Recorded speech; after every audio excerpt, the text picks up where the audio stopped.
members who have been preparing for this day for years. The crew has significantly darkened the cabin of Orion. This allows them better views outside the windows and fewer reflections from inside. They reported being able to see the moon and the Earth out the same window at this time. We are really hopeful to get those photos. Right now, this view on the left side of your screen coming from a camera mounted on one of the solar array wings on Orion outside the spacecraft. The crew is equipped with 80 to 400 millimeter zoom lenses.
The team continues their warm-up discussion. I should say the crew members aboard Orion continue their warm-up discussion.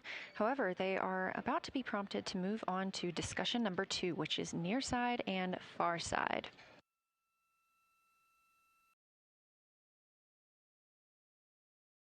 Some of the things that they are looking to capture, the ground has prompted them to photograph anything that stands out to them and to compare the near side versus the far side mare in color, albedo, topography, and texture. They also want the crew to compare the appearance of rayed craters in the near side mare versus in the far side highlands. Of course, a reminder that some of the items that the crew, or some of the landmarks the crew are seeing today, is the first time that humans have ever laid eyes on those portions of the moon.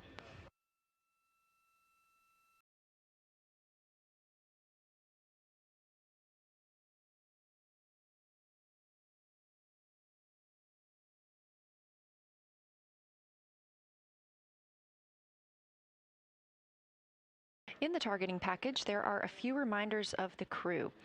For the crew, there are time-sensitive observation reminders and science sit-rep reminders. Integrity. We have a sit-rep.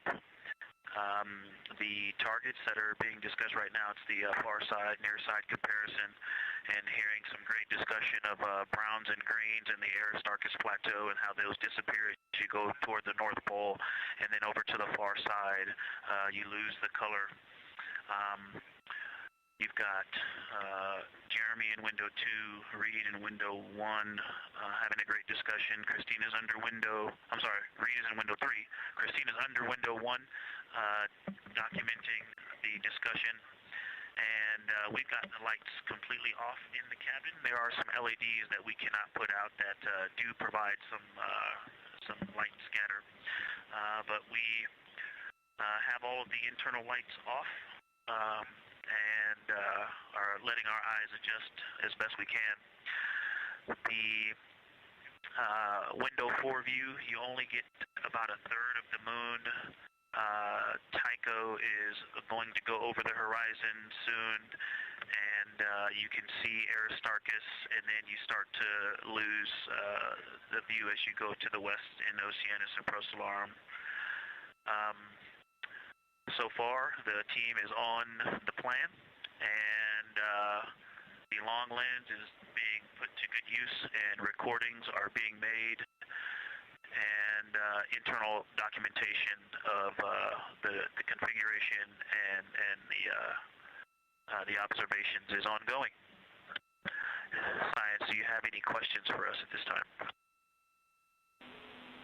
Integrity Science. Victor, very glad that you provided the first formal science sitrep, as these were indeed your idea. One follow-up question, any relationship between those browns and greens you described? Do you see them blending into one another, and do you see any topography associated with either color?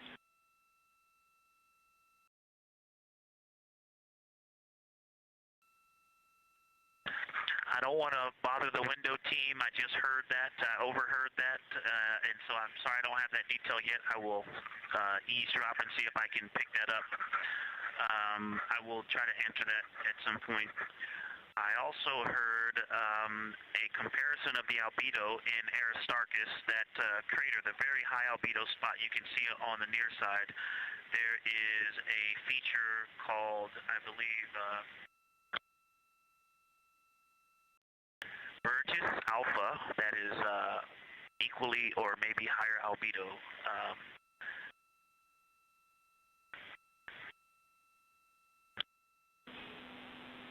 I apologize for the gaps. I'm trying to listen and talk at the same time, but I will try to get some more information to correlate those colors from Aristarchus for you.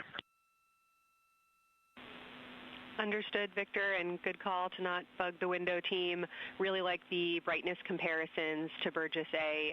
Really helpful for the science team. Keep them coming. Thanks.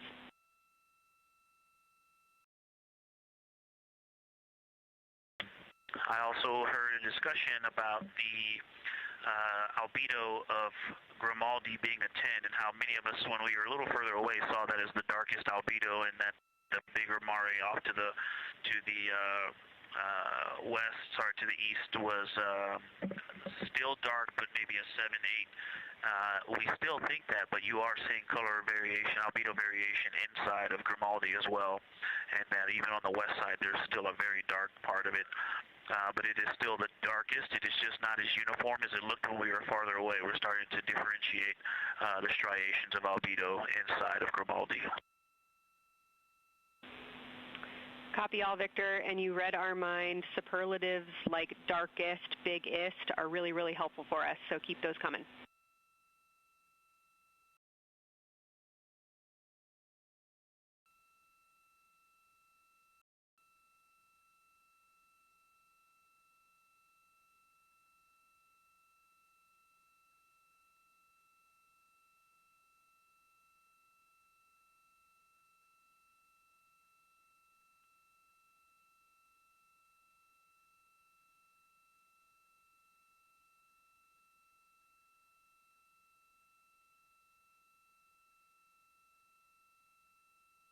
As we were just mentioning, the crew is slated to perform these science sit reps. They are prompted to do so by an icon in their lunar targeting plan.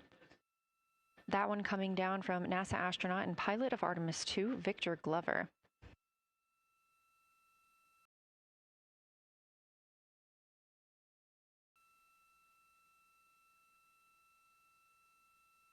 As we discussed, the Capcom is usually the only person in the room speaking with the crew, the capsule communicator. However, today, the science officer, Dr. Kelsey Young, she is the Artemis Science Flight Operations Lead, is speaking with the crew during the flyby to ask any questions that the team may have. To her right is Trevor Graff. He is one of 3 science officers. Those would be Kelsey Young, Trevor Graff, and Angela Garcia, who will also join us later for an interview.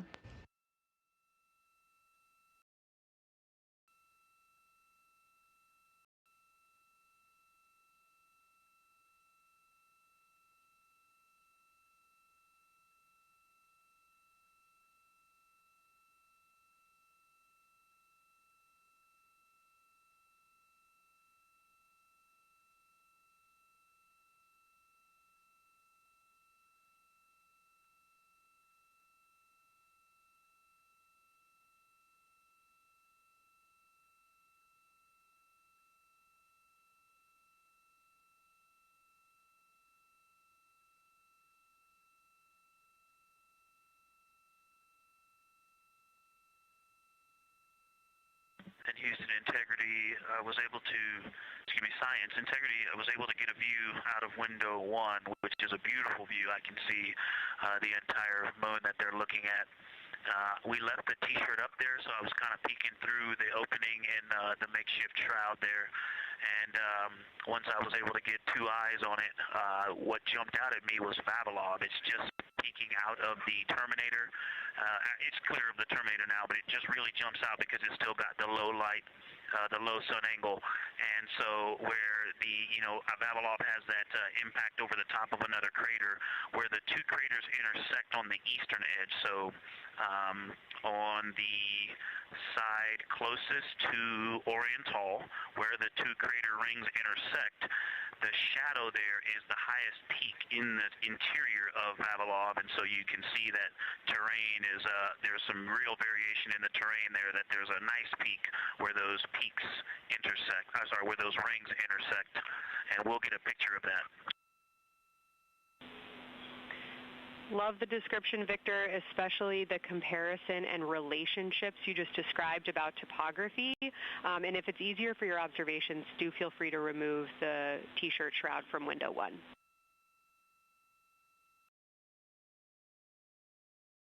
Yeah, absolutely, we will do. Thank you.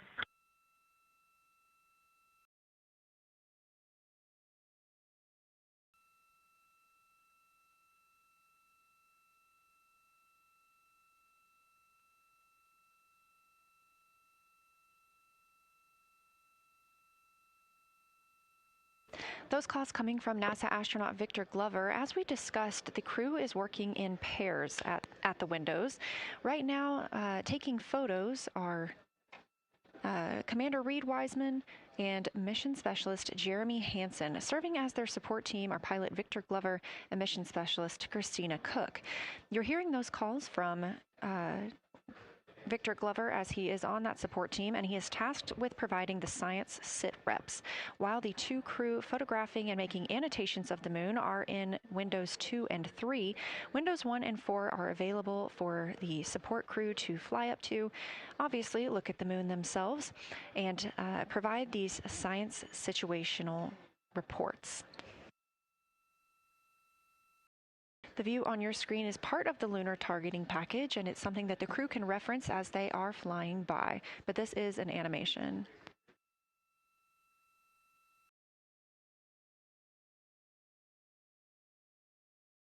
You also heard Glover mention Oriental. Oriental is a major feature that the team is interested in today, and it's known as the Grand Canyon of the Moon.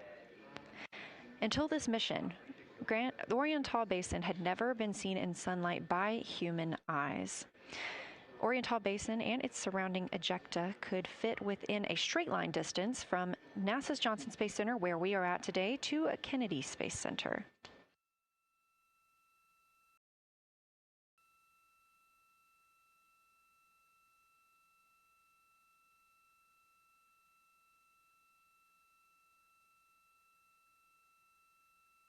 This a live view in Artemis Mission Control in Houston, Texas, where the teams are monitoring all systems, not just for today's flyby, but on the spacecraft themselves. Again, this is a test flight, our very first flight of humans on the Orion spacecraft. This team has been this team has been monitoring the entire time of the mission, as well as we have been live the entirety of the mission, and we will be continuing to do so all the way through splashdown and crew recovery from the Pacific.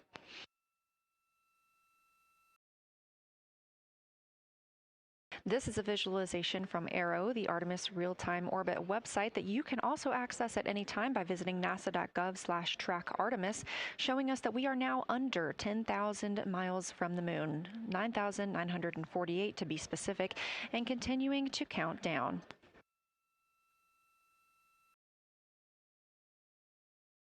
Again, our closest approach to the moon today should come about 6:02 p.m. Central, 7:02 p.m. Eastern. However, we will be out of contact with the crew at this time as they begin transiting behind the moon. At that time of closest approach, the distance from Orion to the lunar surface will be about 4,070 miles. Of course, these are estimates at this time, and we'll be sure to provide you with the official numbers once that closest approach has been reached.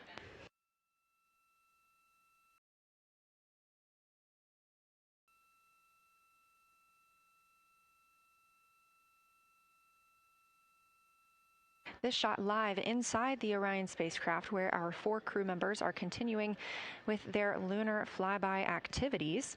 They have just begun those activities really about 20 minutes ago, so we've got several hours of moon view opportunities. This is still a live view inside that capsule. However, you can see just how dark they have turned down the lights. Actually, they've turned them all the way off. There are a few LEDs that they cannot power off, but turning down these lights gives them better views outside of the spacecraft's windows while they photograph the moon. This also prevents any reflections from inside the spacecraft bouncing up on the windows and interfering with their photography.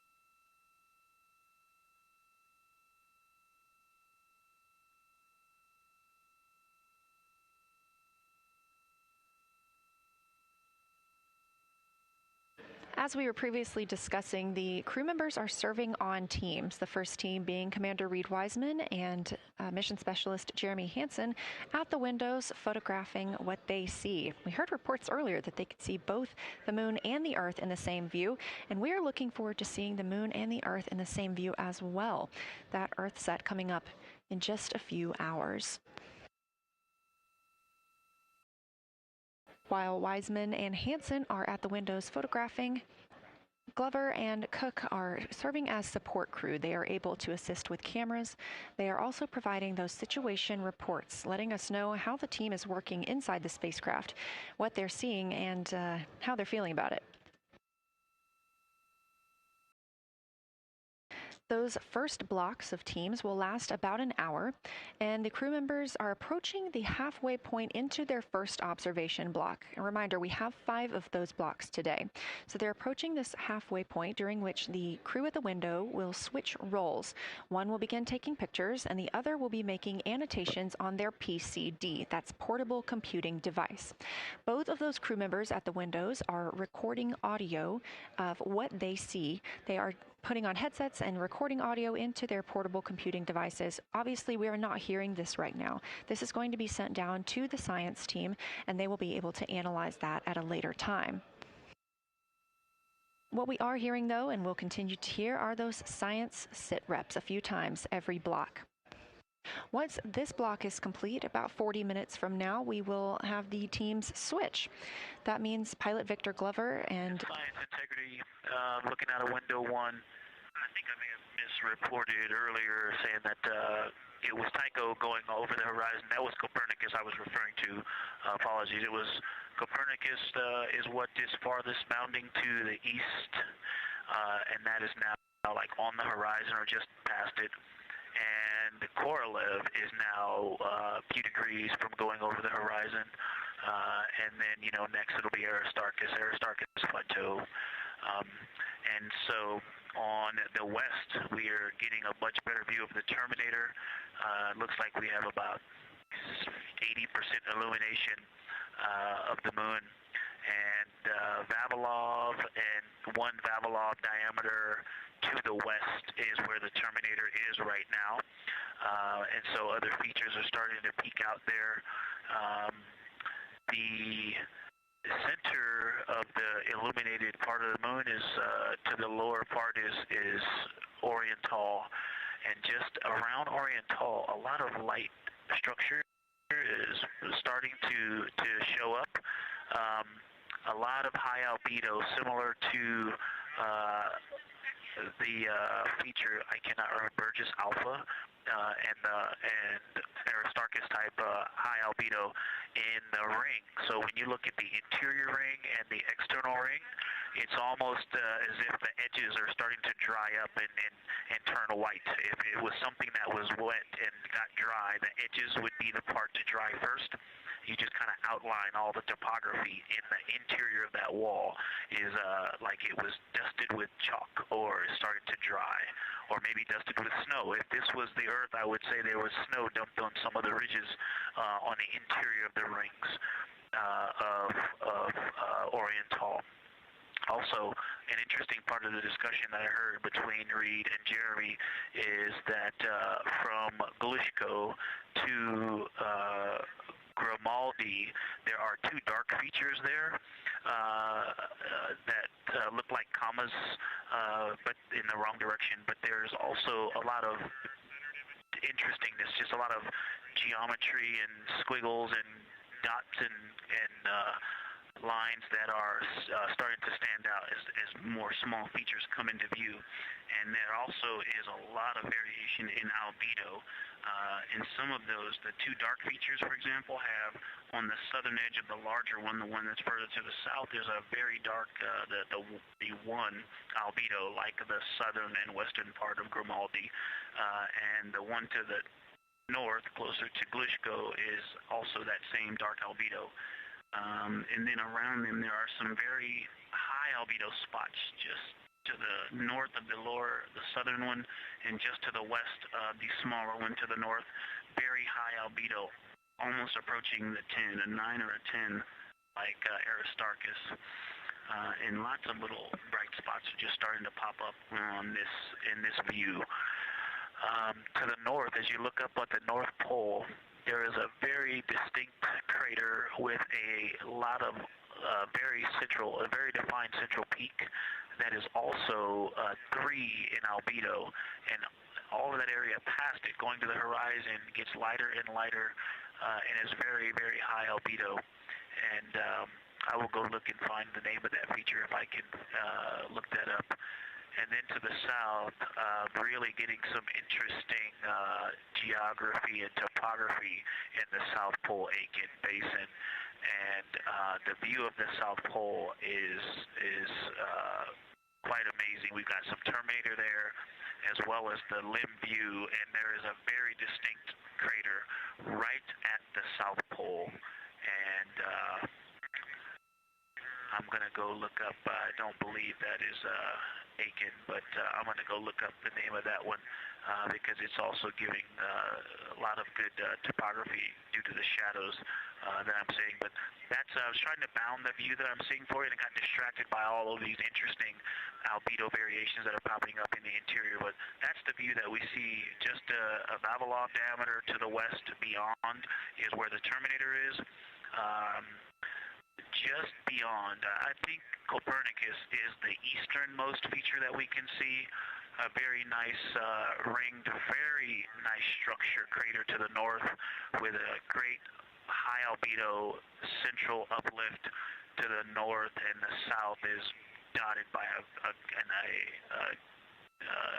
very characteristic crater with a lot of terrain, shadow features, and I will go try to find some landmarks to put names with those. Any questions for the observation team? Integrity Science, love the descriptions. You're definitely looking odd up there. Appreciate seeing the training being implemented. Especially interested in your descriptions of the dark patches. You compared the comma-looking features to the albedo you see in Grimaldi and noticed that you're starting to see those color differences popping out. Any observations you want to make, especially when you get on, the PCD in a little bit, would really help us tease out the differences in those dark mare deposits. Great description, Victor. Keep them coming.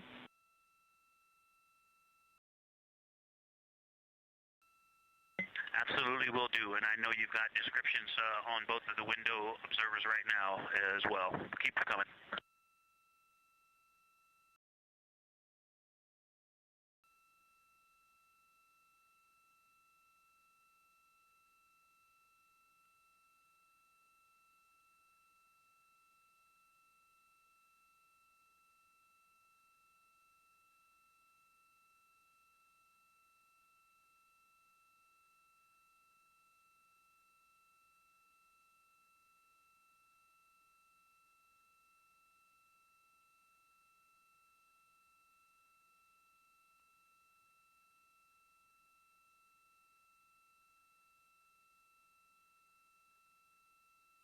great evidence of how well trained this crew is by the science team.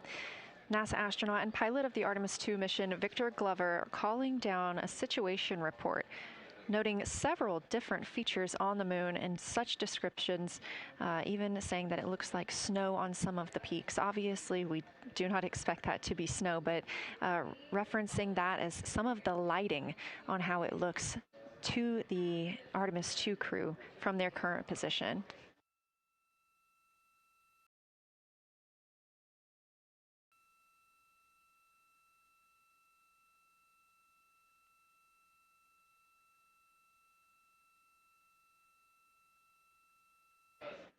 The team is slated to be switching their positions at the windows now. Both Reed Wiseman and Jeremy Hansen have been at windows 2 and 3, one taking photos, one making observations and annotations on their portable computing device. At this time, we also anticipate that they are looking at a crater duo. One of those is Glushko, and the other is Ohm. The team is looking to know the extent of Glushko's ray system and how its rays differ in the Mare versus the Highlands. They also want the team to compare the ray systems of Glushko to Ohm.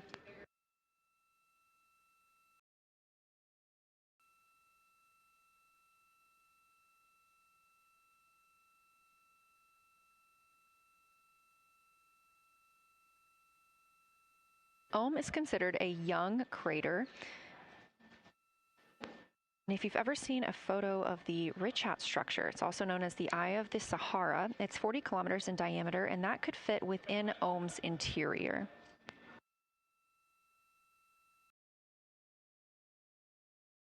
The team is specifically interested in descriptions of that ray visibility, including the color, albedo. Remember, albedo is the brightness or the surface reflection, and the reach.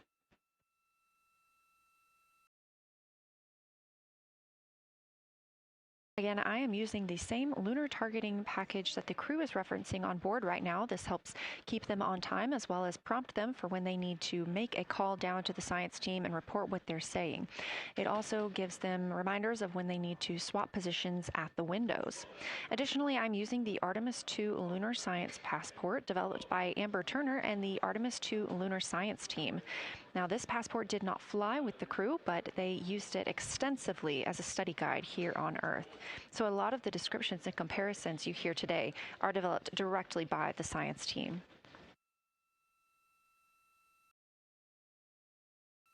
We are now 4 days, 20 hours, and 43 minutes. Science, integrity, that crater to the north, that is, it's like we've got one in the north that looks like just a textbook crater, and one on the South Pole as well.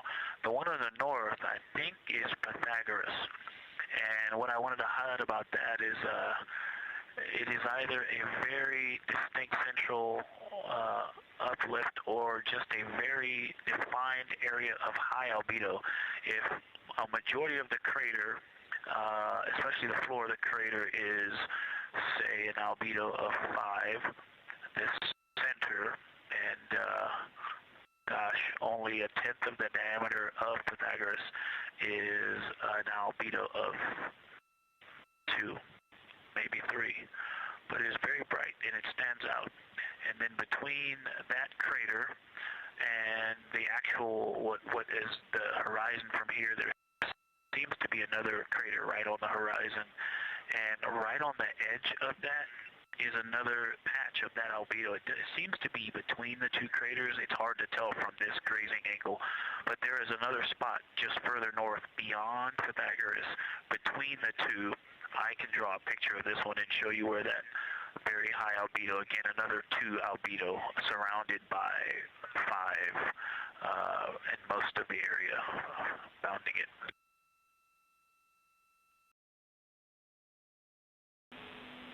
Integrity science, thanks for that. We agree with the Pythagoras assessment. And as a follow-up to your previous report, the SIR had questions about topography comparisons between the North Pole and the South Pole of the Moon, if you're willing to provide words on that.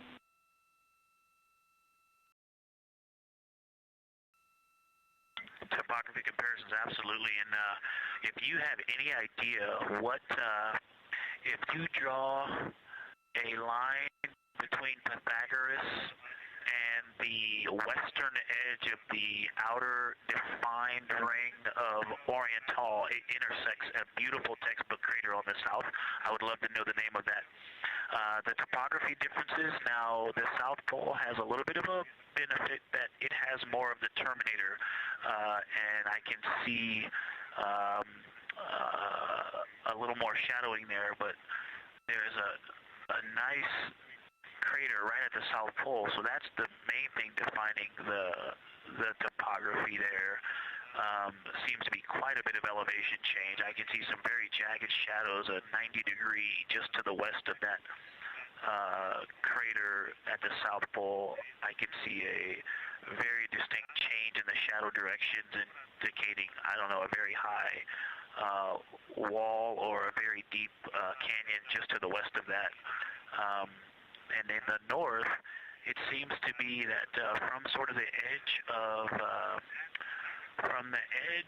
the mare that's dark, which is maybe one Pythagoras diameter south, if you draw a ring about that, maybe the top 7 degrees of the moon, and just draw a ring around that, the near side is an albedo of 5 and looks quite smooth from here. And then along the same edge of the mare, the edge of the mare that kind of Grimaldi's just outside of, Glushko is just outside of, Carroll Crater is just outside of, and you start to see the stark differences between the darker 7/8 and the 5s and 6s, the 4s and 5s. If you follow that line up to the north, that line is also where the change in topography happens at the North Pole. The line defining the light and dark on the edge of the mare that you can see from Earth. Draw that line, roughly the midpoint of all that, straight to the North Pole. And on the side facing the Earth, you see smoother topography and dotted by Pythagoras and its next-door neighbor crater. And then on the far side, you see a lot more cratering and a lot more topography. And again, the far side has the benefit of a little terminator there, but I am seeing a variation in the topography. It seems to be more jagged and a more challenging place to find a place to land and to even traverse in the south, all around the South Pole. And at the North Pole, it seems to be, it would be more challenging to translate on the far side of the North Pole compared to the near side of the North Pole around Pythagoras. Copy all, Victor. You really help paint a contextual picture of what you're looking at. We really appreciate the way that you're guiding us into the areas you're seeing by drawing comparisons between recognizable features. Thanks for that.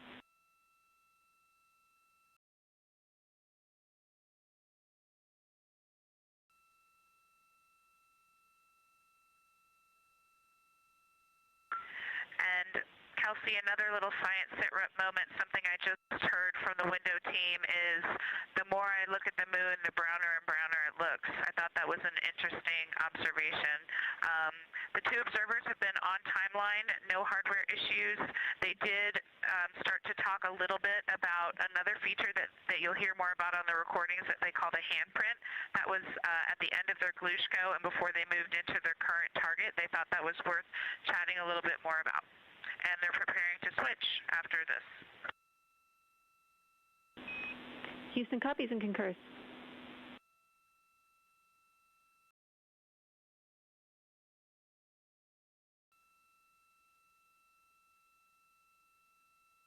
Hey, Houston and Science Integrity, another just observation from the human. My eyes have shifted a little bit since I've been up here. I've been wearing my reading glasses to look at the PCD. Well, this is a very taxing event on the eyes, looking out the window and seeing the very bright moon, then coming back inside to the dark cabin and trying to work cameras and microphones and logistics and lunch and those kinds of things, and then looking at the PCD, which is dimly lit, it's just been an exercise. It is a difficult thing to manage it. I'm up and down on the glasses, and then having to wait as my eyes adjust when I come back in. As soon as I look back into the cabin from looking out the window, I can feel my eyes adjusting, and I just have to work through it as they adjust. Appreciate that report, Victor, and know that we are prepared to read you up targets from the ground if that would give you the ability to keep your eyes focused on the moon and not having to swap between that and the PCD. Just let us know.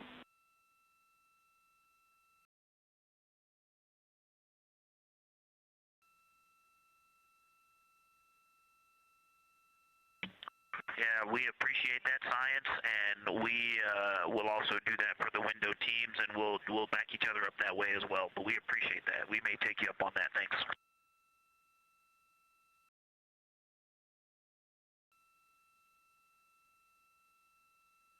Continued detailed descriptions from the Artemis II crew aboard Orion.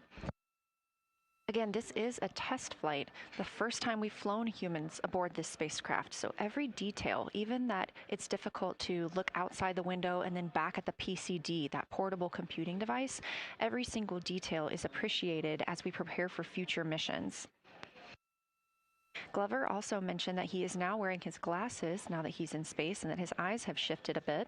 This is something that happens when our astronauts go to space. There is a fluid shift from the lower half of your body up into your head, and that can cause changes in your eyes. It's something that we have seen over time for some crew members, especially now that we have been living and working on the International Space Station for over 25 years.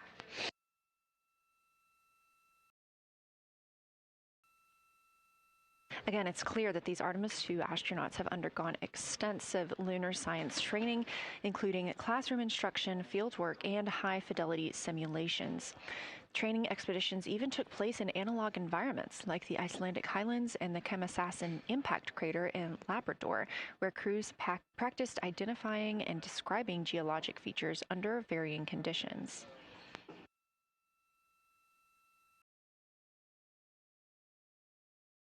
Additionally, here at Johnson Space Center, Orion mock-ups were used to rehearse crew choreography, including three-dimensional space management with an inflatable moon globe to simulate the flyby. And while on Earth, the crew also used that small lunar passport that I mentioned with descriptions, photos, and prompts to help them study the features we hope they'll see. Now, this is a view from their lunar targeting package at this time, helping them determine what they're seeing on the moon, as well as on the left, keep up with what their next target will be. As you can see, we have got a long list and an exciting day ahead of us.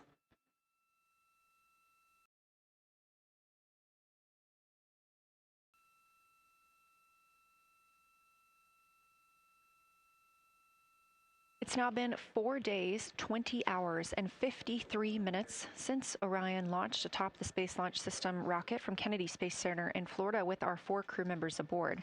NASA astronauts Reed Wiseman, Victor Glover, and Christina Cook, and Canadian Space Agency astronaut Jeremy Hansen.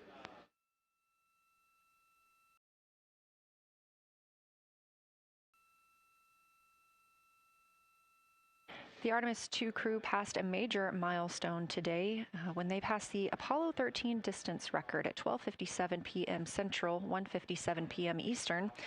That Apollo 13 distance record was 248,655 statute miles from Earth. And Houston, another observation, whole moon. When you look at the moon, something I've never seen in photographs before but is very apparent, all the really bright new craters. Some of them are super tiny. Most of them are pretty small. There's a couple that really stand out, obviously. And what it really looks like is like a lampshade with tiny pinprick holes and the light shining through. They are so bright compared to the rest of the moon. We copy, Christina. Thank you. Looks like you guys might be doing it, but remind you to swap positions at the window and take your SD cards with you. We're loving everything that you're calling down, so keep it up.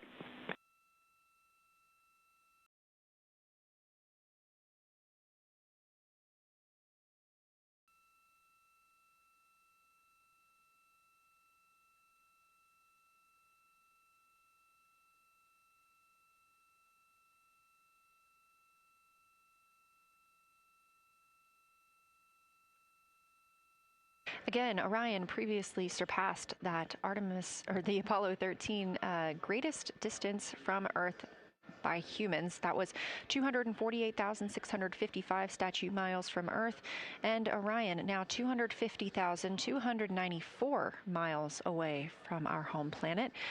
The spacecraft is 9,033 miles away from the moon and growing ever closer.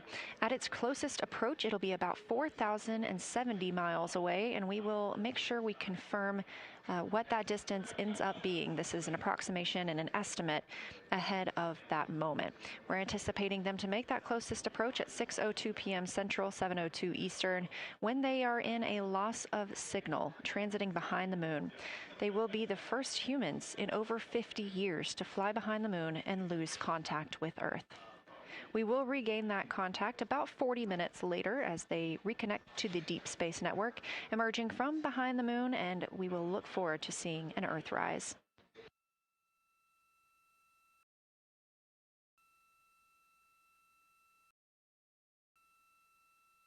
Again, the crew is currently in their position swap portion on their timeline.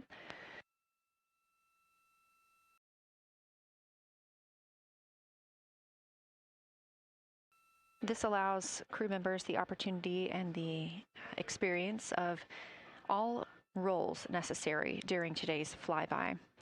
Right now, those two crew members at the window have swap positions.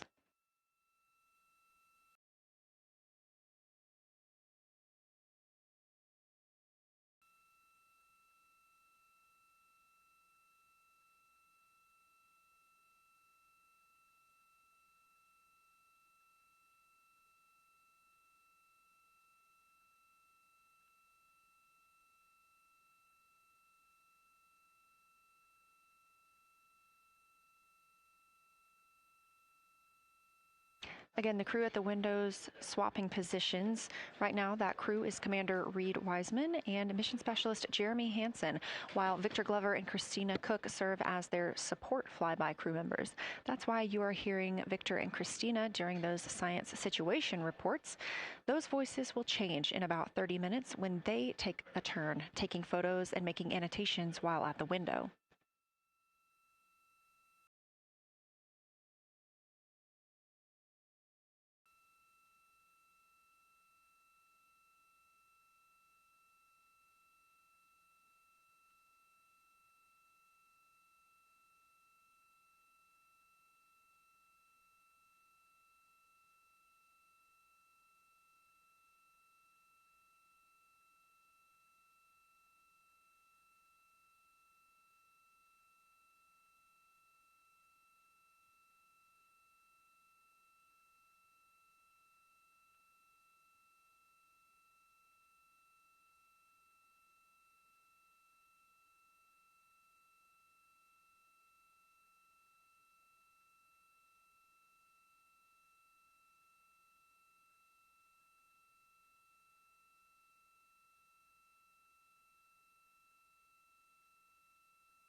Houston, integrity. I wanted to provide an observation or a little bit of descriptive nature on something that we saw on the first day we had good moon views. This was when we saw more of the near side, and the ground helped me out with identifying Mare Imbrium. Mare Imbrium, when you have the western limb also in view, looks completely different than the normal view we have of the near side. It is the most striking feature of the western limb view that we had. And the mountain chains that form its eastern side are very prominent, but they actually stand out more than I'm used to seeing even on the western side, and the whole thing just feels like a big bump. It actually looks like a large healing wound with a high albedo forming the mountain chain around the impact basin. And I just don't think I had enough chance to describe how striking it was on that western limb view as we were coming in a couple days ago. Christina, science, absolutely love that, especially since that's a feature that all of us here on Earth can observe from home. So I'm sure tonight everyone's going to be going out and looking for evidence of that beautiful topography you just said. Thanks for those words.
The view on your screen coming from Orion, a camera mounted on the spacecraft's solar array wing.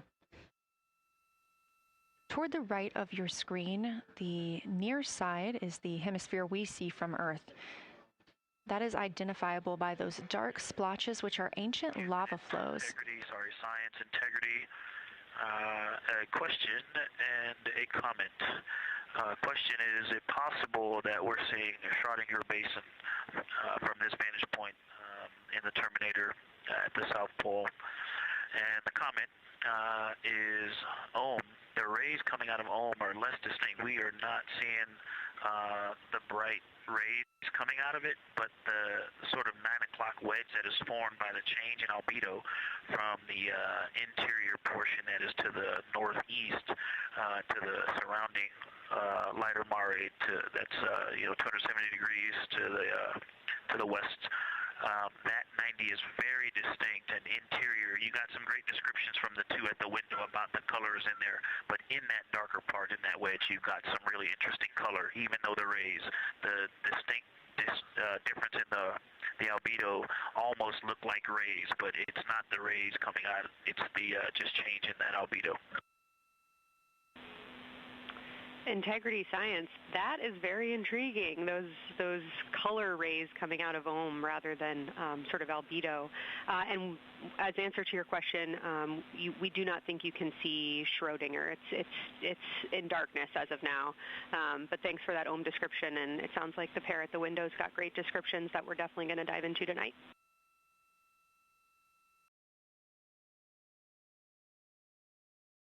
Okay. If you could help me, I would still love to know what it is. There's a very nice crater. You're going to likely have a lot of pictures of it. What would be right in the Terminator at the South Pole or close to the South Pole where it's intersecting the Terminator right now? Yeah, Victor, we're assuming you're talking about, kind of if you're looking at the Terminator, it's basically like 70% down from the North Pole. Is that where you're looking?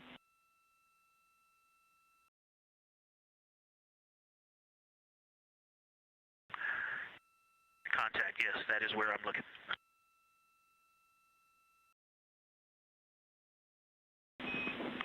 Integrity Houston, that is an enabled caution for wastewater dump required. We have hit our limit. As expected, no crew action.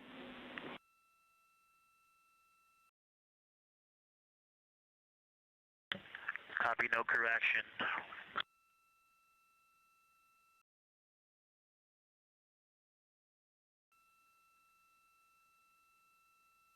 You are. And integrity science, we're trying to figure out what you're looking at there. Is it like right on the terminator, or is it in the eliminated portion next to the terminator?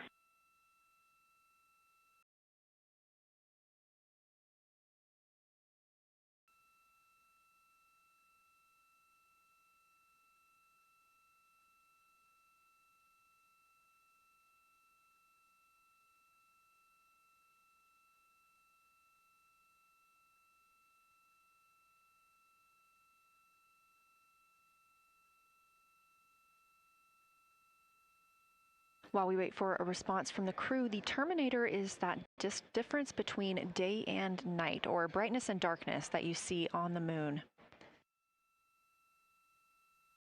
We see this from the International Space Station as well, looking down at Earth. And science from integrity, excuse my space orientation adaptation.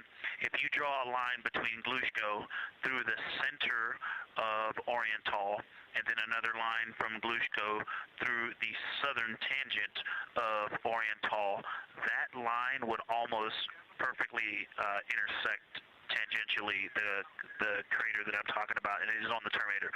So yeah, I think I'm not looking at the South Pole. I was a little twisted. That line description was really helpful. I have eyes on the SIR right now, and they are actively discussing lunar geography. We will be back with you shortly.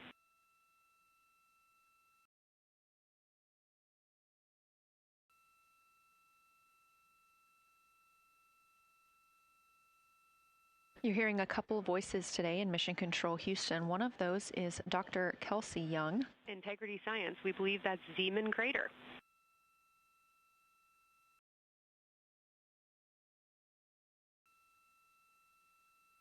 Oh, I floated away from the speaker. Say it again, please.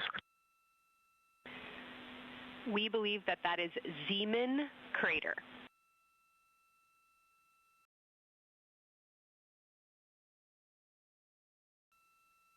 Zeeman. Okay, and can you say the first letter? I may be pronouncing that wrong. What's the first letter of that word?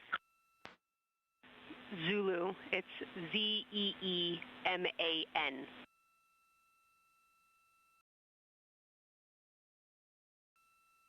Copy. Thank you for that.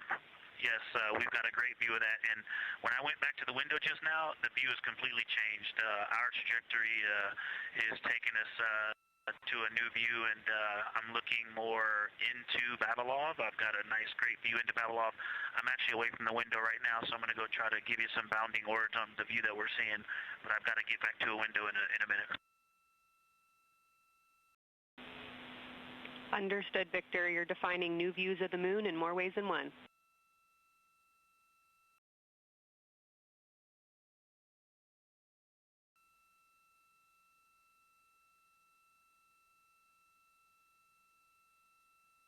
Again, when you hear calls down to science or from science, that's Dr. Kelsey Young, the Artemis Science Flight Operations Lead here at a console in Mission Control.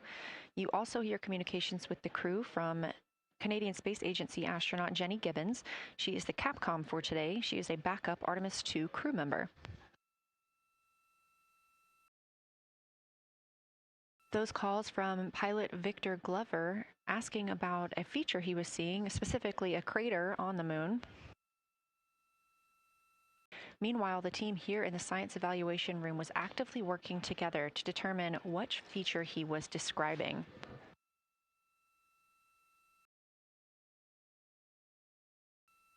The teams at the window have continued to move through their targets, including Ohm, Aristarchus Plateau, Reiner Gamma, and we are preparing for the cabin and window teams to swap. That's when we'll hear more from Reed Wiseman and Jeremy Hansen when they take on these support roles, while Christina Cook and Victor Glover are at the windows photographing and annotating.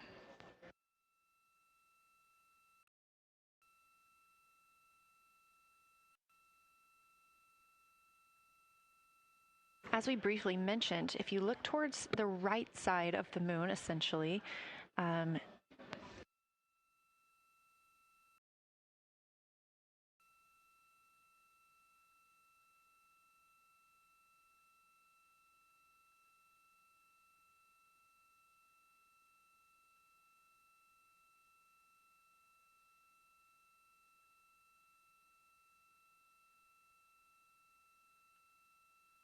this live view coming from a camera outside the Orion spacecraft, and if you look on the right side of the moon where you see those dark patches. Wow, yeah, I wish I had some more time to just sit here and describe what I'm seeing, but the Terminator right now is just fantastic. It is the most rugged that I've seen it. From a lighting perspective, there are little islands. There are islands of terrain out there that are completely surrounded by darkness, which indicates some real variation in terrain.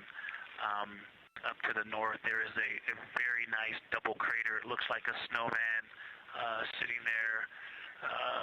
In the 5-10 degrees below the pole in the Terminator, and then on the southern edge there's almost like a hole. Looks like a hole, and it's the diameter of Vavilov size, just blackness, and then a wall of bright, and then it goes back to the black beyond the Terminator. So there's it looks like there's just a gigantic hole right there. 1 Vavilov diameter east of the Terminator, and as you go south, the Terminator is not a nice smooth arc. It's just jagged. There's almost a 110-degree turn in the shadow as opposed to the nice smooth arc, again indicating some really interesting variations, and I'm sure we'll get some photos of that.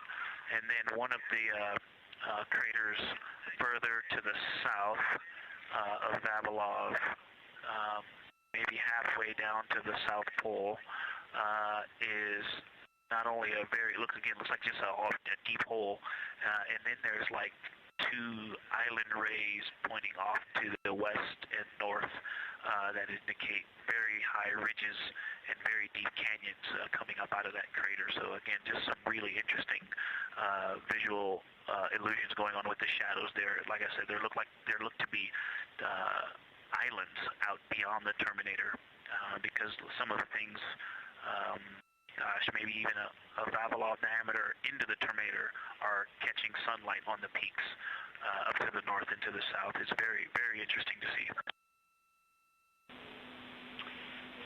Integrity science, oh my gosh, that was an amazing picture you just painted. I glanced over at the SIR video and I literally saw fist pumps in the air.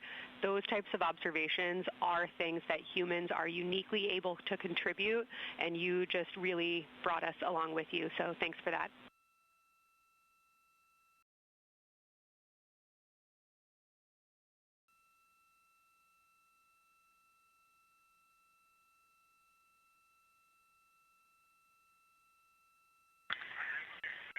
That's awesome, Kelsey. Did you get a sit rep updating you on a slight change in logistics for PCD use? Christina, this is Houston. We did not, but we will take it now.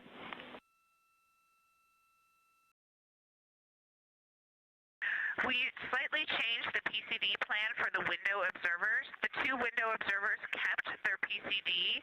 So in other words, the one at window 2 went to window 3, and the one at window 3 went to window 2 when they swapped, rather than staying at the window. We'll plan on all observers keeping the same PCD for all observations. Copy, Christina. That makes sense to us, and good plan. We are coming up here on a cabin and window team swap. Let me know when you're ready for a quick vehicle status.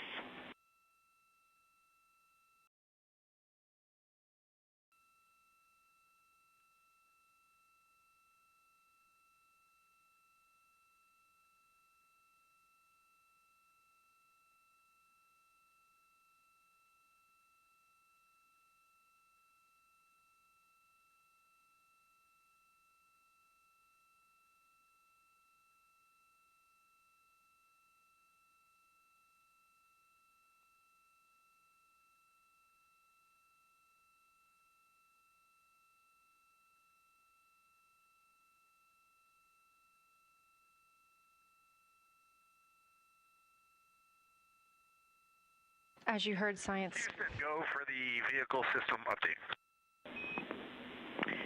Howdy, Reed. We don't have much for you. We just wanted to let you know that toilet right now is no-go for use as we stick with the predetermined limit for now. All crew members, please use CCUs. Otherwise, Orion is looking very good. And you have 15 minutes in this handover time where we expect Victor and Christina to switch to the windows and you and Jeremy to be in the cabin assisting. Let us know if you have any questions.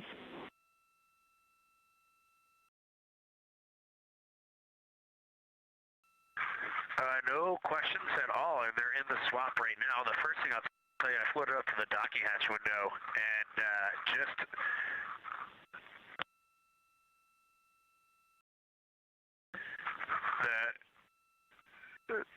what I'm going to call the Mare around Oriental just looks so different out the docking hatch right now. It's quite a bit darker. It's the same darkness, if not a little darker than Grimaldi, but it's cool after just being in the 400 mil for the last half hour. Looking up close, I got pictures of everything Ike was just describing on the Terminator. It really is a fascinating Terminator. And then Oriental just looks so dynamic right now. It's very three-dimensional out the docking hatch compared to what I was just looking at through the 400 mil. We love it. We are getting a sneak preview from one of our SAW cameras at what you're looking at, and we see some of what you're describing. We cannot wait to see your photos. Thanks.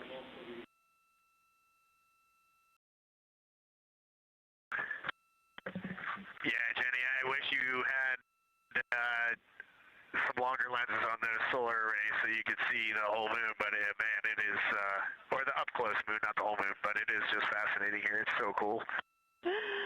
All right, MPO and INCO, take notes. We want a zoom lens on those saws next time. Thanks, Reed. Affirmative.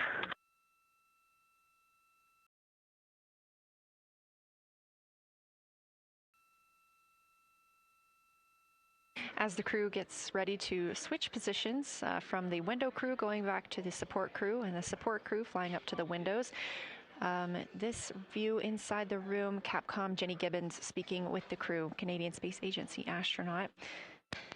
The crew has continued to provide excellent descriptions of what they are seeing on the lunar surface.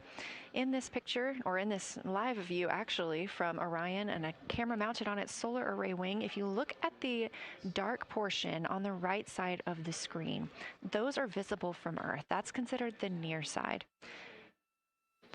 Those are ancient lava flows from a time early in the moon's history when it was volcanically active. And if you look towards the left, there's that dark, large crater that appears to the left of those lava flows. That's Oriental Basin. It's about 600 miles wide, and it straddles the moon's near and far side. And this mission is the first time that humans have ever been able to see this with their eyes in the daylight. Again, you hear conversation about that Terminator. You have a great view of that as well. That's the difference between light and darkness on the moon. Victor Glover explaining that as a very jagged-looking Terminator due to the peaks that they're seeing and the craters that they're seeing as they prepare to cross over the far side.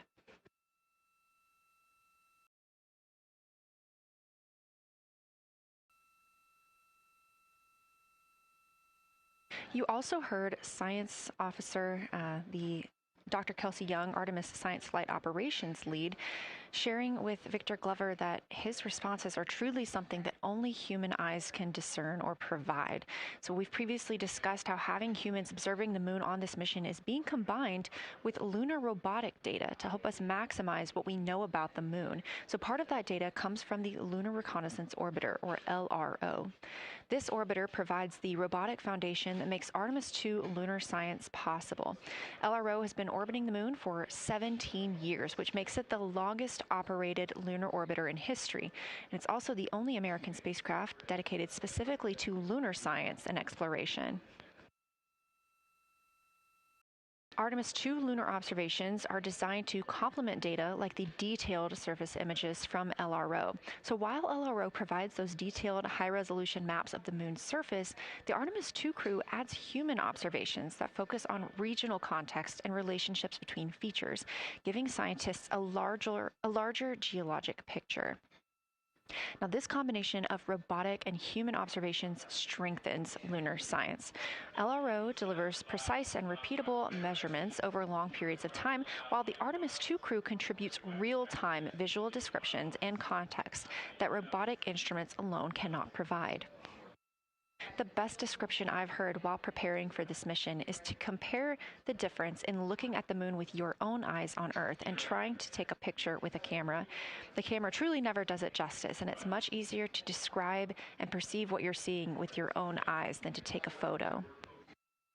These Artemis II astronauts can rapidly scan wide areas and adjust their focus in real time, as well as describe relationships between features.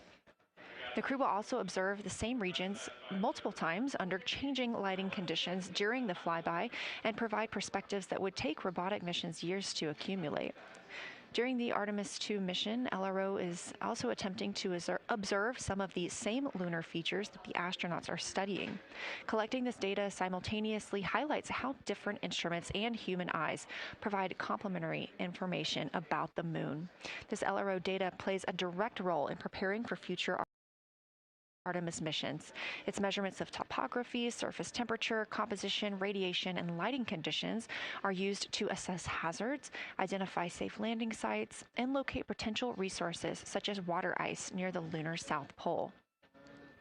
This mission, Artemis II, represents the point where years of robotic preparation are paired with human exploration for the first time in the Artemis era.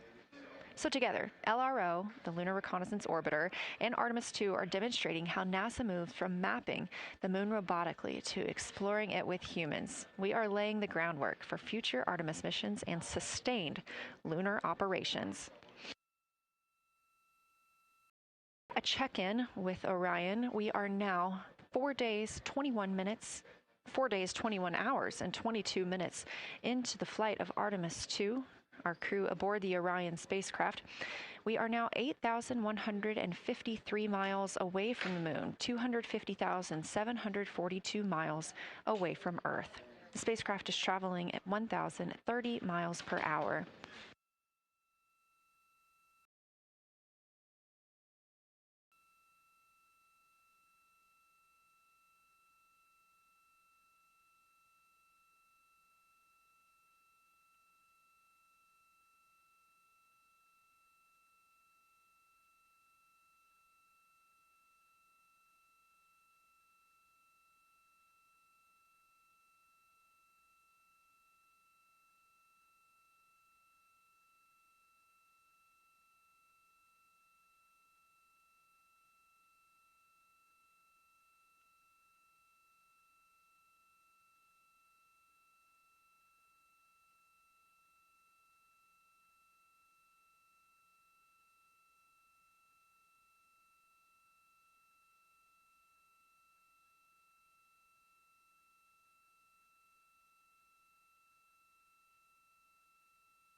All right, Houston, the professional science update giver is now in seat 2. That is where Victor is, and Christina is nestling into seat 1 with the long lens, and we're just getting ourselves oriented here.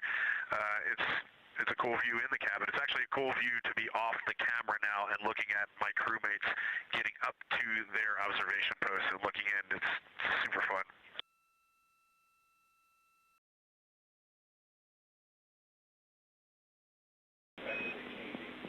Copy, I'll read. We like it.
As we heard confirmation from NASA astronaut and commander of Artemis II, Reed Wiseman, they are now switching positions of the support teams and the observation teams. So initially, Reed Wiseman and Jeremy Hansen were at windows 2 and 3 in the Orion spacecraft, taking photos and making annotations in their PCDs, portable computing devices.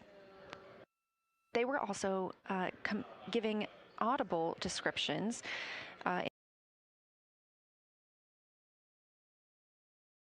PCDs, wearing headsets with microphones and providing recordings that the science team will be able to listen to later. We were hearing from NASA astronauts Christina Cook and Victor Glover as they made observations as part of the support team. Now, as these teams are swapping, we anticipate hearing more from Reed and Jeremy as they'll be on the support team, while Victor and Christina will be at the windows taking photos and making annotations.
Copy, Reed. We're taking note, and we'd be curious too.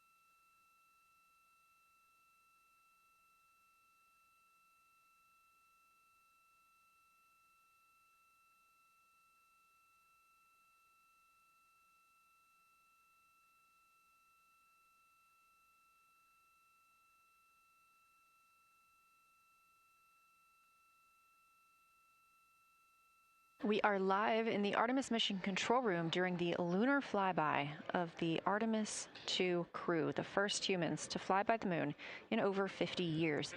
Orion launched 4 days, 21 hours, and 30 minutes ago atop the SLS rocket, Space Launch System rocket from Kennedy Space Center in Florida.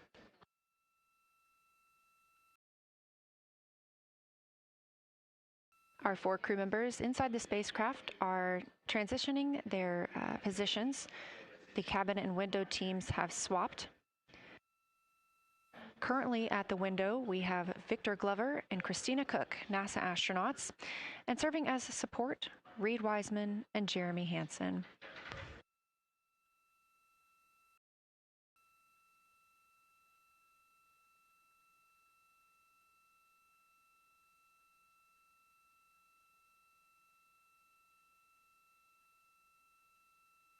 For our crews at the window, they are using handheld Nikons with an 80 to 400 millimeter zoom lens.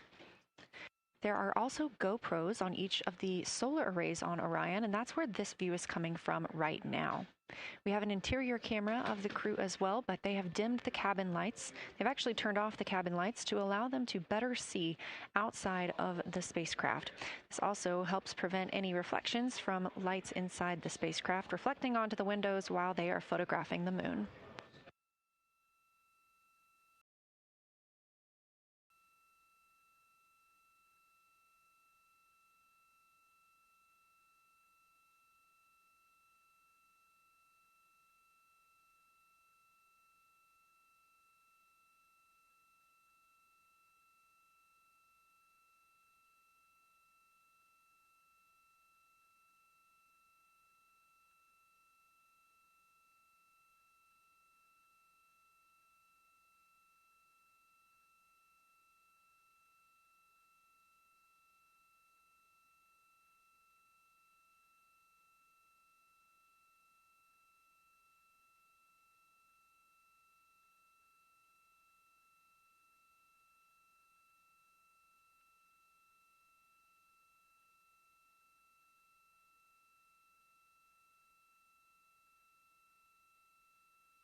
We talked a little bit about the views and the cameras being used on the Orion spacecraft.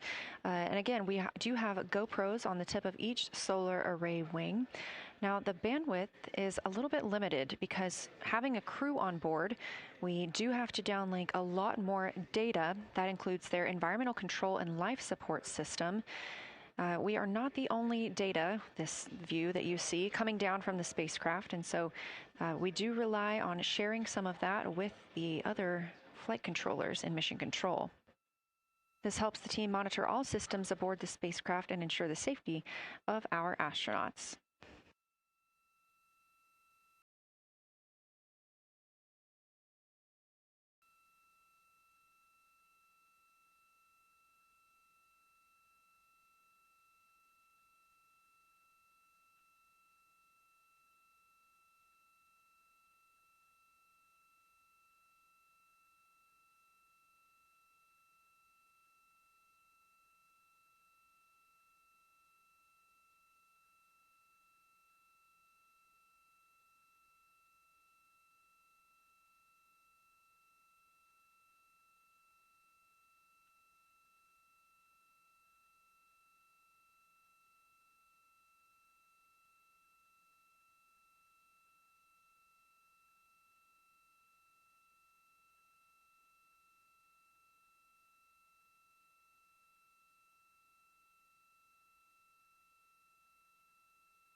We are standing by for a situation report from the crew aboard the spacecraft. They've been imaging the whole moon.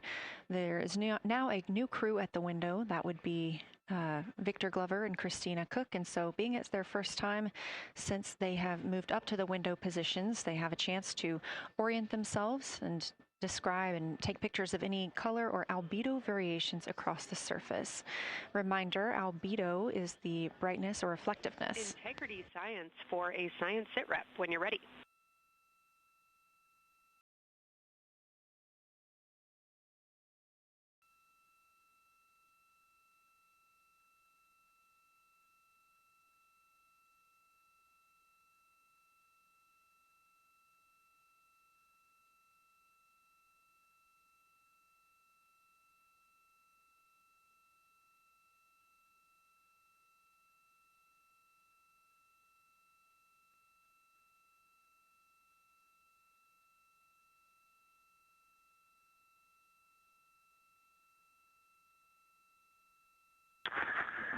Houston Integrity, we have no external view of the moon right now for the floating crew members, so my only science sit rep is that we have Victor in window 3 doing observations and Christina in window 2 with the long lens.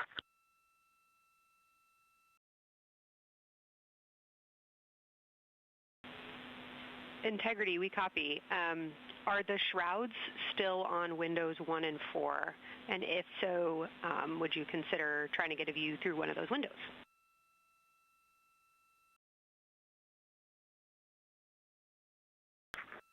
We cannot take the shroud off of 4 because the Earth is too bright and it's impacting Ike's peripheral vision. And then I can get a grazing glimpse out the docking hatch window. I can see Oriental south down to the South Pole. And the primary thing that I see from Oriental right now is just the long trenches that come out. And, you know, when you come out the north side of Oriental, the ejecta kind of boulders across the northern half of the far side. But coming out the southern half of Oriental, I just see those large, here they look like gorges. They're almost like rain when it comes down the Grand Canyon and fingers off into the desert, kind of what it looks like. Also, Burgess Alpha is extremely bright. It's the brightest thing that I can see. Even brighter now than Aristarchus, which is heading off to the Terminator. It's almost impossible now to see Aristarchus, the thing that Jeremy and I looked so much at.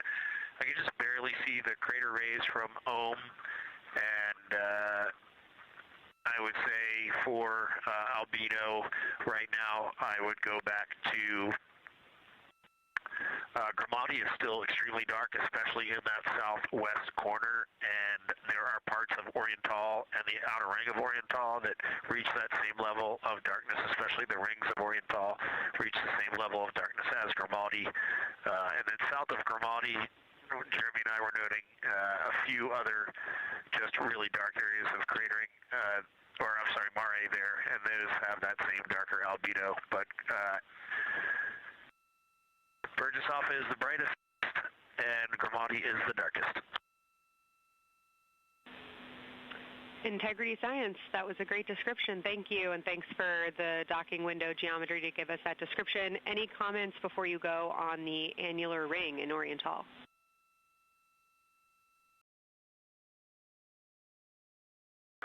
The annular ring, which I think everybody kind of describes as like a pair of lips or a kiss on the far side of the moon from here, is very circular in nature. The northern part of it is wider, darker. The southern part is much lighter. It is very neat looking, and but it is far more circular than I remember it looking in our training. The darkness of the northern side of the annular ring is the same darkness from here out this docking hatch window as the center mare in Oriental. Not quite as dark as Grimati, but it is probably only because dust and lunar regolith has kind of impacted over time. Reed, that's exactly what we were looking for. Thanks so much. You have heart hands coming out of the SIR.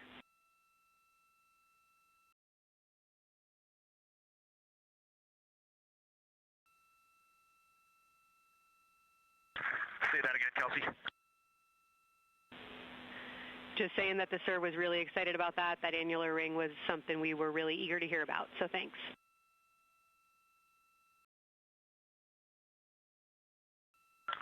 Yep, you bet. And now Victor and Christina are moving on to Oriental. I got them situated over there a little bit late.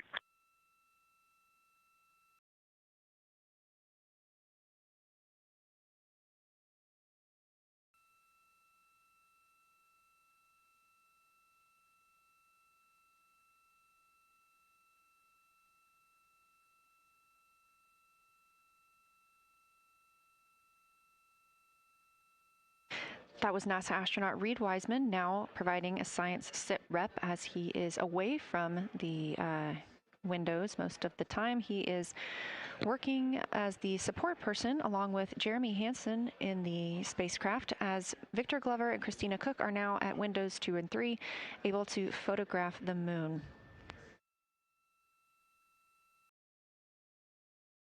Christina and Victor are also providing recorded information to their portable computing devices, that's their PCDs, and the science team will have access to that at a later time. They will then review it and compile all of this data to help further our understanding of the moon. One of the items you heard mentioned was Oriental Basin. This has been a very exciting opportunity for the crew. They have all been very excited about seeing Oriental, as well as the science team has been looking forward to it. It is known as the Grand Canyon of the Moon, as we discussed earlier.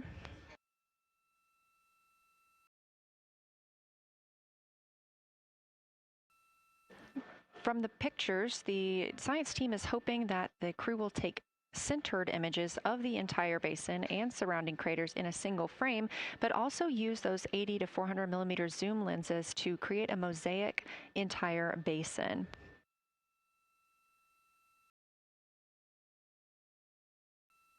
With their unaided eyes, the science team is hoping the crew will describe southern dark annular ring, which you heard Reed just describing, as well as any color, albedo, texture, or topography across the mare patches and ring mountains.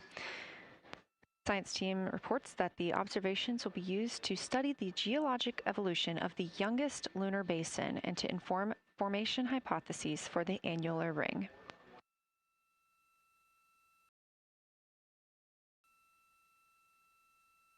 And again, another fun fact about Oriental is the diameter is the same distance between Johnson Space Center, where we are today, and Kennedy Space Center, where the crew launched on April 1st.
This live view from the Orion spacecraft on the Artemis II mission, now 7,373 miles away from the moon, 251,130 miles from Earth.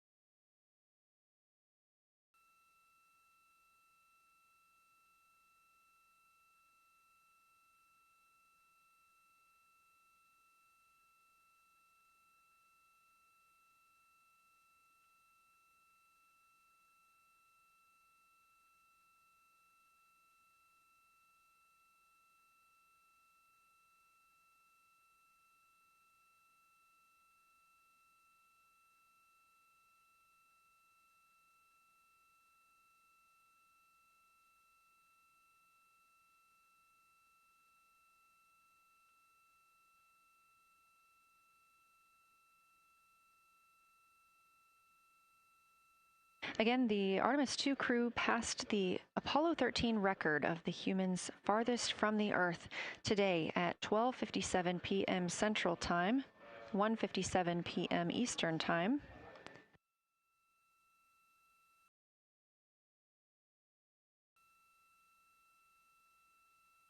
That distance set by Apollo 13 was 248,655 statute miles. We have clearly passed that, and we expect to pass that by about 4,105 miles. That will be when the spacecraft reaches its farthest distance from the Earth. It could be around 252,760 miles, but again, these are approximations and our targets, and we will make sure to report back the final numbers once we have them.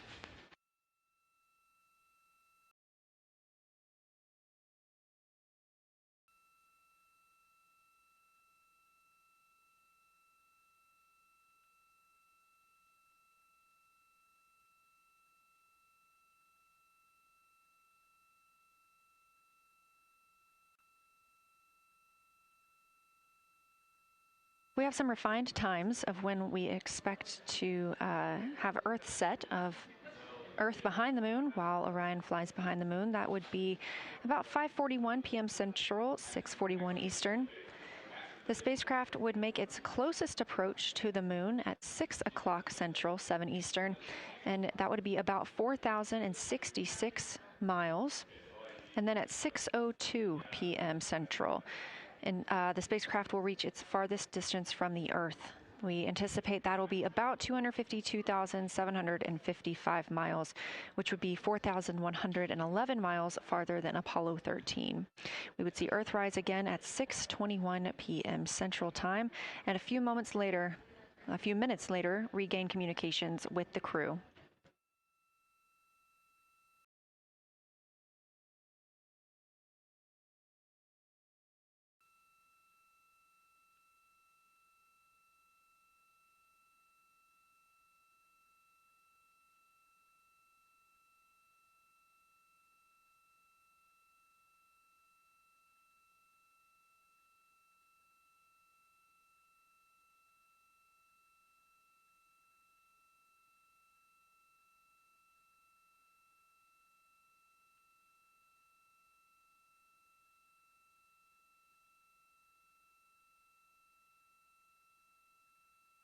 Currently aboard Orion, Victor Glover and Christina Cook are the two team members conducting lunar flyby observations, meaning they are using the Nikon cameras to photograph the moon, and their PCD, or the portable computing device, to conduct annotations. They are both recording information that will be downlinked to the science crew, and tomorrow morning the science team will have a conference with the team while the information is so fresh. They'll be speaking with the crew about their observations and their data collection.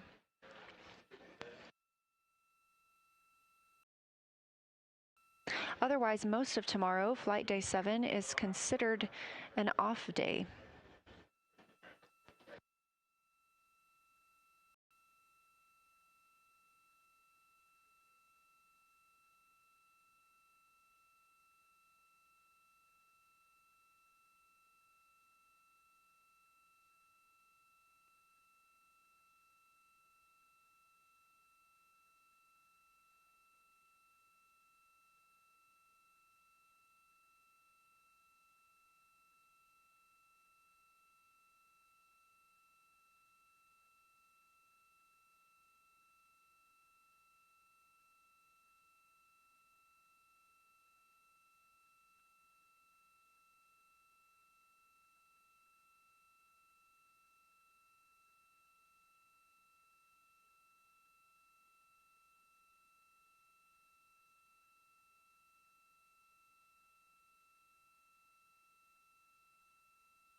We are on flight day 6 of the Artemis II mission, the first time in more than 50 years that humans will observe the moon directly, providing a critical opportunity to practice how lunar science will be conducted during future Artemis missions. If you're just joining us, the crew is well into their lunar flyby observations, and we anticipate that we will hear from them soon. A few times every hour, they are slated to call down with science sit reps or situation reports. We most recently had one from Commander Reed Wiseman. He and Jeremy Hansen, mission specialist, were first at the windows today to photograph and make annotations of what they were seeing. Therefore, we heard more from Victor Glover and Christina Cook earlier in the day during those first blocks. But now that Reed Wiseman and Jeremy Hansen are on the support side, they are the ones calling down what they are seeing from windows 1 and 4. Earlier, we heard that the Earth is so bright in window 4, they have had to temporarily cover it with a t-shirt.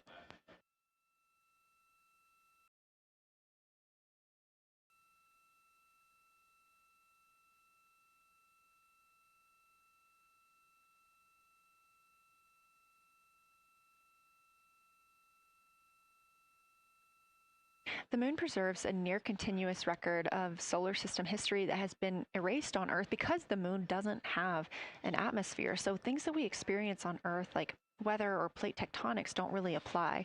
So the lunar surface retains evidence of ancient impacts, volcanism, and solar activity that scientists can study today. And studying the moon helps scientists understand how planets formed and evolved, how the moon influenced our own planet Earth's history, and how the sun shaped conditions across the inner solar system. The moon also serves as a unique platform for studying the broader universe. Artemis science is designed around questions best answered by humans, working alongside robotic systems, combining decades of robotic lunar data with real-time judgment, context, and adaptability that only humans can provide. This mission, Artemis II, is serving as a proving ground for lunar science operations, which allows NASA to test how science is planned, executed, and supported during a crewed deep space mission ahead of our future Artemis flights.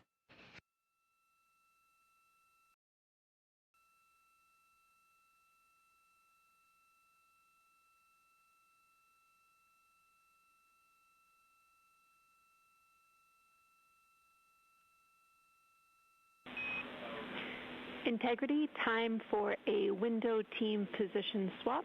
So Victor and Christina, please switch places if you've not done so already, and remember your SD card for the camera.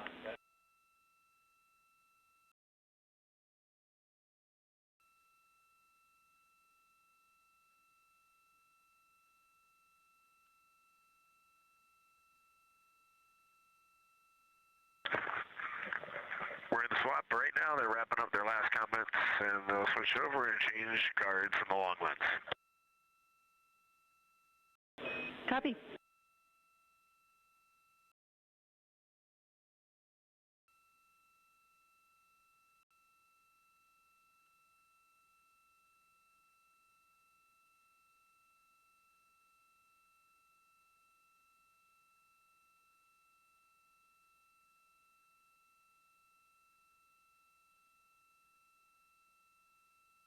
As you heard in that call, it is now time for the team members at the window to swap positions. That means Victor Glover and Christina Cook will be switching roles. One of them has been photographing the moon with a Nikon with an 80 to 400 millimeter zoom lens, while the other was making annotations on their portable computing device. And both are recording audio that the science team will be able to listen to.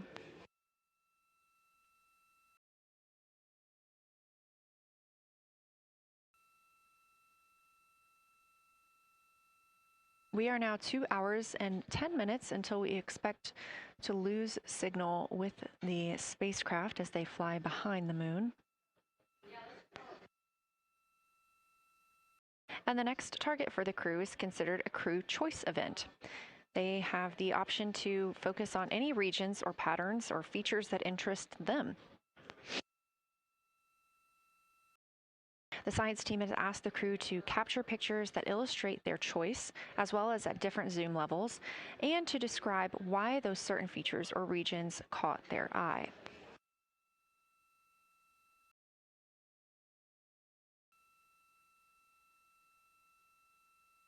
Those recordings are part of what are being saved on their PCDs, portable computing device, that will be sent to the science team for analysis.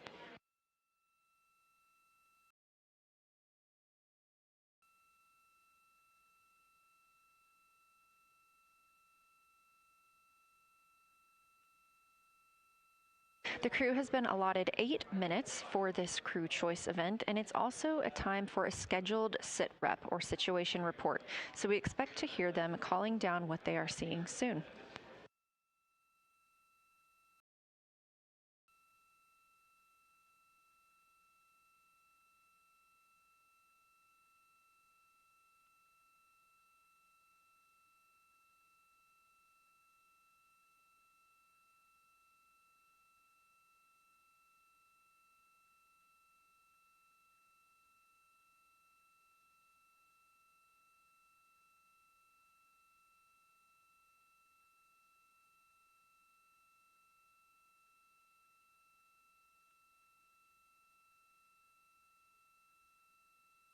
Something that the crew or that the science team has used to help prepare the crew is a cue card.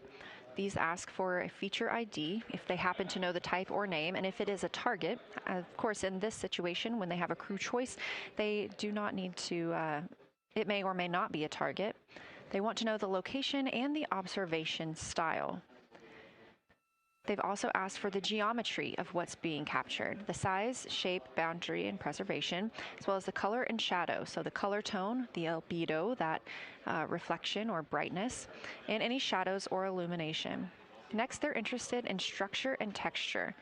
That includes slopes, structures, and textures, of course, and geologic relations, like association to other features, any contact to those features, and of course, their thoughts, impressions, or interpretations. They are interested even in emotions and excitement that the crew may be having.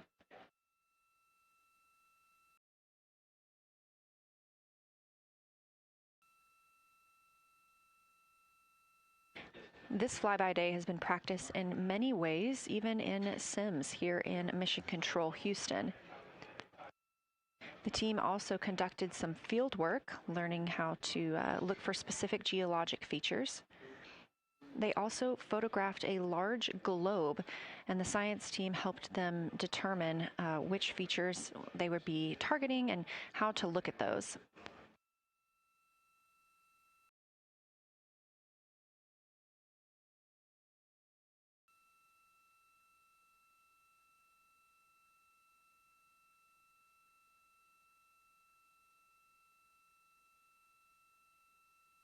We have a few more minutes that the crew would be photographing their crew choice. Again, this is NASA astronauts Victor Glover and Christina Cook at the windows. They will then move on to another discussion portion. This is for the far side albedo, that reflectiveness, and color that they are seeing. We heard earlier about some browns seen on the moon, which is very interesting, especially here from Earth, where we are just seeing whites, grays, and maybe even black at some points. When they get into that discussion for far side albedo in a few minutes, the theme is looking to know how that color and albedo is, what those variations look like across the far side.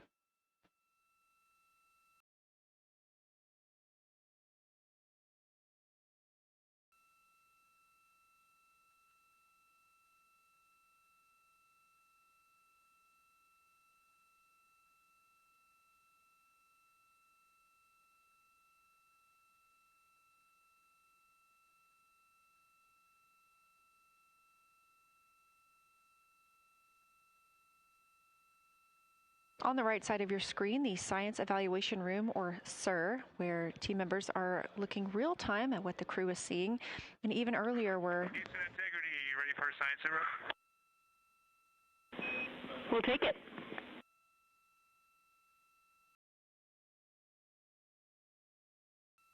Okay, the crew has swapped positions. They're in their crew choice element. I've been listening to both of them for a little bit, and they're really enjoying, they both decided to pick the Terminator, and they're spending a lot of time looking at the Terminator, just talking about the resolution that they can see, the depth of the craters, and the various interesting and unique excavations that they can see.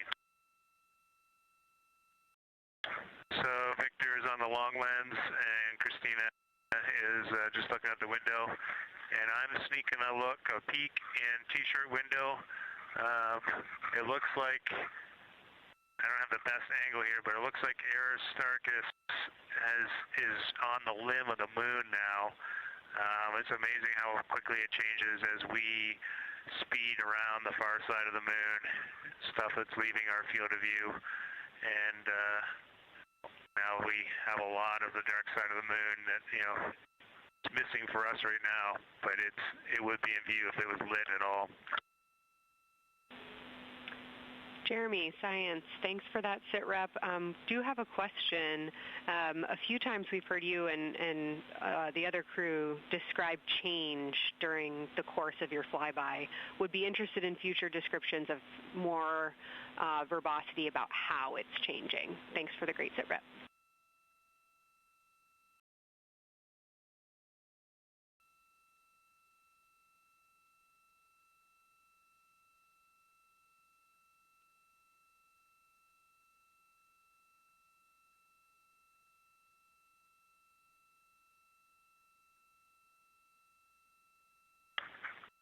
Yeah, Kelsey, sounds good. We are definitely keeping an eye on that.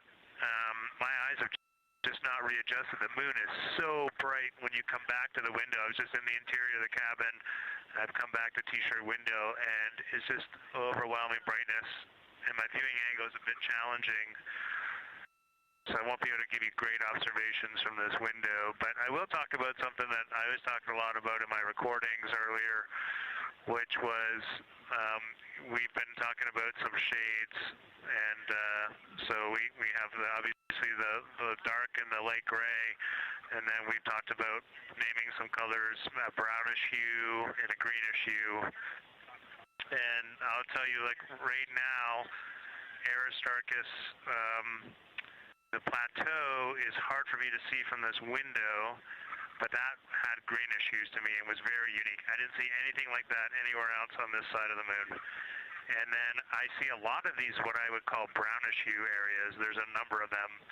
And they, for example, in the northwest corner of the highlands, to me it looks like the brownish hue is caused by ray or ejected material landing on the highlands, and then we obviously see the ray areas as a lighter albedo, but in between the rays where the deposit would be thinnest, that is what it looks like is causing the brown to me. So I saw that on the northwest side of Aristarchus, or sorry, that dark area of the highlands, northwest side of the highlands. I saw it in the highlands to the east of Glushko, and then I see those same brownish hues west of Oriental, and I drew a contact there on OneNote, but that's a huge region, kind of like a piece of pie with the point of the pie pointing at Oriental and then going up towards the northern side of Hertzsprung. And that is an area that just looks like that brownish albedo. That was fantastic, Jeremy. We had heard rumors of the green and brown hues, and so you really read my mind on asking about those. Understand they likely didn't have any contact with each other the way that you described them, but please correct me if I misunderstood that. And then last thing, I'll make the same offer we made to Victor earlier. If it would be helpful for us to verbalize any targets so you can stay at the windows and keep your eyes adjusted to the moon, please let us know.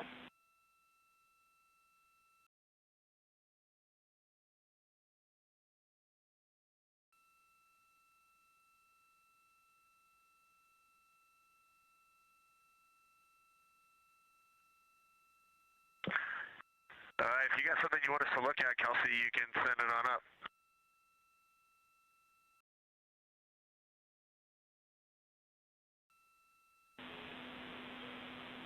Definitely not looking to interrupt your flow, Reed and Jeremy, only offering assistance if you guys want to keep your eyes off of the PCDs.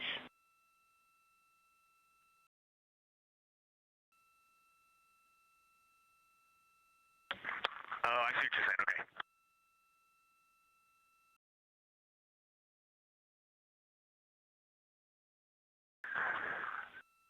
Not really science related, and we definitely learned this at Apollo, but the thing that is just most fascinating, I think, to me and Victor right now is even as rugged as the far side looks, when you look at Oriental and Ohm, it's rugged. But man, when you look at the Terminator, it is just like impossibly rugged, and it reminds you that the whole far side is that way, and just the Terminator is really bringing out the shadows and the hills and the valleys, and it is just, it's unbelievable. It's like no surface of the Terminator is not marked by a meteor impact, and it's just, it is very impressive to look at that, and you realize that that is true across the whole far side. You just can't see it due to sun illumination right now. Reed, Houston copies, and we were commenting on the same thing. Even from our view, the Terminator looks absolutely alien because there's just so much texture in there that we're just not used to seeing. So thanks for sharing that with us.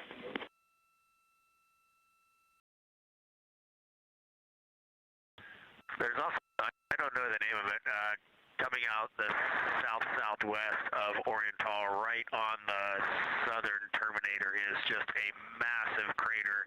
I don't know the name of it. Maybe you can look on the solar array wing video and tell me it's right. It's the southernmost crater you see on the Terminator right now. We're looking for you.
We're loving that picture. Thanks for showing us. And Reed, as an answer to your last question, we believe that that is Chebyshev crater. And the sir agrees with that.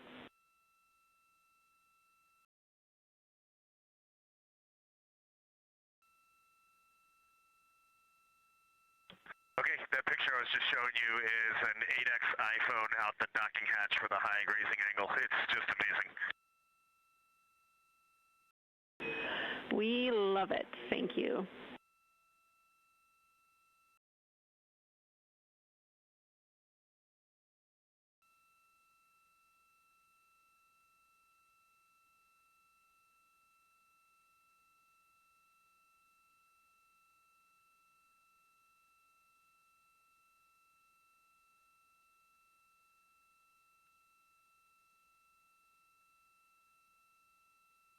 This is Artemis Mission Control in Houston, Texas. Mission elapsed time, 4 days, 22 hours, 12 minutes into the flight of Orion.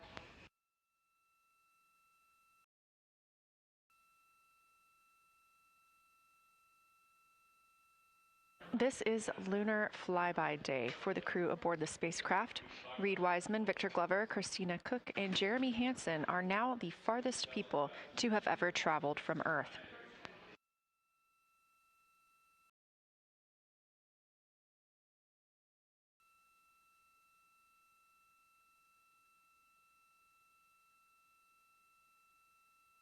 This a live view from inside the spacecraft. They have turned off the lights so they're able to see outside and photograph the moon better with no reflections from inside. And for a very brief moment there. Integrity Science, thanks for those iPhone views. It's helpful to see what you're seeing.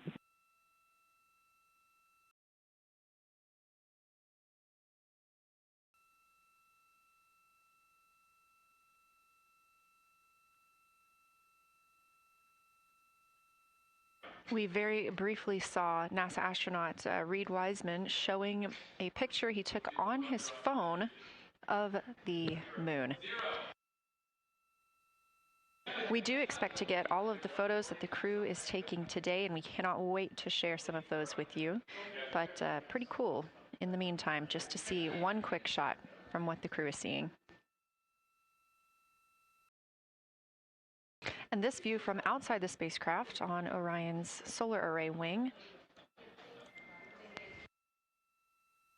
Orion is now 6,643 miles away from the moon and continuing to grow closer. Again, their closest approach will be about 4,066 miles. The best comparison is if you held a basketball at arm's length. That's about what it would look like to the Artemis II crew at their closest approach.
This view showing at the very top, a camera coming from Orion, continuing their flyby of the moon. We have 3 more flyby observation blocks after the completion of this one. Down on the bottom left of your screen, that's the SIR, the Science Evaluation Room, where team members are continuing to work through all of the targets that the crew is photographing today, and they've helped identify some of the craters and some of the other items that the crew has seen on the moon's surface. Down on the right is Artemis Mission Control here in Houston. Those 2 rooms down at the bottom are just down the hall from each other.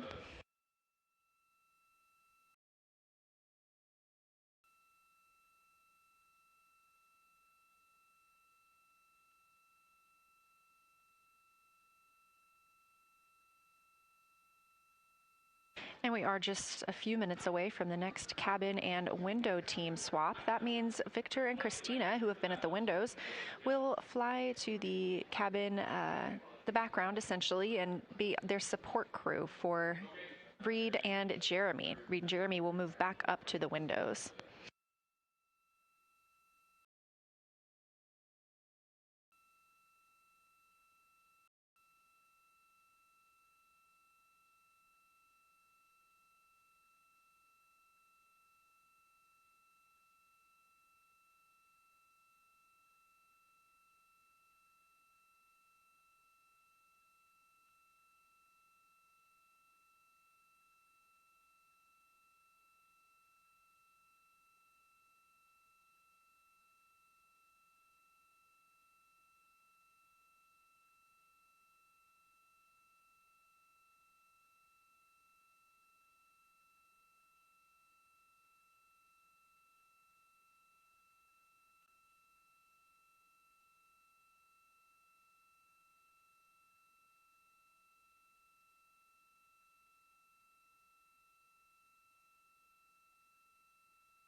crew is continuing their discussion portion of the flyby in the lunar targeting package, where it says far side albedo/color. They are looking. The science team is looking to get a good understanding of what the crew can see on the far side at this point, and its brightness as well as any colors. We did hear earlier Canadian Space Agency astronaut Jeremy Hansen reporting that they could even see browns and even greens on the moon. I'm really looking forward to seeing those photos.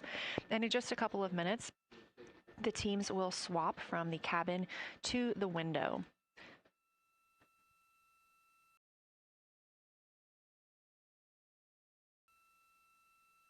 Another rundown of just how this flyby is choreographed inside the spacecraft today. So these activities have been timelined, and there are these 5 blocks of time during which the crew is going to be observing the moon from Orion's windows. Now we are just coming up on the end of the second block, and we'll start the third soon. So at any time during those blocks, 2 members are at the windows working in a pair. One is taking photos from window 2 and has a blue shroud over the window to help prevent any reflections from inside the spacecraft. They are also using an 80 to 400 millimeter zoom lens. And the other astronaut on the window team will be in window 3 using their portable computing device to make annotations. Now, again, both of those crew members are making audio recordings of what they are seeing, and we are not hearing that right now. Those are going to be downlinked later to the science team, who will evaluate them and use that data to inform our understanding of the moon. Those 2 crew members at the windows swap roles. Integrity Houston, it is time for another swap between the cabin and the window teams. So we have 15 minutes of handover time, and then we will expect Jeremy and Reed at the windows and Christina and Victor at the cabin. I have no new vehicle updates for you, but I do have a photo location for some photos on Ike's PCD, and I want to let you know that Jeremy's family have arrived in the viewing gallery.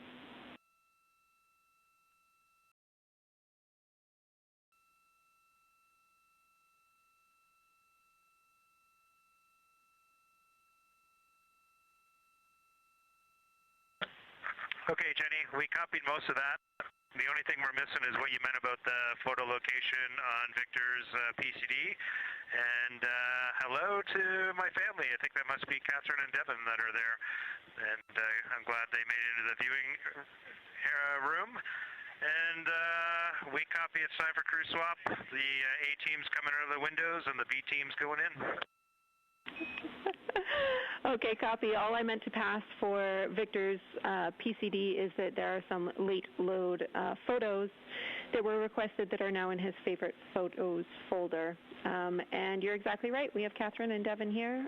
They give you a big wave, and they're super excited and happy to see part of what you're seeing.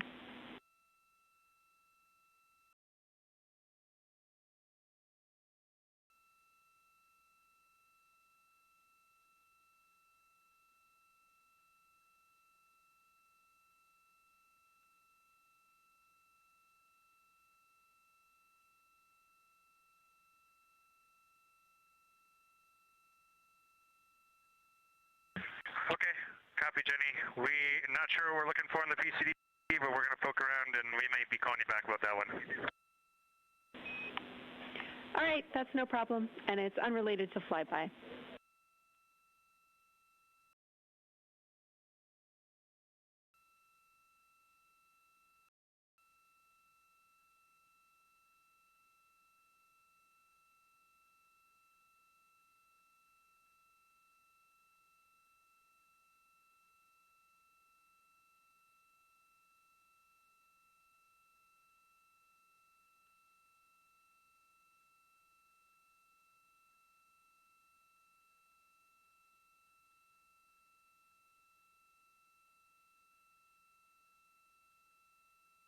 This is Artemis Mission Control here at Johnson Space Center in Houston, Texas. And as you just heard, Capcom, or Capsule Communicator Jenny Gibbons, Canadian Space Agency astronaut and Artemis II crew backup, relaying to the teams in Orion that it is time for a swap from the cabin to the window teams.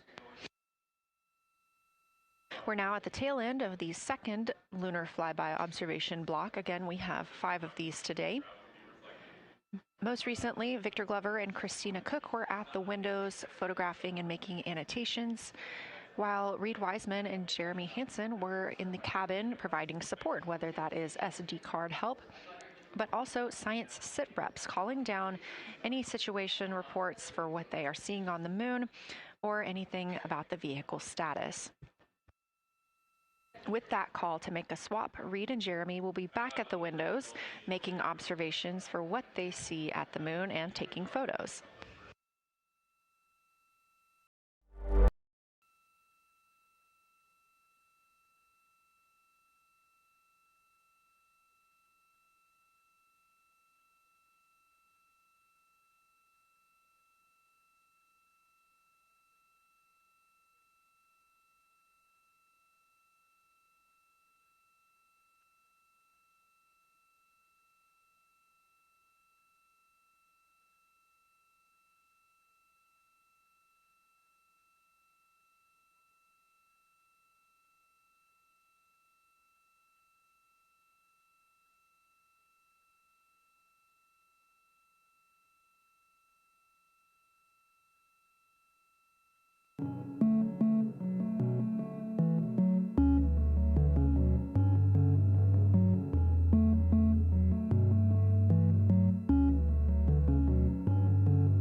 Watching live coverage of NASA's Artemis II. Something that's truly awesome up here is we now have the moon and the Earth in window 3 simultaneously, and the moon is a gibbous and the Earth is a crescent.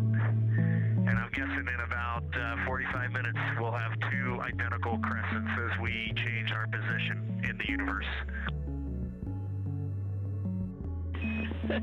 That is pretty darn cool. Thank you.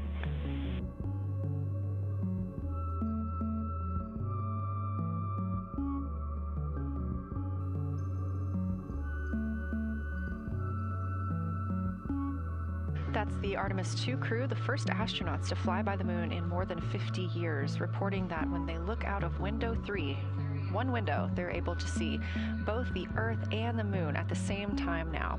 Now, obviously, our view is from a camera on the solar array wing pointed at the moon, and we hope to see that view of both the Earth and the moon soon.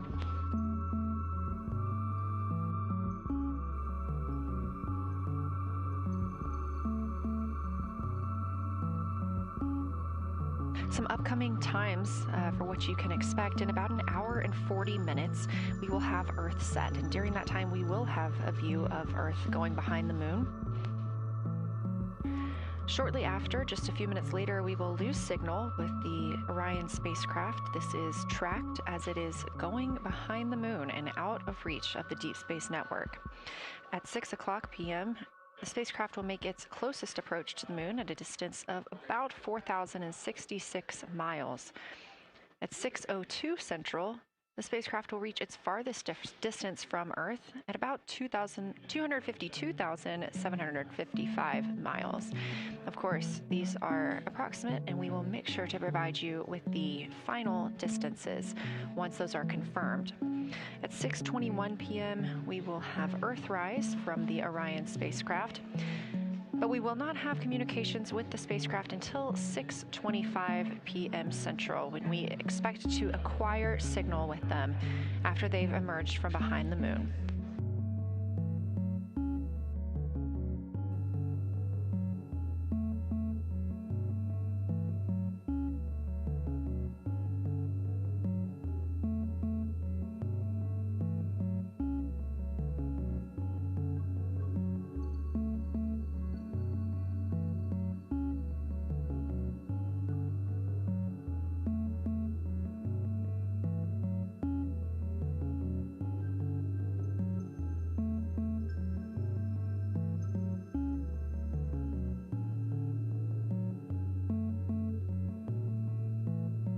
Again, you're watching live coverage of NASA's lunar flyby for the Artemis II mission, the first crew to fly beyond the moon in over 50 years.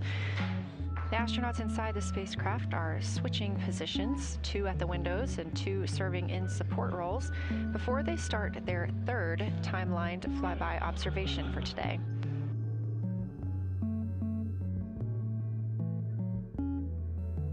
We've heard great calls from the crew so far describing what they're seeing, all well trained by the science team here on the ground.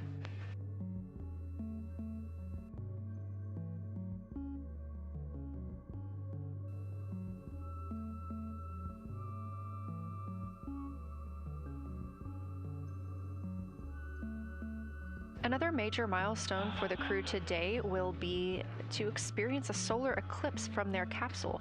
No one on Earth will experience this solar eclipse. To the astronauts, this will look a lot like a total solar eclipse on Earth, except the moon will be huge compared to the sun. Whereas if you're standing on Earth and looking at a solar eclipse, the moon and the sun appear to be about the same size in the sky. As the moon begins to cover and then uncover the sun, the astronauts will see a partial solar eclipse, so that's before and after totality, and during that time frame they will have to wear eclipse glasses so they can safely view this phase. They also intend to capture images of the sun's corona during the eclipse. This is a rare glimpse at the innermost corona that will only be captured by the astronauts' cameras. During the eclipse, we also look forward to the crew members describing what they will see, which includes unique light features like the shape and size of the corona and potentially even lunar dust. At the same time, Venus, Saturn, Mars, and Mercury will be near the sun, so they may be able to identify what part of the sky they're looking at. This can help train future Artemis astronauts on what part of the sky they're seeing, which is useful knowledge in challenging situations when they may need to rely on that information instead of instruments for navigation and orientation. That eclipse window will last about an hour, and it'll happen near the end of the day today, closer to 7:35 p.m. Central, 8:35 Eastern.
As you can see in this live view from Orion, the spacecraft is maneuvering around the moon, and the views of the moon have changed since we started our broadcast.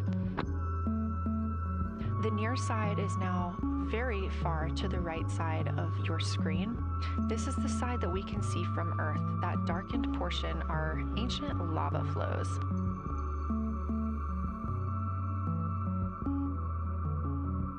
The crater down towards the bottom of the moon is Oriental, and this is a crater that was previously never seen before by human eyes until this mission.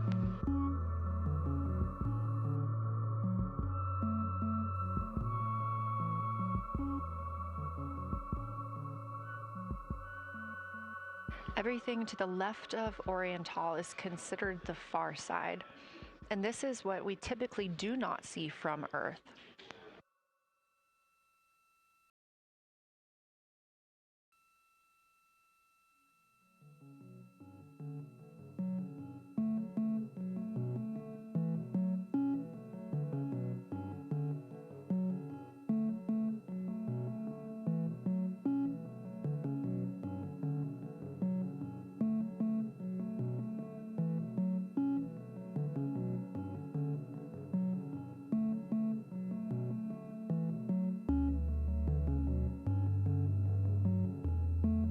Just a reminder about this view. This is coming from a GoPro camera mounted on the tip of one of Orion's 4 solar arrays. Each solar array has a camera mounted on it, and the bandwidth is limited due to we have a crew on board, and this is our first flight of crew aboard the Orion spacecraft. So having a crew means we have to have an environmental control and life support system. There's a lot of data around, a lot of data to bring down for the crew members to keep us up to date on everything happening aboard the spacecraft. So we have to share our bandwidth when it comes to imagery and data.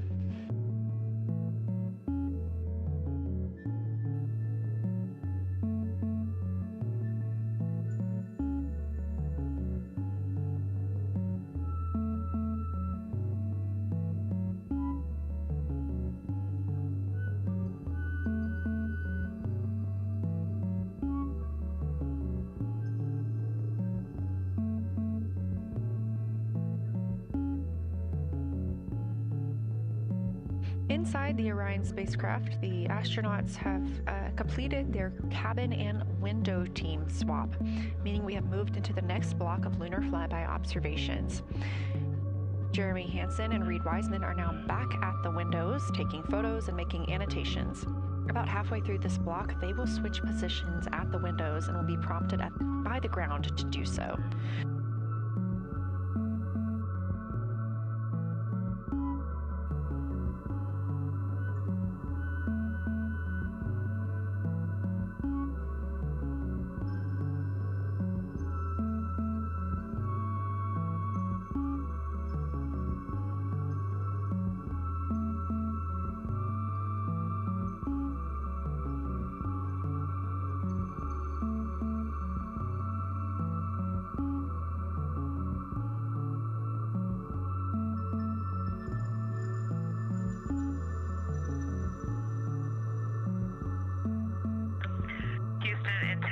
For SITREP. First of all, I'll just talk about the experience that I had during Victor and my observation time. It was an incredible experience. We definitely noted how much more you can see with the zoom lens.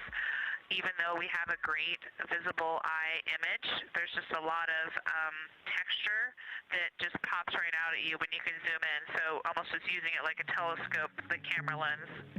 We really enjoyed our discussion time. That was a great innovation on the lunar targeting plan. We were both able to describe a lot more kind of with flow, I would say, when we were talking to each other. And it was also, we sort of were able to bounce ideas off of each other and come to new conclusions. We had, I think, a very successful talking through of some contacts between different color areas, both in the mare and in the highlands, and we identified some really unique texture areas as well.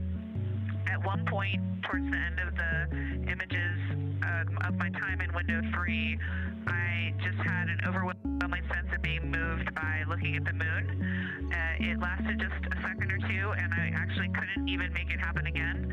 But something just drew me in suddenly to the lunar landscape, and it became real.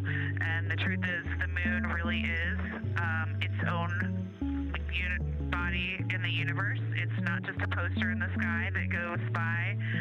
It is a real place. And when we have that perspective and we compare it to our home of the Earth, it just reminds us how much we have in common. Everything we need, the Earth provides, and that in and of itself is somewhat of a miracle, and one that you can't truly know until you've had the perspective of the other. I'll switch into some logistics stuff. The Peltors, both, their batteries stopped providing the active listening, but we have verified they're still recording, and so we're able to have discussion time and hear outside our recordings by just moving the ear cup off of the ear. Other than that, everything's working well technically, and we've been able to find all our targets, and we're having a really great time. Thanks, Christina. We copy those logistics for the Peltors, and also thanks for bringing us into the cabin with you with that description.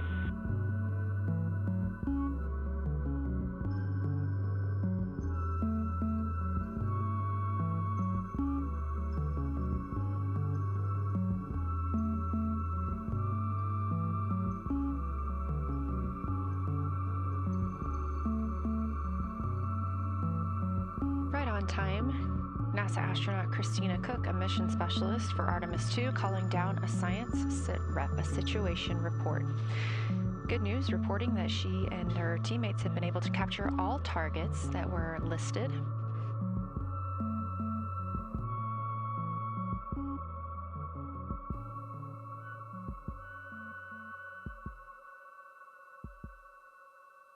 Christina also gave a vibrant description of just how it feels to be there and to see the moon up close and not just something passing in our night sky. Currently, the team members at the window are Reed Wiseman and Jeremy Hansen. Meanwhile, Integrity cabin team for window shroud.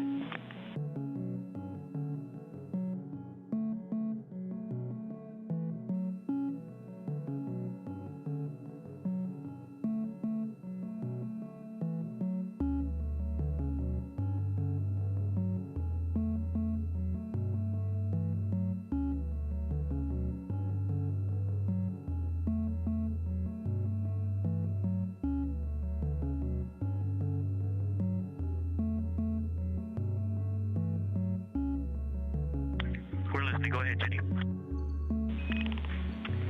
Hey, Victor, we have a temperature constraint on the windows, and the shroud might be getting us close, so we just want to check on the state of window 4's shroud, whether you believe it's still necessary because maybe things have changed with our viewing, and if so, we would like to request to have the shroud removed.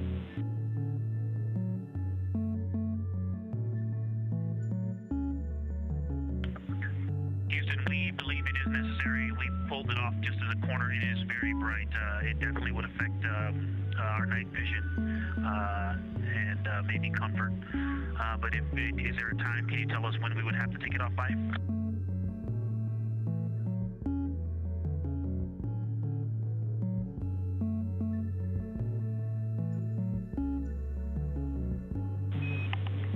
Unfortunately, since it's been on for a while, we are going to have to request that the shroud is removed, and we can recommend something that could block the light but just create a bit of distance between the window and whatever is covering it. Something like a t-shirt would do the trick and help.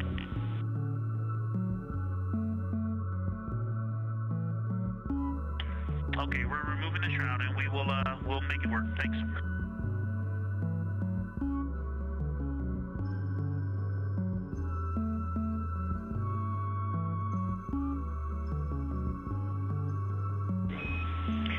Thank you, Victor. We know it's pretty bright in there now with that window uncovered. We will also offer that airflow on the window would be helpful. So if you want, you can also retrieve the condensation hose, which should be friction fit onto one of the diffusers. And that on the window would also help.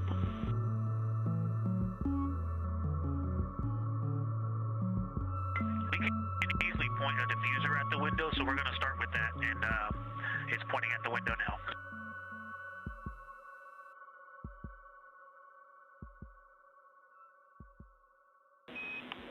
Okay, we'll take that, Victor. Thank you. Please keep us updated.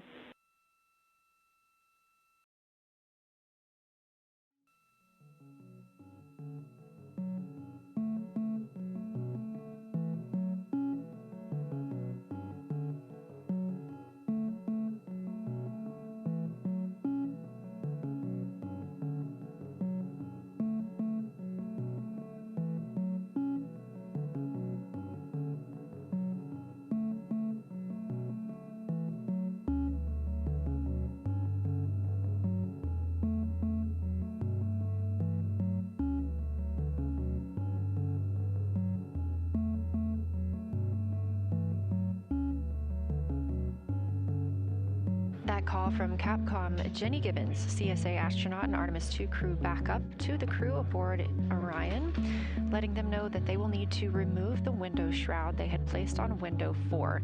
They initially placed that shroud there to block out some of the light from the Earth. It was extremely bright coming in the cabin and interfering with some of their viewing opportunities out at the moon.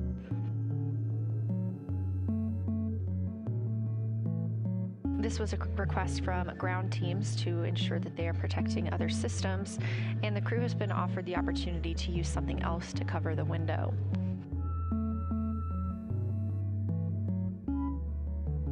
Meanwhile, Reed Wiseman and Jeremy Hansen continue with their lunar flyby observations.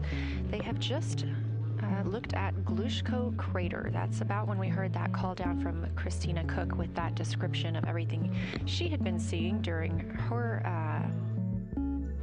observation period and what she was seeing at that time. The science team asked this crew to take centered images of the entire crater and their ray system in one frame. They're also interested in knowing the brightness, texture, and extent of Glushko's rays and how they differ in the mare, or that sea area, versus the highlands. Glushko is considered a young lunar crater, and these observations can help understand material properties of those craters.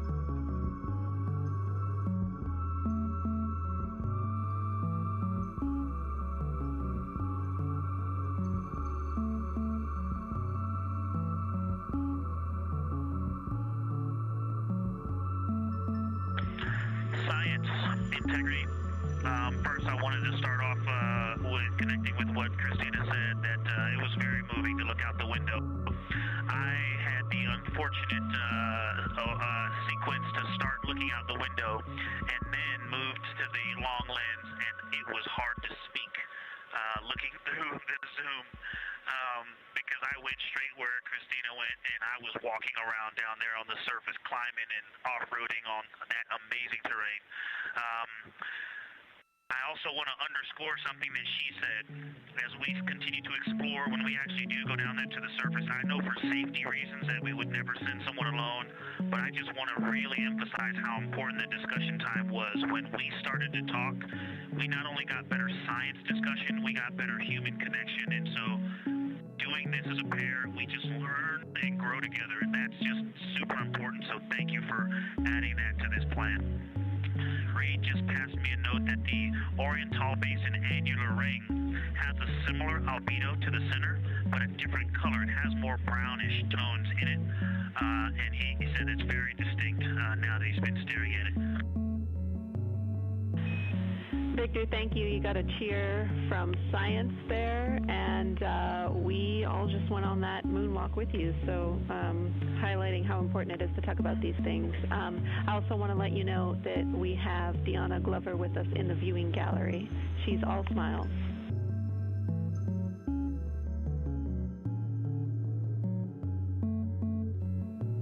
Well, you just got a bunch of cheers up here. Hey, babe. I love you from the moon. We love that we got a hey babe too, and we also have one of your lovely daughters here watching you guys work.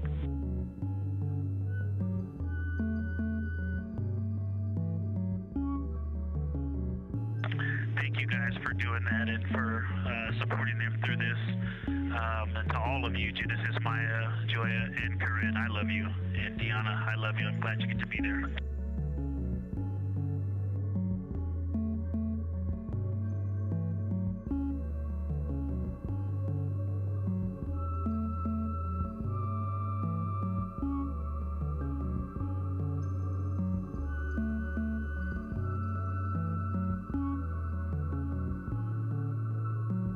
We've had some really sweet words from the crew members aboard Orion today, as their families have been able to filter in and out of the viewing room here at Artemis Mission Control at Johnson Space Center in Houston. Victor Glover also giving a great science sit rep and just a description of how it must feel if you were down on the lunar surface while he was looking through that 80 to 400 millimeter zoom lens. He also expressed how important it was to be able to talk through that real time with Christina Koch and stress the importance of that on future missions, that it not only made their discussions better, but also more human.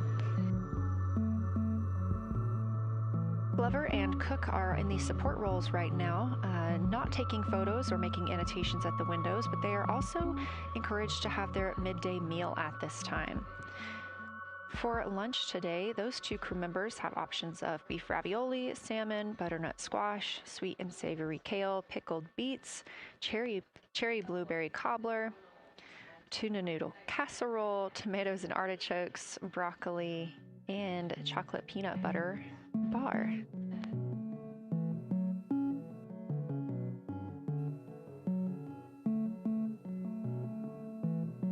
Once Glover and Cook return to the window portion of their flyby today, Reed Wiseman and Jeremy Hansen will get into their midday meal.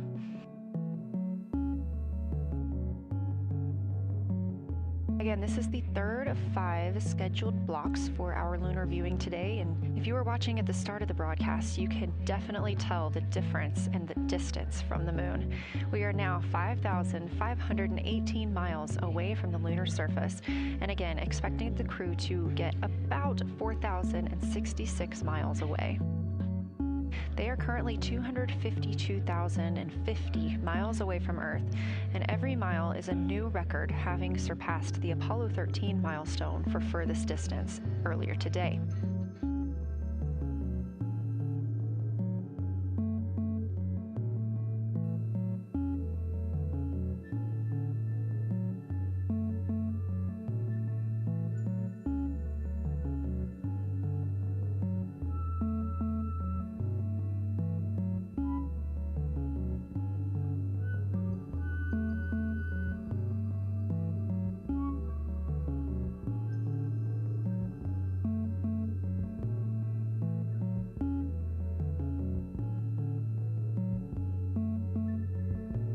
If you look down to the bottom right of the moon in that darker looking area, that is Oriental Basin. We have continued to lose views of the near side. It is just barely visible over towards the bottom right side of your screen. And then you'll also hear later about that terminator. That's the line between light and darkness while on the moon. It is really exposing some of those craters at this time.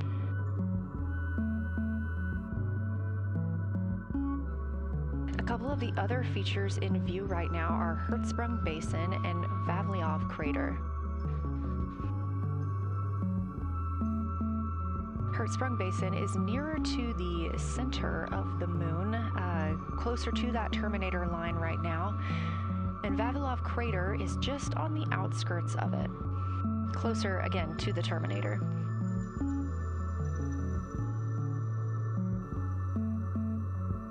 Towards the bottom of the moon and to the left of the terminator line, or currently shadowed in darkness, is Apollo Basin.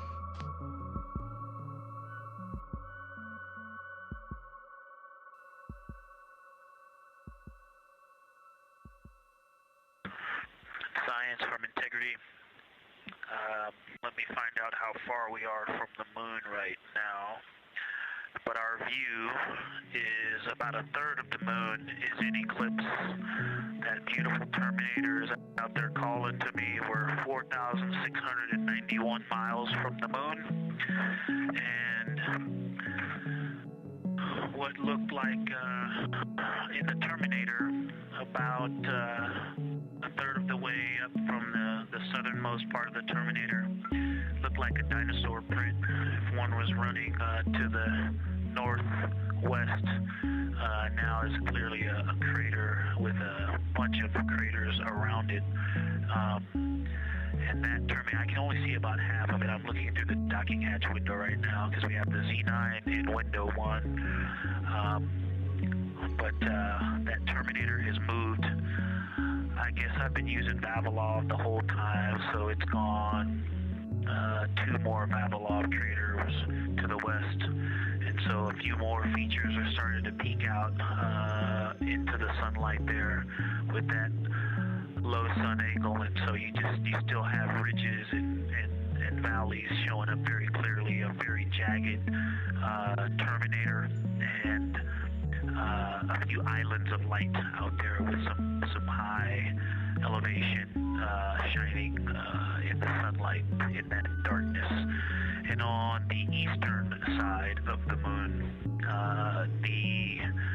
let's see, Grimaldi appears to be one of the farthest east features, and that is maybe 5 degrees from being right on the limb and going off over the horizon.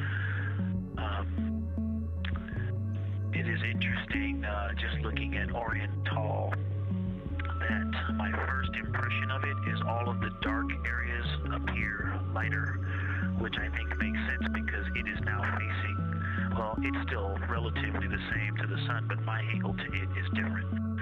So I'm looking at it from a little more, even further to the side as we pass it. But all the darker features appear to be just a little bit lighter from this vantage point. The darker ring structure in the outer and inner ring, and the interior, as well as the annular ring portion, everything seems to be just a smidge lighter at this point. Thanks for that description, Ike. Any additional words you can provide on Oriental would be wonderful, as that is such a high priority target for us. And while I have you, as we get closer to target 15, which is the Terminator target, if you can find Zeeman crater again that you were looking at earlier, everything to your left of Zeeman would be getting into the South Pole Aiken area to help you orient yourself.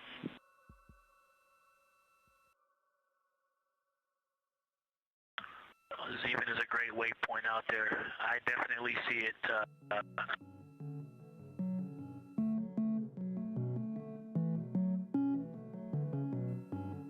Yeah, Zeeman is very easy to find, and that is awesome. Thank you for pointing that out. Feel free to do that as often as you think of things. Let's see, looking back at Oriental. Okay, another thing, after looking through the zoom camera, man, you guys are smart. You probably did this on purpose, but after looking with my plain eyes and then going to the 400 millimeter zoom, now looking at it, I see the cliff face as if you were standing in the center. That inner and outer ring have definitely some real terrain to them, and now I can see that as terrain. Now that I look at it even with my naked eye, I can tell that there's a lot of elevation and that, like I said, a cliff face on that eastern edge where all the darker deposits are. And it's just the scale now. Looking at it from far away, before it seemed like flat with color painted on it, but now that I look at it, I can definitely see that there is, different depositional characteristics. So the darker is some other material, but there's also some shadowing going on because of the cliff face that is a part of that crater wall. Great description, Victor. Thanks, and really interesting to hear now the distinction between shadow and color. Before I let you go back to other observations, you mentioned that Reed saw a browner hue to the annular ring than the rest of Oriental. Are you seeing that from your vantage point?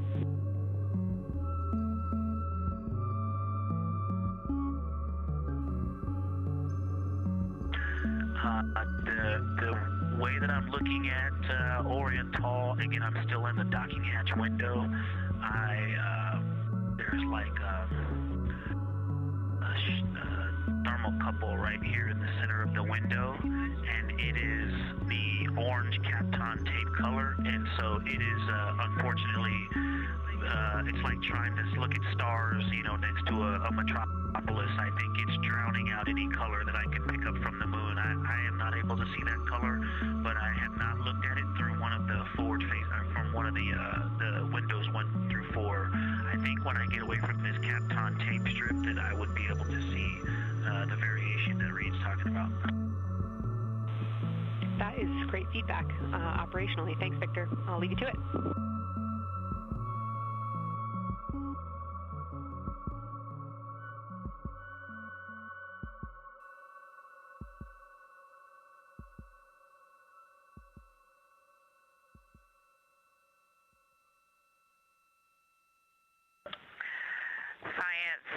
integrity with a question from the window team. Integrity, this is Science, here with you.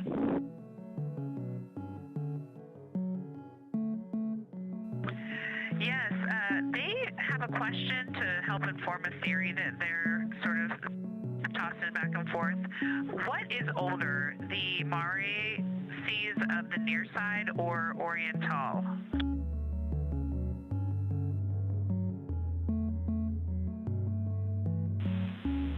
Stand by, Integrity. We're going to get you a little geologic history here.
Integrity Science back with you for some lunar volcanism when you're ready.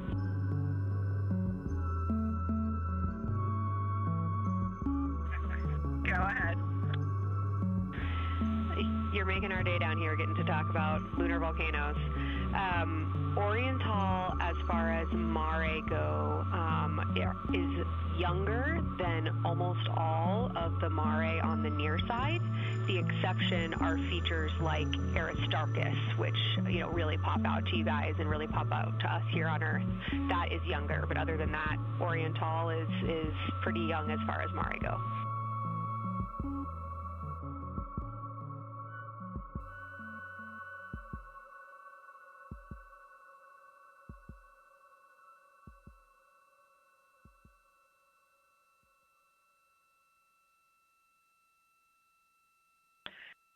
And Kelsey, thanks for that. We love lunar volcanism too.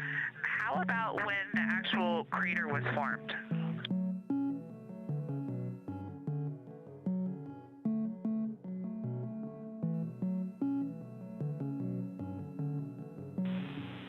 Yeah, we're going to get you an age for Oriental, and while we're getting that, Christina, can you, maybe you've heard the window team talk about the sort of contacts around Oriental, but because that material is so much younger, if anything pops out to you about physical relationship between that and surrounding terrain, we'd love to hear it.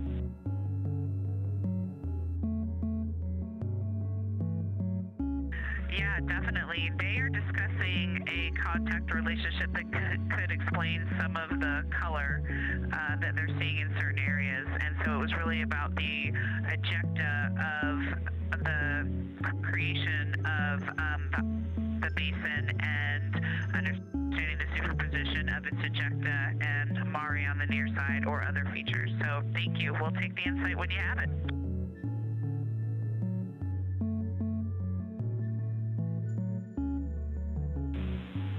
Thank you, Integrity. And I know Jenny wants to get to you with some topics, so I'll leave you with Oriental is 3.8 billion years old.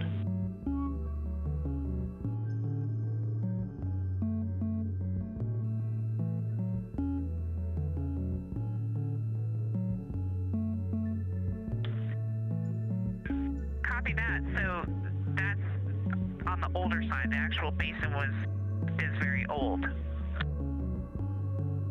Correct, as is the case with a lot of mare. Typically the big basin formed and then the, volcanic eruption was able to punch through the crust where it was weakened by that basin formation.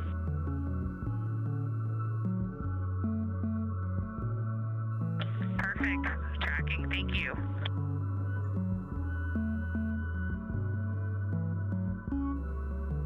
NASA astronaut Christina Cook calling down some questions to the science team on console. The voice you're hearing with those answers is Dr. Kelsey Young. She is joined by Trevor Graff on console today. Christina asking about the age of Oriental, and specifically the mare regions. Those are those dark regions that you see. They are paved or filled by volcanic deposits.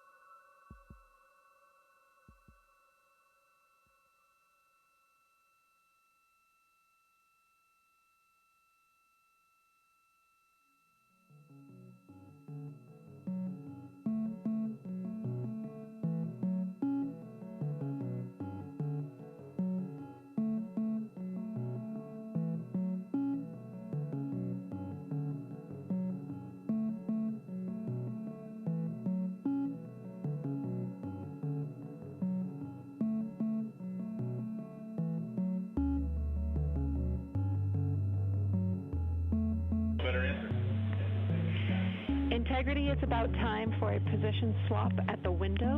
So we will ask Reed and Jeremy to swap positions, and I'll remind you again about your SD cards. And Victor or Christina, I have one window task for the cabin team when you're ready.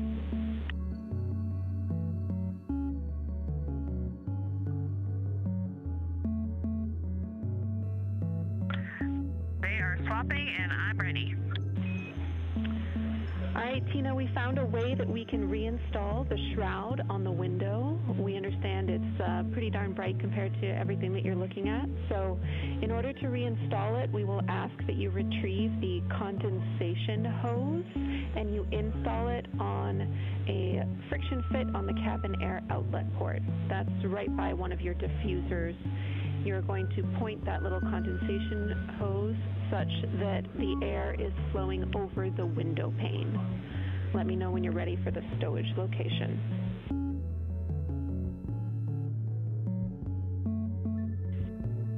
Ready.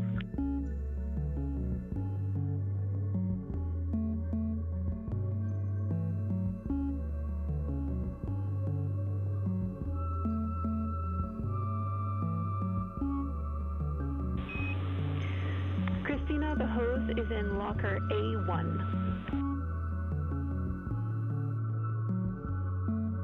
The crew has gotten a go to reinstall that window shroud they were using to block some of the earth shine. Copy.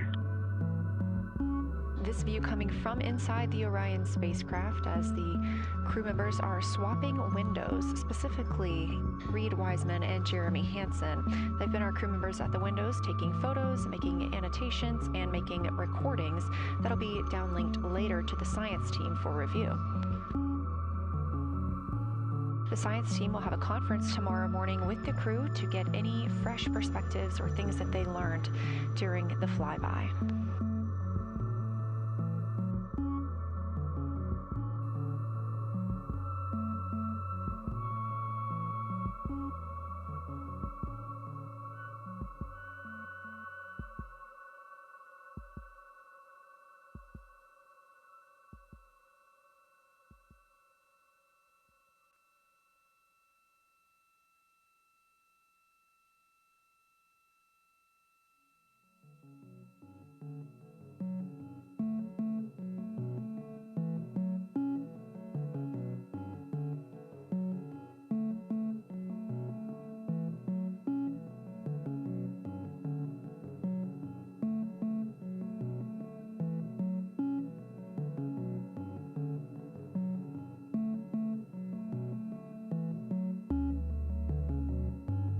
Again, we are now in the third of 5 observation blocks for the crew scheduled for today.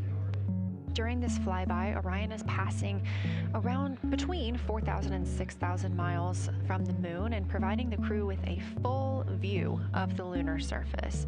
It's a higher vantage point and much farther than Apollo's lunar orbits on average. So from this view, astronauts can observe both the North and South Pole and large-scale geologic features in one single view.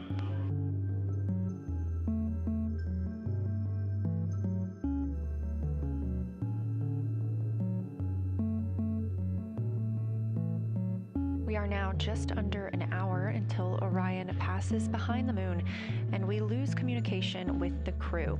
They will be out of reach with any of our deep space network antennas. That loss of signal will last about 40 minutes, and we expect to regain communications with them once they fly behind the other side of the moon. While they are behind the moon, they will also reach their max Earth altitude as well as their closest approach to the lunar surface.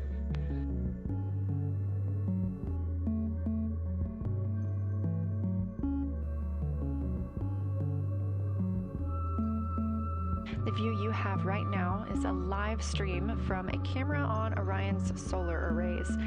You are looking at a live view of the moon, and 4 people are inside that spacecraft taking pictures of it, telling us everything that they are seeing, the first humans to do so in over 50 years.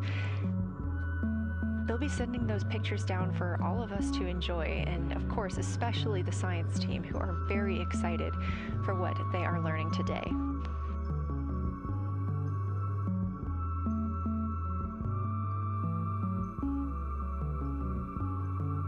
It appears the Artemis II spacecraft Orion is now under 5,000 miles away from the moon. Again, we expect their closest distance to the moon be about 4,066 miles.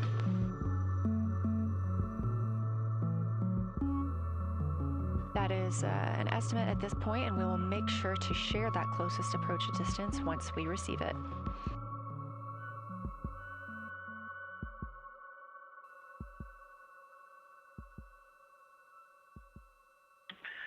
Houston integrity question, did you just want us to cool the window with the condensation hose, or did you want us to put the shroud back on and cool the window at the same time?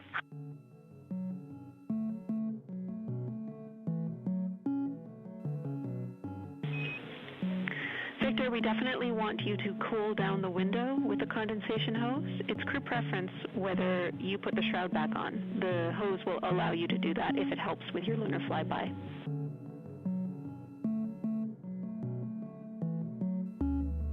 Okay, copy. We're going to do both at the same time. Thank you.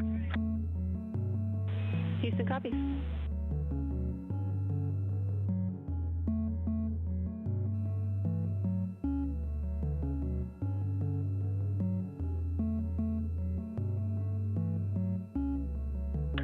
Houston, thank you for that suggestion. The cabin is darkened again, and that makes a big difference for the imagery. And for science, we are now seeing a half moon.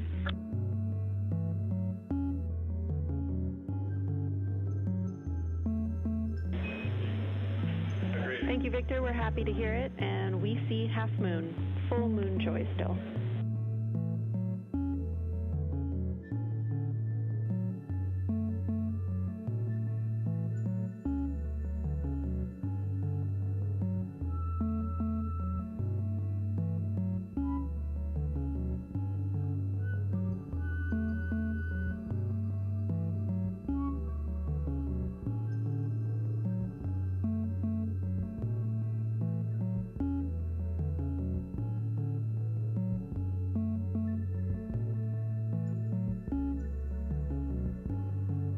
Crew reporting from Orion that they are seeing half the moon, which is about what it looks like here from this view from the spacecraft. However, what has become a little bit of a catchphrase for this mission, everyone is reporting full moon joy.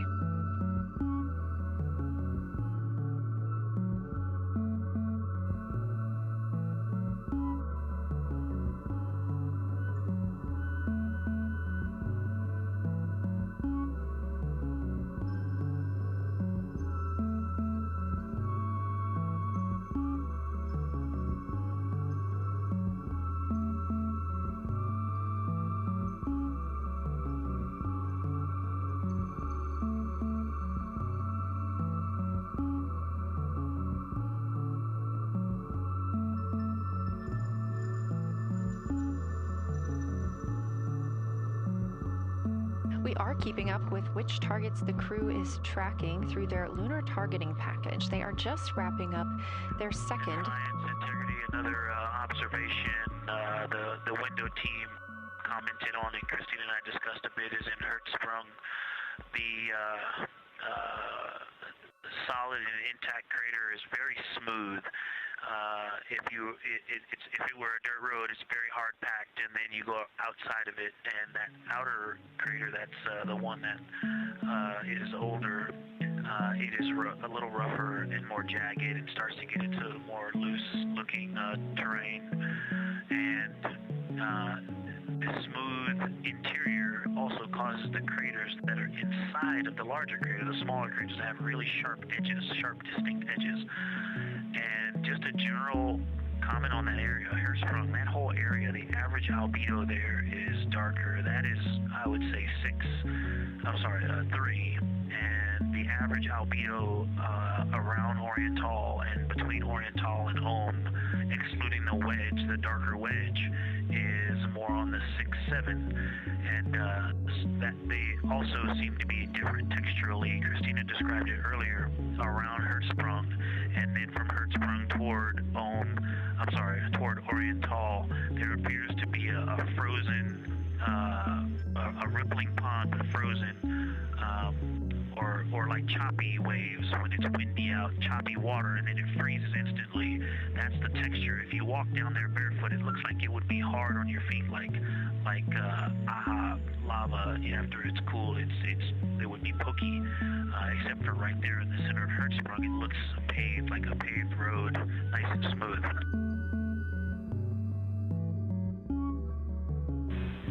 Victor, that's a wonderful description. Going from a paved road to lava reminds us of the Icelandic highlands. Thanks for that.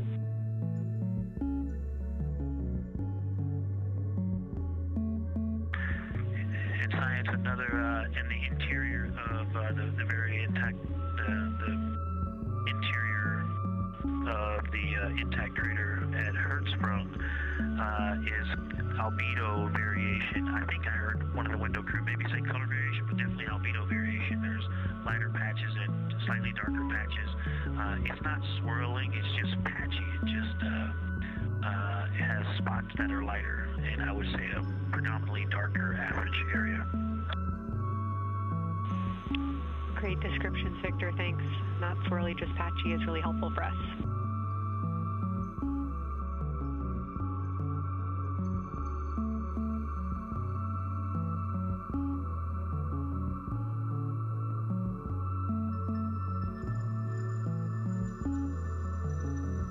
Really great descriptions coming from Science.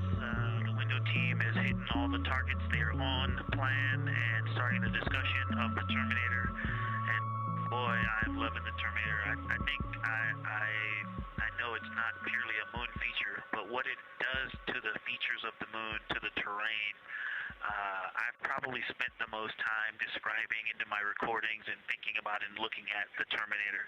There's just so much magic in the Terminator.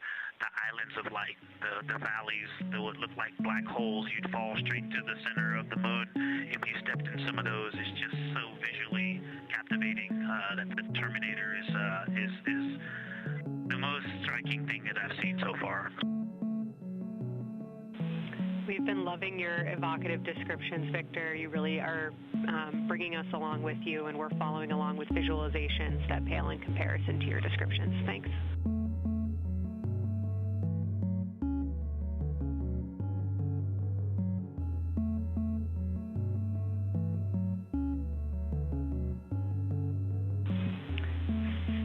Integrity Science, one more question on a status of what the window team chose to observe for crew choice.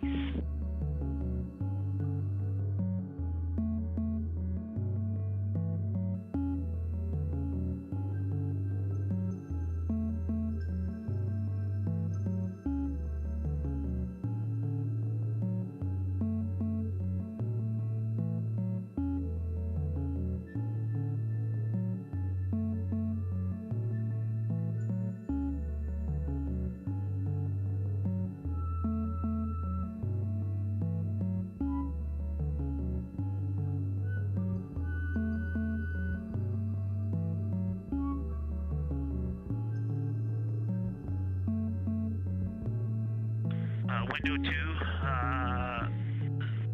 talked about Vavilov, look for suspended dust, and the Terminator, and window 3 about the experience and about the three-dimensionality of the moon this close. Wonderful. And another observation about Oriental, I would say, is the features going off to the southwest, the two large, almost look like scratches in the surface.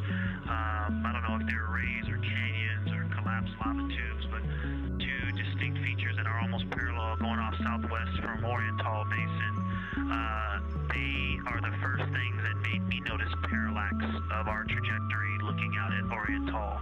That and in the inner walls of the east side of the crater rings, you really get a sense that we're flying over something with elevation and terrain, and they look different from this orientation. Love to hear it, Victor, and you had it that those chains are actually crater rays, secondary craters formed from the formation of Oriental.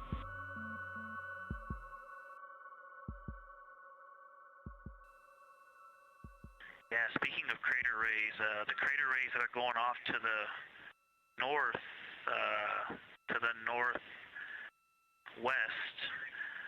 that run off toward Hertzsprung and I believe toward Vavilov. I'm not looking at it right now, but those crater rays are very interesting. They're all very small. I know you've imaged this, but they're all small and they look like, you know, a big impact launched rocks and things that made smaller impacts down the way. But something very interesting, and again, you can see this in imagery, but some of them are parallel, and then some of them converge toward the center of Oriental. And then I think I even saw some that maybe diverge, which not diverge, but that are convergent, which indicate multiple large impacts that created a lot of secondary impact crater rays. Fantastic, Victor, and I'll note that we can infer that you're looking down at your freshly named Integrity crater, which is near the end of one of those beautiful crater rays from Oriental. Thanks for the description.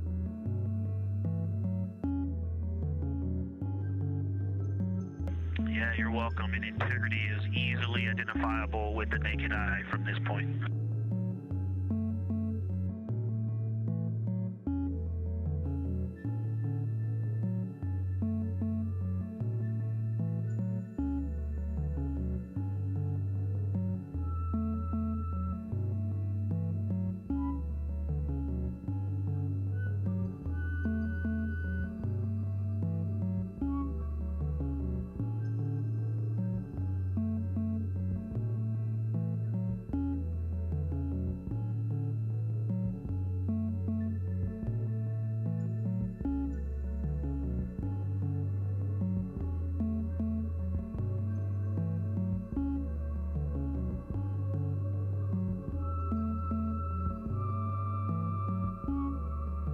We've been hearing some great situation reports from Victor Glover, the pilot of the Artemis II mission, calling down to the science team, letting them know what he is seeing. And one of those things is Hertzsprung Basin. If you look just to the right of the Terminator, that is the difference between light and darkness on the moon. You can see what he's describing when he says Hertzsprung Basin and how it looks a little bit paved in the middle there. It's almost in the very center of the moon in this view, coming from the Orion spacecraft and a camera mounted on its solar array.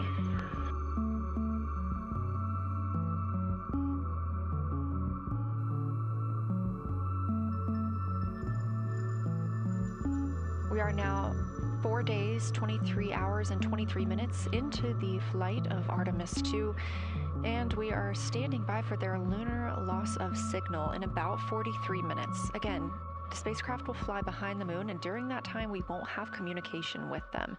They will be out of reach of our deep space network. However, we will regain communication with them approximately 40 minutes later when they come around the other side of the moon.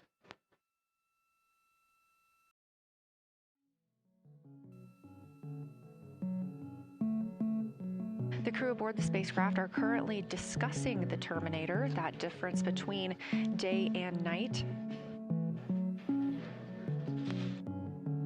The science science team is interested in learning about the topography and the color of the lunar surface, and it's already been very interesting to hear that they have seen colors like greens and browns while looking at the moon. Some of the questions that they are hoping the crew will discuss are: how do the quantities and sizes of craters and mountains vary along the terminator? And they are looking for the crew to describe the topography of features along or near the terminator. They're also looking for more information on any color or tone variations, and they're hoping that the crew will take images to illustrate their findings. Glover reported earlier that the crew has missed none of their targets when they are photographing at the window. We aren't hearing the conversations that the crew is having right now, but these are being recorded to their personal computer devices, PCDs, and those will be sent down to the science team. The science team will have a conference with the crew tomorrow morning to discuss their findings and experience when looking at the moon today.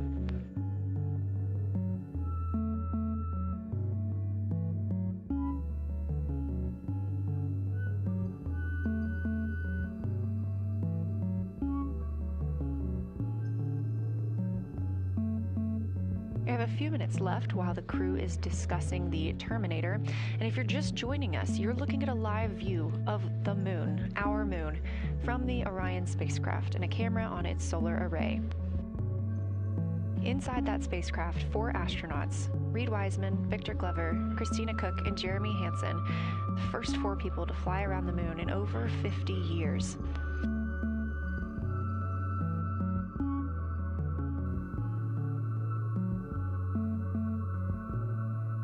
This is our lunar flyby day, and the crew has already surpassed 1 record today.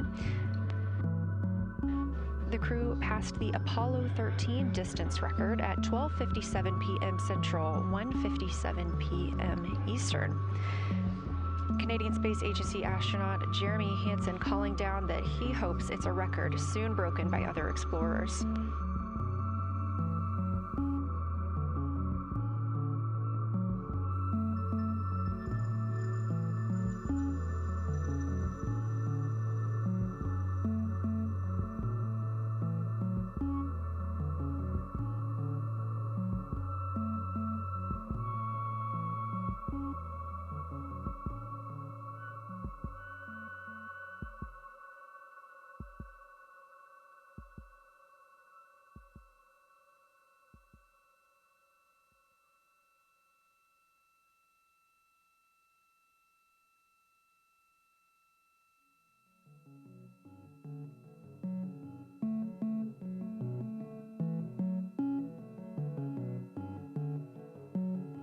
We are live in Artemis Mission Control in Houston, Texas, monitoring the flight of Artemis II.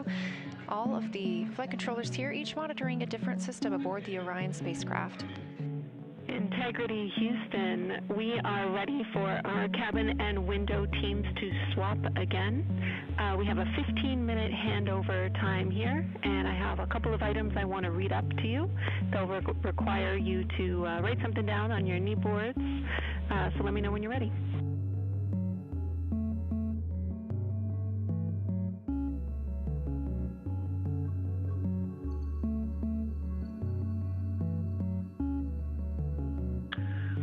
Okay, Houston, we are ready. Copy, Integrity. First of all, once you start this next shift here, during this lunar observation shift, we will begin our lunar LOS, so you can expect a call from me a few minutes prior reminding you. And second of all, FIDO just sent us updated altitudes and METs for lunar closest approach and max Earth altitude. Let me know when you are ready to write those down. They differ slightly from Optimus.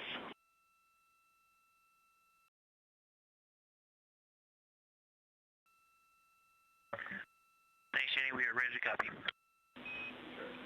Lunar closest approach will be at MET 5 days, 0 hours, 25 minutes, 34 seconds. And the altitude will be 4,067 statute miles. Maximum Earth altitude will be at MET, 5 days, 0 hours, 27 minutes, 39 seconds, with an altitude of 252,756 statute miles.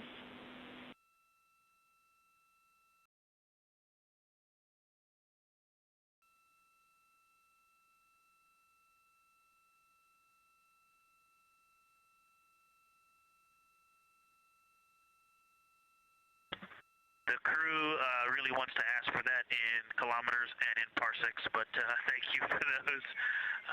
That is great. Thanks for that update. I'll send Fido to work, and I appreciate the metric. Other than that, I have no new vehicle statuses to pass to you. Enjoy your handover time, and we're looking forward to picking back up with you shortly.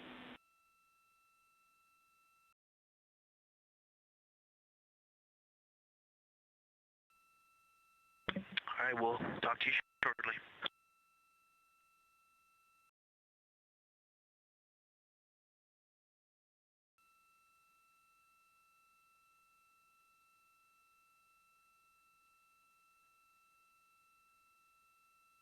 Those words called from Capcom Jenny Gibbons, CSA astronaut and Artemis II backup crew member, to the crew working aboard the Orion spacecraft. Had a little bit of a view inside the cabin. As you can see, it is very dark. The crew has turned off the lights, and the light that you were able to see is coming through the window, a reflection of Earthshine and from the moon.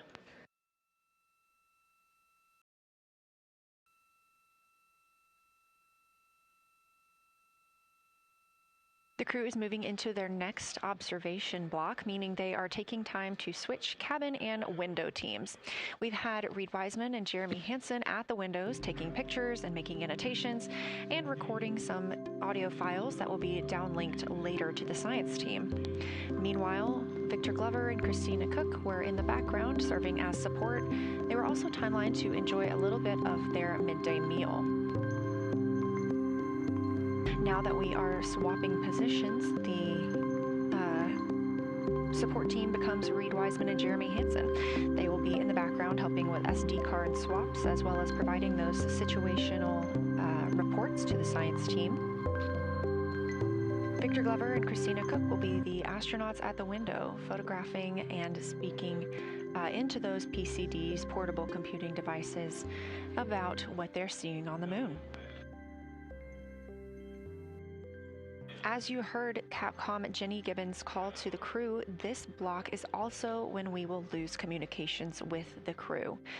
That LOS, or loss of signal, scheduled to be less than 35 minutes from now. We anticipate to be out of signal with them for about 40 minutes, and will regain that communication once they've flown around the other side of the moon.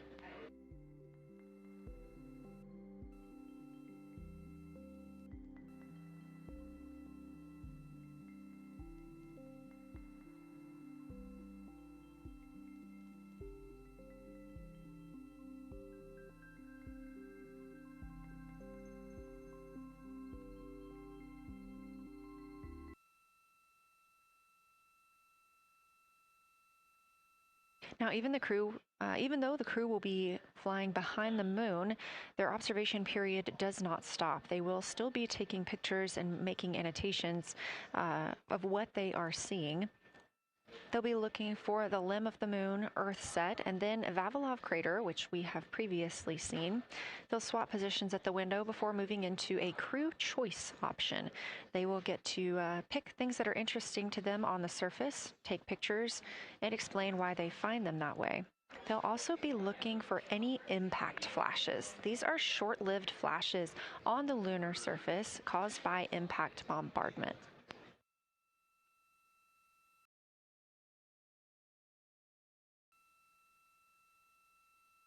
Just before Earthrise, the crew will be looking for lofted lunar dust.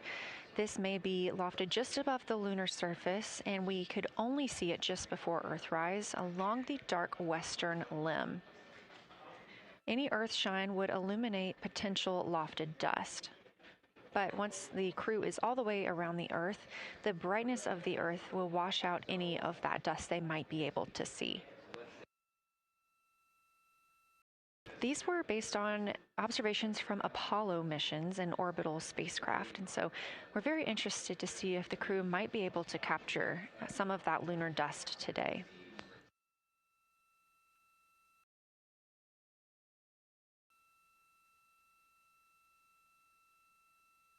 Following that lofted lunar dust target, the next will be Earthrise. We will regain communications with the crew shortly after Earthrise.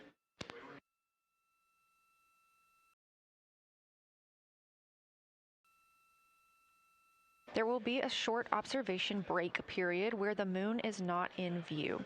That's because we are also anticipating the crew seeing an eclipse today.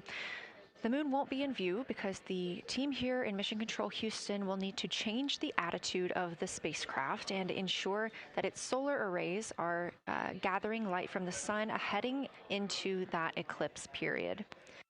So we will have communication with the crew, we just won't be able to see the moon. However, we will have views during that eclipse time frame.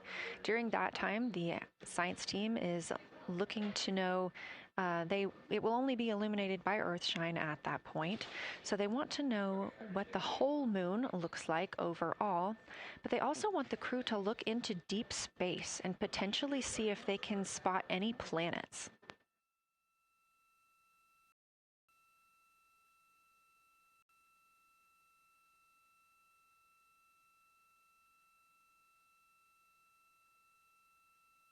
Once the eclipse is over, the lunar flyby period will have ended. We are live through the whole thing, and even once flyby is over today, we remain live 24/7 on NASA's YouTube. Integrity, if you got a moment. Go ahead.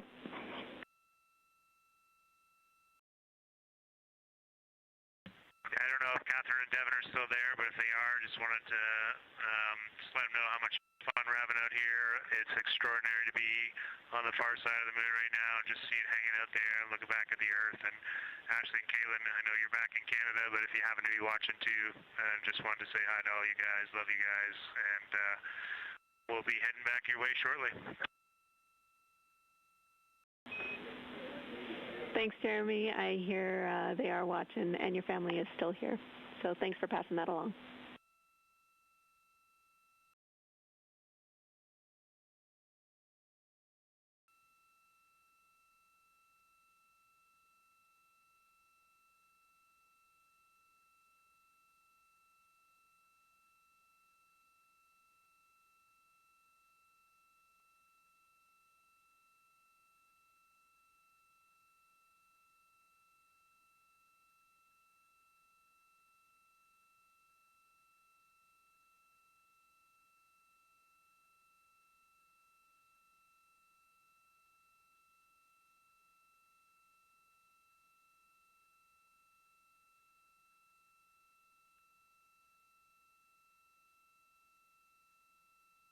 This view inside the Orion spacecraft, and it's a little hard to make out, but on the left there, that is Jeremy Hansen just calling down some well wishes to his family, joining us in the viewing room and watching online. Currently in the window are Victor Glover and Christina Cook. They are taking pictures outside of the window as they are now in their flyby observation block. At this time, Reed Wiseman and Jeremy Hansen are serving as support crew members, and they are also going to have an opportunity to enjoy their midday meal at this time.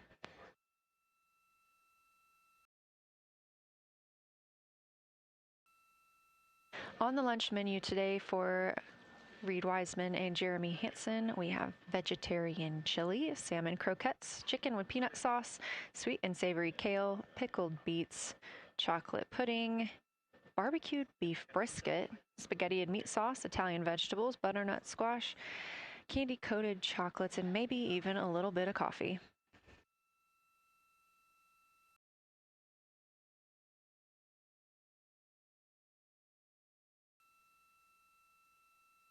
And if you look closely, you can see it looks like they are getting into some of their food for the midday meal. All of the food on the spacecraft is rehydratable. We don't have an option for fresh food as there's not a refrigerated section of the Orion spacecraft. So all of this food can either be rehydrated or eaten straight from the package, just depends on what the food actually is. And for food that needs to be rehydrated, there is information on each package of how much water needs to fill that bag and what temperature it needs to be.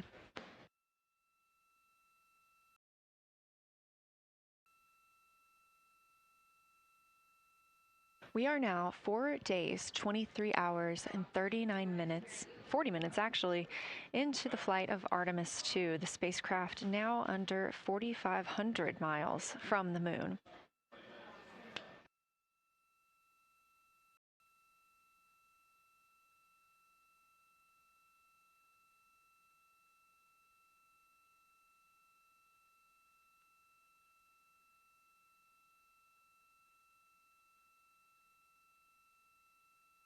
We are now also under 30 minutes away from loss of signal with the astronauts. We will regain that communication about 40 minutes later. They will still be photographing the moon and documenting what they're seeing while they're behind the moon. And we especially look forward to potential Earthset and Earthrise views.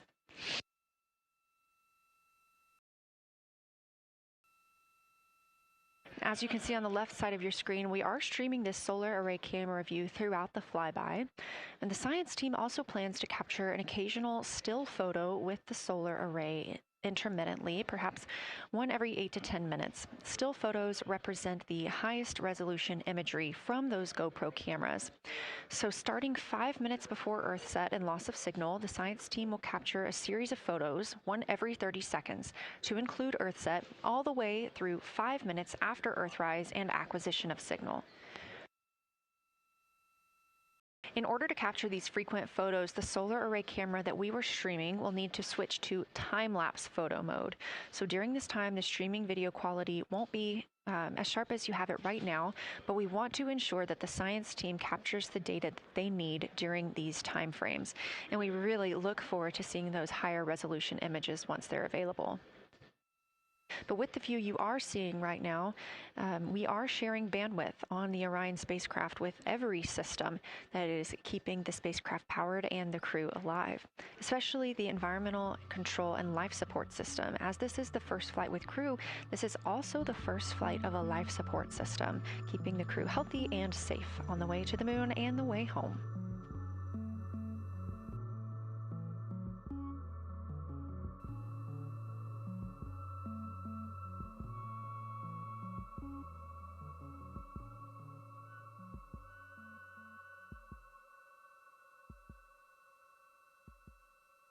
On the timeline, we're getting towards the end of the cabin and window team swap period, but it looks like our astronauts, Victor Glover and Christina Cook, are already photographing the moon outside of those windows.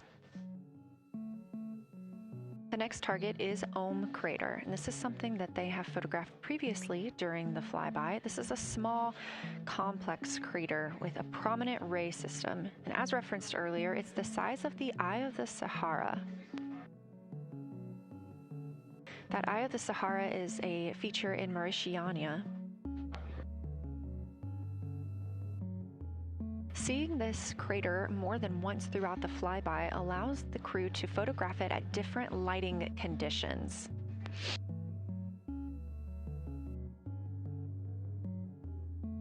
Those different lighting conditions help expose different portions of the target and can help the science team learn a little bit more about how it formed and what it is today.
this view inside the spacecraft as the crew continues photographing the moon outside their windows.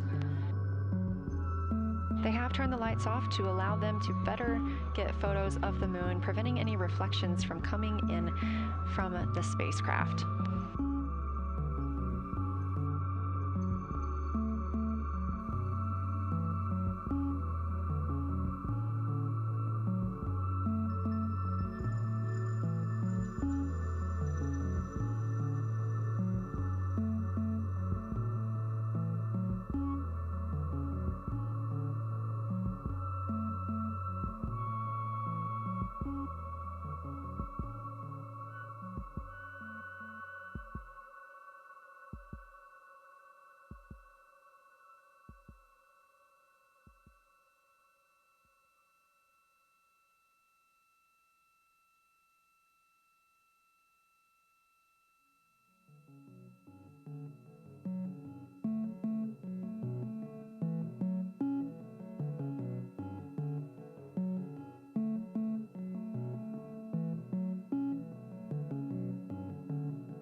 We expect the crew to be targeting Ohm Crater for another 6 minutes or so before they move into a discussion of the limb. Now, the science team has asked for a science sit rep or situation report during that time, so we hope to hear calls from the crew on what they are observing.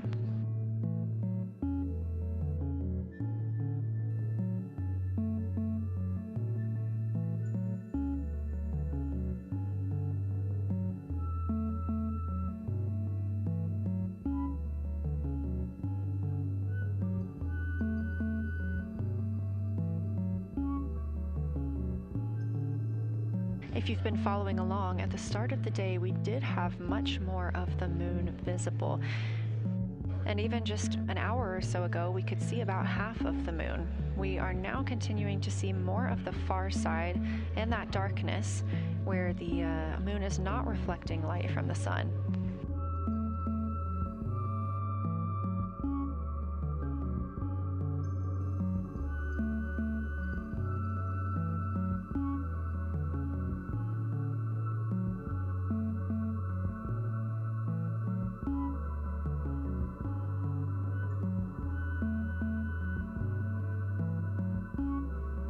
Earlier, we were also able to see some of those darker portions, that old lava flow that we often see on the near side of the moon and that we can all see from Earth. That has mostly gone away. We are now just seeing very little of Oriental. That's down to the bottom right of the moon. You can see just a small dark portion near the limb.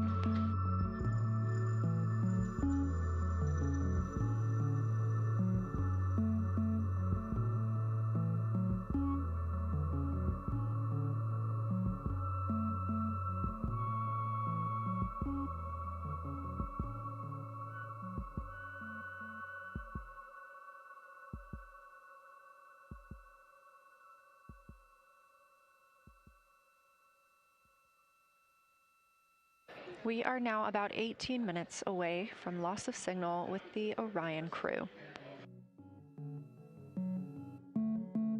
Again, we use the Deep Space Network to communicate with the crew members when they are this far from Earth.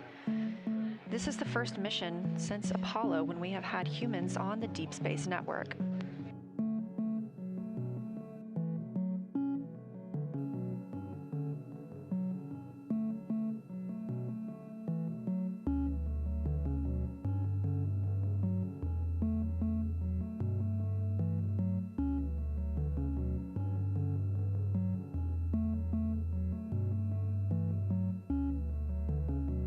As you recently heard Capcom Jenny Gibbons call to the crew, we expect their closest approach to the moon to be at MET, or mission elapsed time, of 5 days, 25 minutes, and 34 seconds. At that time, their altitude would be 4,067 statute miles above the Earth's surface. Just over 2 minutes later, they will reach their maximum distance from Earth at mission elapsed time 5 minutes, 5 days, 27 minutes, and 39 seconds. The altitude at that time would be 252,756 statute miles. These are our latest numbers, and we'll make sure to verify and confirm those once those milestones have been achieved. Obviously, we will be without communication to the spacecraft at that time, so once we regain communication, we will make sure to find out those numbers and report those to you.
Checking in on the lunar targeting package, the crew is now in their discussion of the limb, seeing the limb of the moon, that illuminated part.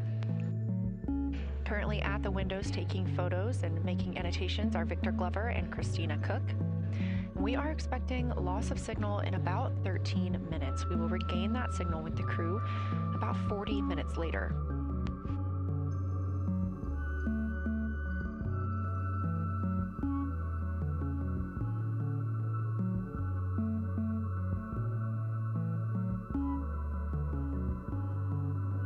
A milestone worth mentioning that this day marks the first time in more than 50 years that humans will observe the moon directly, a critical opportunity to practice how lunar science will be conducted during future Artemis missions.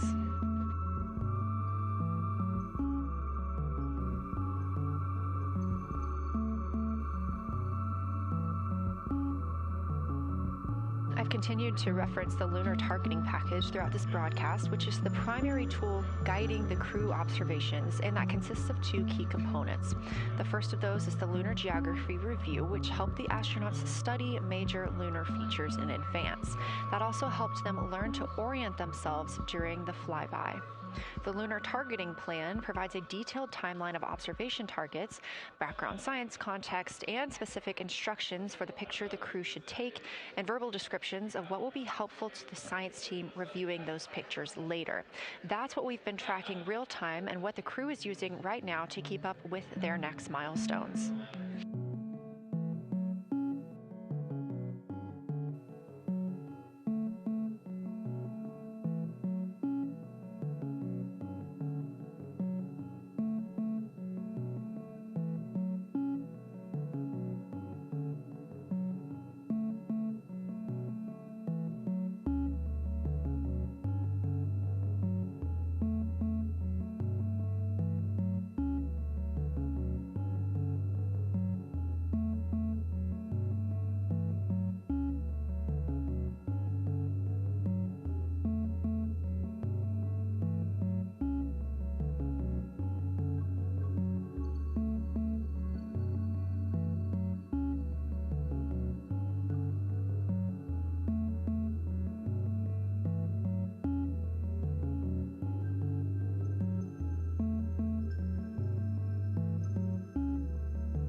Integrity Houston, 10 minutes till the LOS. We'll take a snappy sit rep from the cabin if you have one.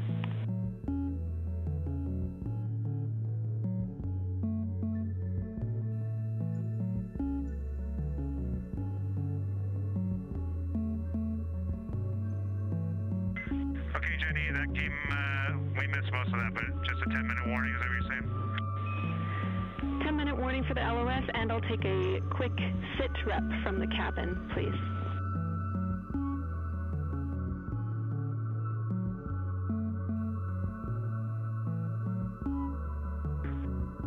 All right, cabin is still full of excitement. We've got Christina in window 2, Ike in Victor in window 3. Reed's actually been trying to get some images out of the docking tunnel. We can see the Earth and the Moon and part of the Moon out of the docking tunnel, which is pretty good. And I'm just grabbing some footage right now with our interior cameras.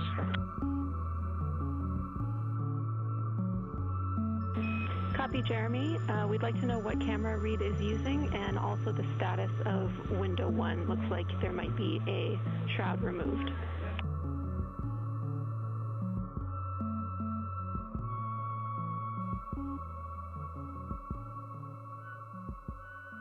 Okay.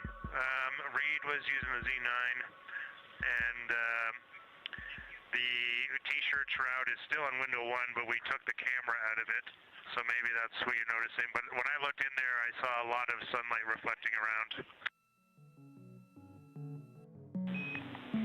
Copy. That makes a lot of sense to us, Jeremy. I want to remind you, coming up on this LOS, that we'll take sit reps in the blind, and as more and more of the moon is in darkness, we will take any report you have on impact flashes.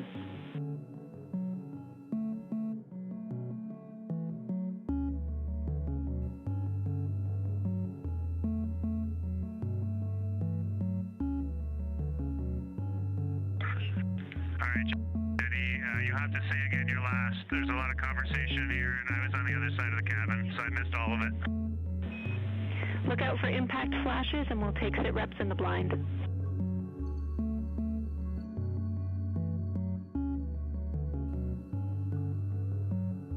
Okay, impact flashes, sit reps in the blind. We got it. And yeah, just so you understand what's going on with window 1, there is light coming through the outer hall from window 2 into the inside of window one, if that makes sense. Like I can see the inside of the vehicle when I look between the two panes of glass. Copy.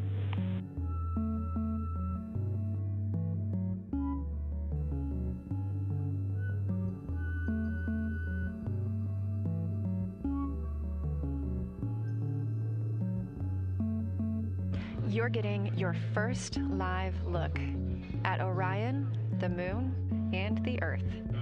Everyone in this picture.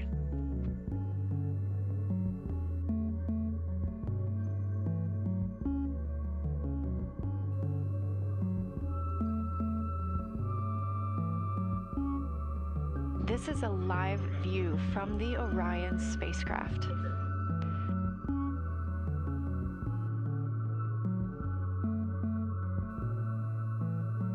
Currently aboard Orion, 4 crew members, Reed Wiseman, Victor Glover, Christina Cook, and Jeremy Hansen. And on the Earth, all of us, all of humanity.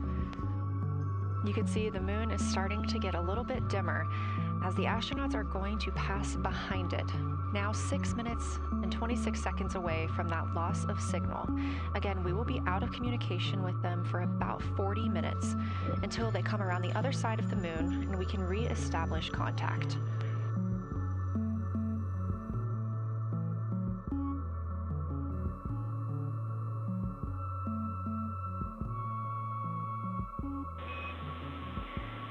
Integrity Houston, you are 6 minutes from your 40-minute lunar flyby LOS. From all of us, it's a privilege to witness you carrying the fire past our farthest reach. Thank you. Godspeed.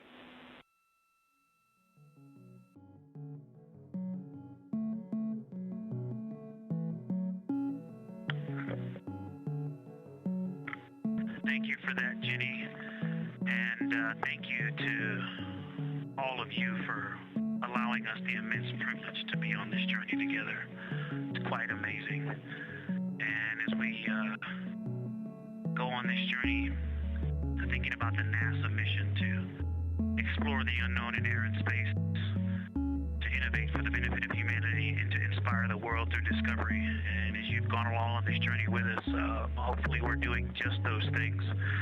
And as we get close to the nearest point to the moon and farthest point from Earth, as we continue to unlock the mysteries of the cosmos, I would like to remind you of one of the most important mysteries there on Earth, and that's love.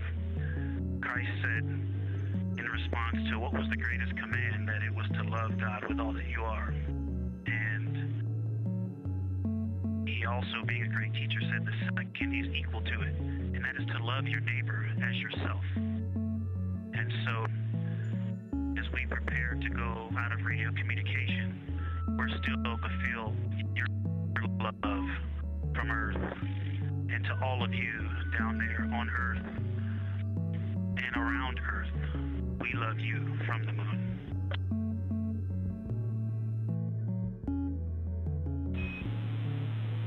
Houston copies. We'll see you on the other side.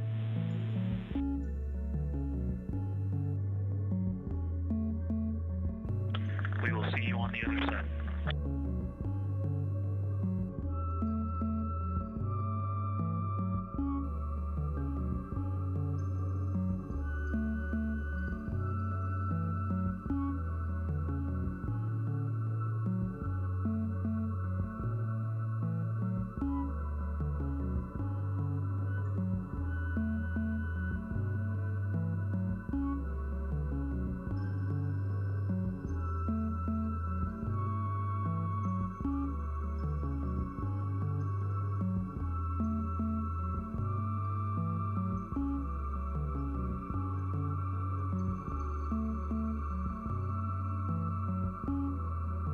Poignant words from NASA astronaut Victor Glover, and a little bit of a love letter from the other side of the moon all the way to Earth. Glover touching on the teachings of Jesus, including to love your neighbor as yourself. We are now less than 3 minutes away from loss of signal with the Orion astronauts.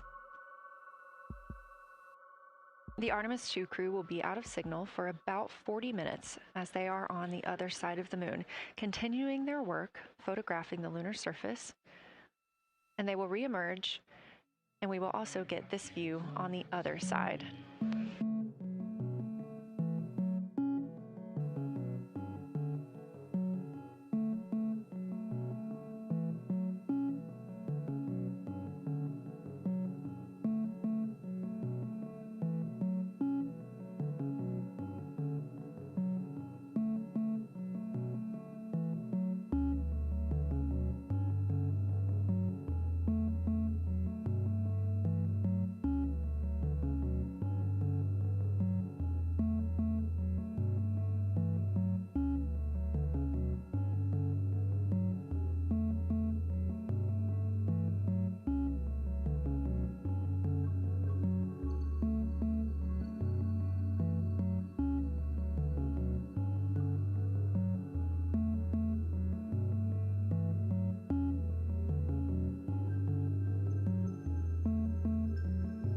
Just about a minute and a half now until we lose communication with the astronauts aboard Orion on the Artemis II mission. Now 5 days and 6 minutes since their launch on April 1st. Again, we'll be out of communication for about 40 minutes. And this really beautiful view of a crescent moon and a crescent Earth. How great thou art.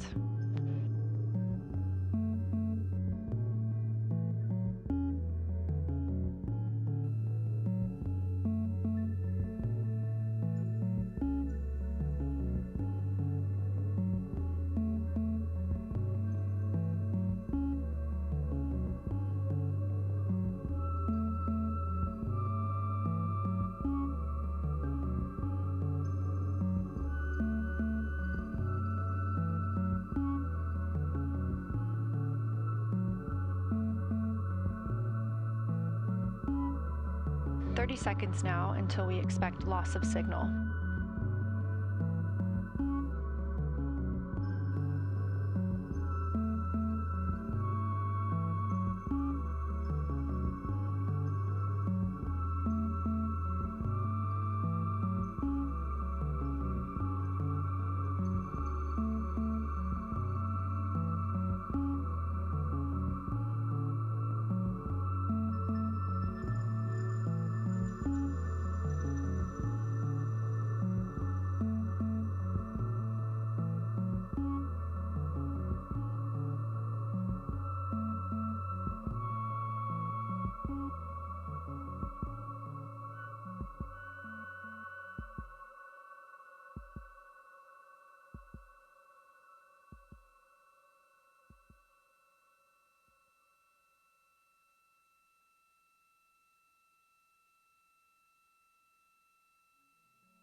And we have confirmation of loss of signal of the Orion spacecraft as it flies behind the moon. We expect to regain communications with them in another approximately 40 minutes.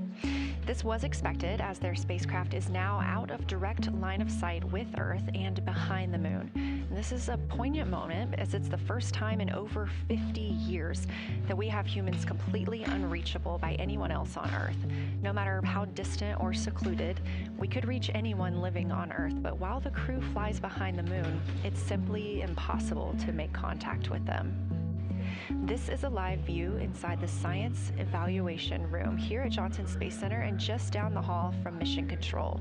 This team has been monitoring the flyby all day as the team has continued capturing targets on the lunar surface.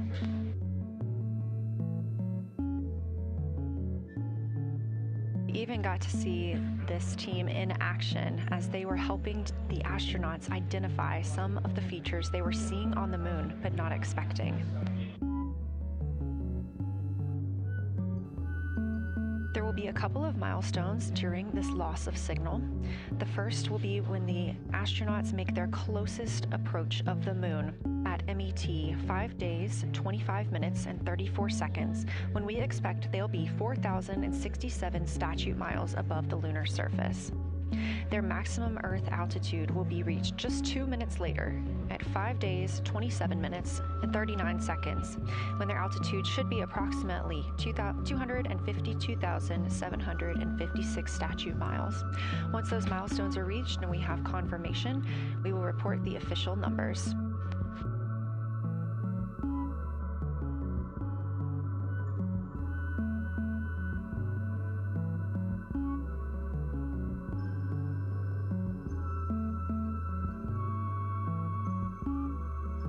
Throughout the Artemis II mission, astronaut voice, images, video, and vital mission data must traverse thousands of miles carried on signals from NASA's powerful communications systems, the Near Space Network and the Deep Space Network. Let's learn a little bit more.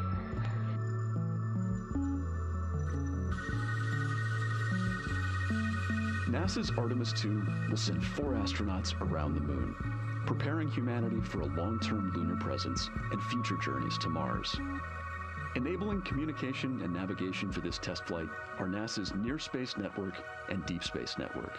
With antennas around the world and a fleet of relay satellites, the networks will deliver vital data to and from Earth through all phases of the mission. The networks are seamlessly integrated at NASA's Johnson Space Center in Houston, Texas, where Mission Control coordinates the network handovers. These transfers represent a delicate dance between the two networks, exchanging support as the mission shoots toward the moon. On the launch pad and during their early orbit phases, NASA's Orion spacecraft and Space Launch System rocket will rely on communications and tracking services from the Near Space Network. After its translunar injection burn, the Deep Space Network's global array of antennas will serve as Orion's primary communication support during lunar orbit. As the mission journeys farther into space and away from Earth, signal strength weakens and bandwidth is conserved for crew communications. The astronauts will have a near constant connection to Earth, ensuring their safety on a journey farther into space than ever before. We say near constant because as Orion goes behind the moon, a planned loss in communications will occur. The Deep Space Network will be standing by to reacquire the signal as Orion reappears. The Artemis II mission also provides an opportunity to test new capabilities. Using laser links, NASA will periodically transmit Orion data to showcase the benefits laser communications could have for future human spaceflight missions. The data from Orion, sent by radio signals or laser links, is massive. The mission is gathering images, data, and video, while also generating details about mission health and crew voice files. All of that data gets processed here on Earth, where systems compress it for efficiency. In the future, we'll upgrade these systems on Earth so that image and video clarity improve with each moon mission. With the Artemis II test flight, we're evaluating the communications infrastructure that will help carry us into the future as we explore the moon and journey forward to Mars.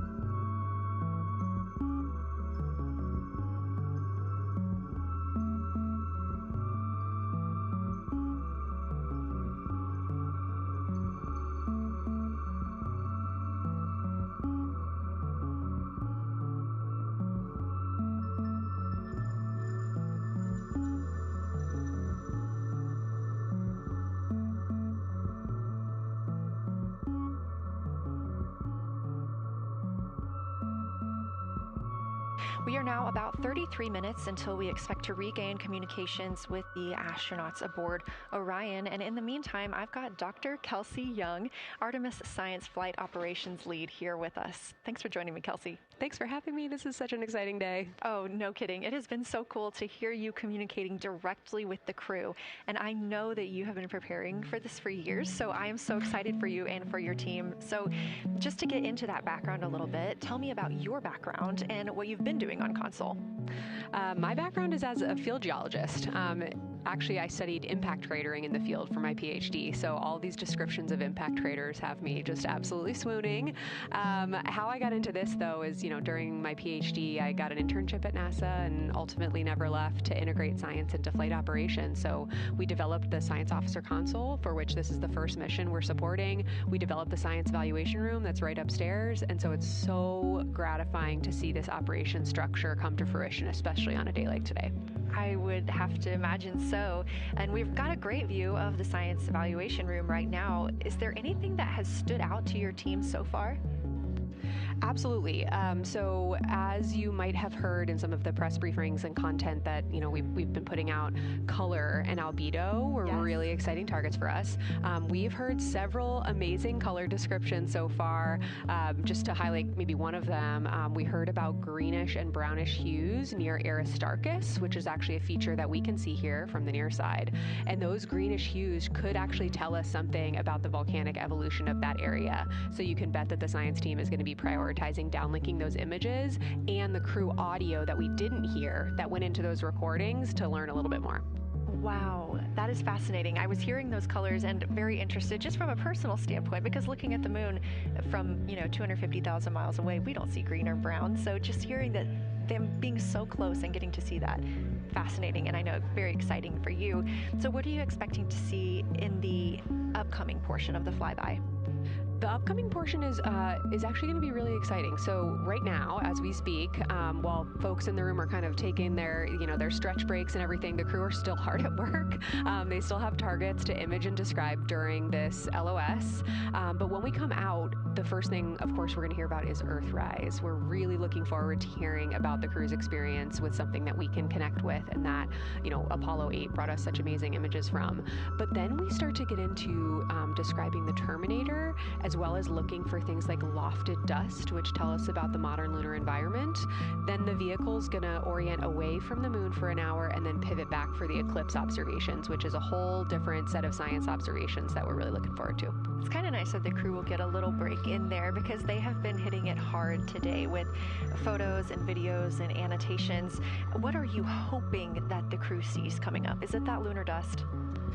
Oh my goodness, that's a hard question to answer. I mean, we've already gotten such great descriptions. I mean, the Terminator seems to just be like one of their favorite things to look at and describe. So I feel like, that was something we were looking forward to. I feel like we've really gotten some great descriptions. So absolutely, I'm looking to the human moment of Earthrise. Lofted dust is an exciting one, and lofted dust will be a target for them in the right around the time of Earthrise, but again in the eclipse period. So I'm really looking forward to seeing. I mean, they've already highlighted just in the course of their flyby so far how the moon has changed, and this is going to be even more dramatic change to go from their end of this kind of lunar illuminated piece of the flyby into the eclipse time frame. And I can tell you they're going to be experiencing a very different moon during that time, and I can't wait to hear what their observations are. Yeah, that's absolutely fascinating, and what a privilege that we get to do that on this mission, because that's not always the case. If we had launched on a different day other than April 1st or 2nd, we wouldn't have gotten to see that eclipse. Is that right? That's correct. April 1st and 2nd. I will say, I was asked a lot in the weeks leading up to the launch, well, what's your favorite day? And my answer truly was, there is no bad day to launch to the moon. We were going to get great science out of it no matter what, but it's a really neat opportunity to, bring the sun into the picture, bring different planetary bodies into the picture while still literally keeping the moon in center stage. Fascinating. So what differences are we looking for at each site? We're hearing a lot of different terms. We're looking at craters, we're looking at mare. What are the differences that you're hoping to see? We do have, as you highlight, kind of different prompts for each target. That's what they're looking at in their lunar targeting plan, which I know you've been showing. And we have even different prompts for the person with the really long lens on the camera versus the people with the unaided eye. And you've heard the crew talk about, oh my goodness, when I go from one to the other, I can really detect different nuances. And that's something that we experienced in simulations, but hearing them actually, see it for real has been really gratifying. But we're looking for different things based on the target. Sometimes we're looking for color, sometimes we're looking for texture. For the Terminator, we're looking at kind of what texture and morphologies pop out to you and what kind of diversity you see along the Terminator. You've heard, Victor especially make some comments about future impacts for exploration. So already I think that their descriptions in this first part of the flyby have told us something scientifically, but also about future surface missions. Well, it was so interesting to hear Victor talking about he was imagining in his mind's eye being down on the surface and walking around. That was very cool to hear. And when we're thinking about targets, I know some of them are determined based on the launch day because that determines the lunar illumination. So the ones that we're looking at today, how and why were these selected? Such a wonderful question. This really gets at at the heart of some of our really highest priority science questions. Illumination conditions is a big one, right? So of course we need the targets that we're interested on the lunar feature to be illuminated by the sun in order to view them, but the timing in which they see them during the flyby enables us to ask different questions. So you heard in the pre-flyby crew conference talking about, well, the same pair, Reed and Jeremy, will get to actually look at Glushko crater twice, and that looking at it from different illumination angles allows us to understand that feature better and connect color and albedo with topography and morphology. Then you have other craters where you want to look at it with the sun shining on it obliquely versus straight on, and that tells you something different about the scientific objective that drove the target being on the targeting plan in the first place. We've talked a little bit with the viewers today about what the crew is able to capture in this short time frame of those craters in different lighting conditions could take years for something robotic to be able to do based on attitude maneuvers and where the sun is at. So can you just talk a little bit about the importance of having both the robotic operation and having the crew? Absolutely. We definitely don't want to minimize the impact of orbiting spacecraft. Lunar Reconnaissance Orbiter is the one that's often referenced. Data from LRO and its payloads have really been instrumental in getting us, frankly, to this point for Artemis II and future missions. But the human experience, the crew observations that we've already been hearing about, it is such a perfect complement to the orbiting spacecraft data because they are able to have this unique perspective. They are far enough away where they can make these contextual observations. You've already heard it. How many times have we heard the crew and their science sit rep say, if I track this feature from all the way up here in the northern hemisphere down to the southern hemisphere, here are comparisons I can make. That right there is not something we had the ability to do with the Apollo missions, and it allows just literally in the blink of an eye to synthesize observations that it would take, a really significant effort to coordinate with different orbiting platforms, and they're making it like that. Wow. It has been very, very exciting to hear all of their calls so far. And so I've heard they were able to capture every single target so far too. Is that correct? I think that's correct. And I think it's important also to remember that, and I know the science team is anxiously awaiting this, we've been hearing from the crew members who are not at the forward windows, right? Those crew who are, really in the thick of the observations, they are recording minutes-long observations per target on their crew tablets. We will be getting those down starting here in a couple hours, and that's going to contain really meaty science information that we haven't heard live yet, and that's going to form the basis of my conversation with them tomorrow morning, where we're going to have a really deep dive into the science and absolutely nerd out about what they were able to do today.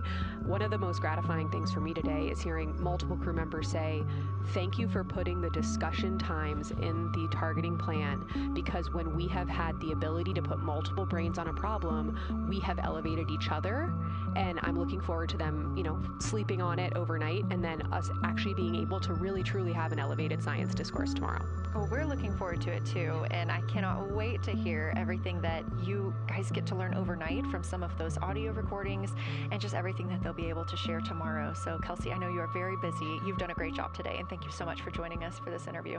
Thanks for having me. It's such an exciting day. We are now expecting acquisition of signal in about 24 minutes. As a reminder, the Orion spacecraft has flown around the other side of the moon, where they are out of contact with our deep space network.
And we just heard confirmation here in Mission Control Houston that we have reached the closest point of our destination to the moon at MET 5 days, 25 minutes, and 34 seconds, and we anticipate the spacecraft's altitude is approximately 4,067 statute miles above the moon.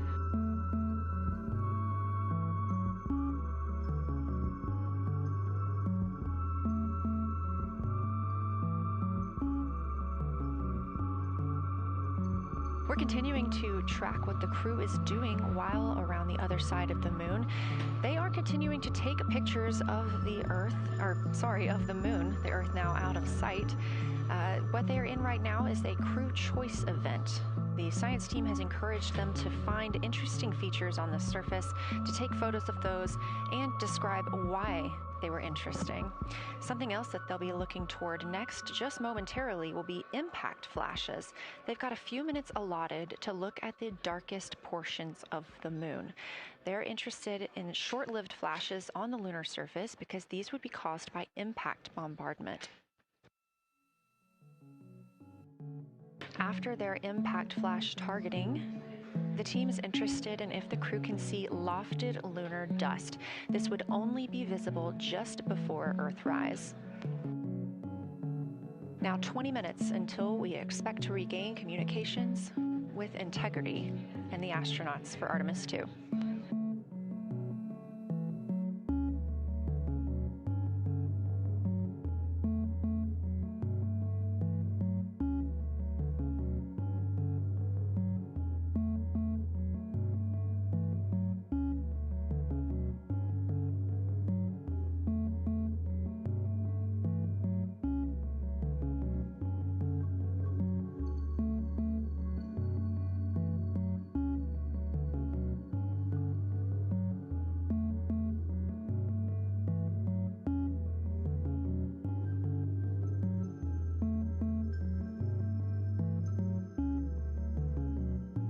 We're live in Mission Control Houston at NASA's Johnson Space Center, but there's a team over 750 miles away also monitoring today's operations. And of course, just like us, they are in LOS, or loss of signal, with the spacecraft.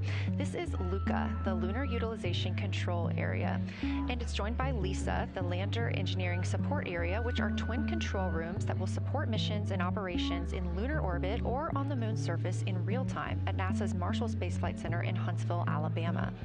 The LUCA and LISA are right next to each other and just a short walk away from the SLS Engineering Support Center, which is used during launch, and the POIC, where science on the International Space Station is monitored. LUCA primarily supports Artemis science operations, while LISA will provide engineering support for landing astronauts on the moon. During this mission, Artemis II, teams in the LUCA will use the facility to support first-of-its-kind science operations to better understand the deep space effects of microgravity and radiation on the crew's physiology, immune systems, and ability to complete various tasks. The data from these science operations will inform future crewed flights to the moon. For future crewed missions to the moon, members of the NASA Human Landing System Mission Insights Support Team, a group of engineers, safety leads, flight operations experts, and technical authorities, will work in the LISA. There, they will monitor lander systems in real time and be involved in key decision-making processes throughout the mission.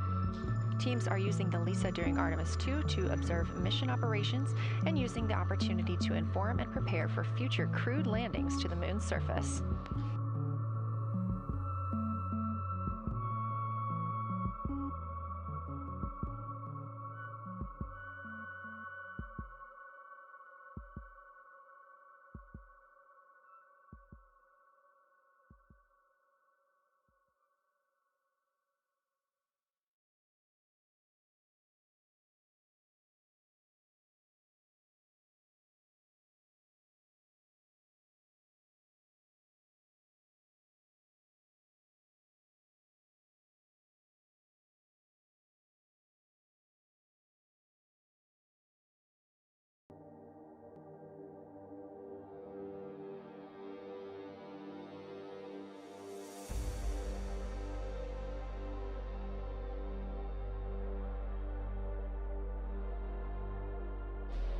We now expect to regain communications with the astronauts aboard Orion in about 17 minutes.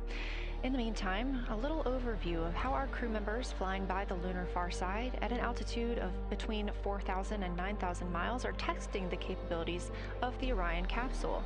Artemis II visualization lead Ernie Wright has simulated views of the flyby using detailed topographic maps of the lunar terrain and photorealistic lighting scenarios. The Artemis II crew members have been using these visualizations to prepare for this historic mission, which is paving the way for future exploration of the moon's surface and beyond. So the most exciting thing to me about Artemis II is just the return to the moon. We haven't been there in 50 years. Human eyes are going to see parts of the moon that haven't been seen by anyone before. It also recommits us to exploring the solar system in a way that we haven't in a long time. And I think it provides an opportunity for younger generations to understand the excitement of doing that kind of exploration. Artemis is our return to the moon after 50 years. The emphasis of Artemis is going to be, first of all, science, but second of all, learning to sustain a presence on another world. First on the moon, but we're hoping that that's a stepping stone to Mars and other destinations in the solar system eventually. Artemis II will be a flyby mission. It's not going to land. We're testing all of the technology that we've created for flying to the moon since Apollo. A lot of systems have been modernized, and we need to make sure that all of those work. The astronauts will be looking out the window at parts of the moon that have never been seen by human eyes before. They will be flying by the moon at an altitude that's much higher than Apollo's orbits. And so they will see the entire disk of the moon, including areas that are closer to both the North and South Pole that astronauts from Apollo never saw. All of that depends on the lighting, which we really won't know until launch day, but we can practice with different lighting scenarios. It's hard for people to sort of picture that in their mind. If you can make a visualization of it, show them a movie, that helps everybody choose the targets and also practice aiming at those targets. The astronauts have actually been looking at these visualizations through the lens of the camera and practicing aiming at the various targets. This is a map of the surface of the moon, obviously, but it shows what the Apollo astronauts could see in sunlight while they were in orbit. The brighter parts are the parts that they could see. The darker parts, like this entire area here and places that are farther north and south, are places that they couldn't see in sunlight, either because it was nighttime there or because it was beyond the horizon of the astronauts. All of the Apollo flights orbited the moon at a distance of about 110 kilometers. Because the astronauts were flying at such a low altitude, their horizon was actually quite close, and they couldn't see the North and South poles. And this whole area over here was not in sunlight at the time. And it includes this amazing impact feature here called Oriental. Oriental is a very large impact feature. It's about 650 kilometers wide. It's got multiple rings. These are rings that form like ripples in a pond from the impact, but of course it's on a huge scale. The middle of Oriental has that sort of dark basalt lava covering it, like the dark spots that we see on the near side. It's one of the biggest ones that's more on the far side than near. So seeing it with human eyes and sort of picking out features that maybe you don't even see in robotic cameras is an important goal for the mission.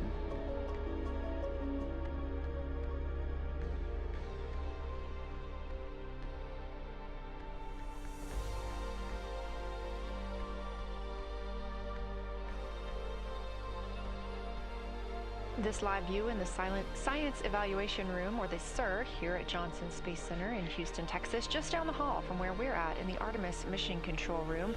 Teams continuing to monitor the flyby.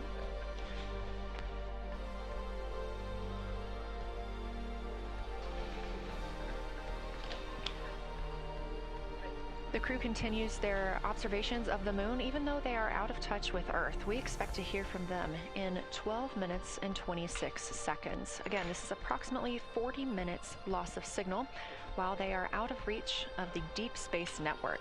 Right now, they are imaging or attempting to image lofted lunar dust. Throughout our coverage, we've talked a lot about the science and engineering behind today's lunar flyby, but we also spoke to the crew about what the moon means to them and how they see its place in human history.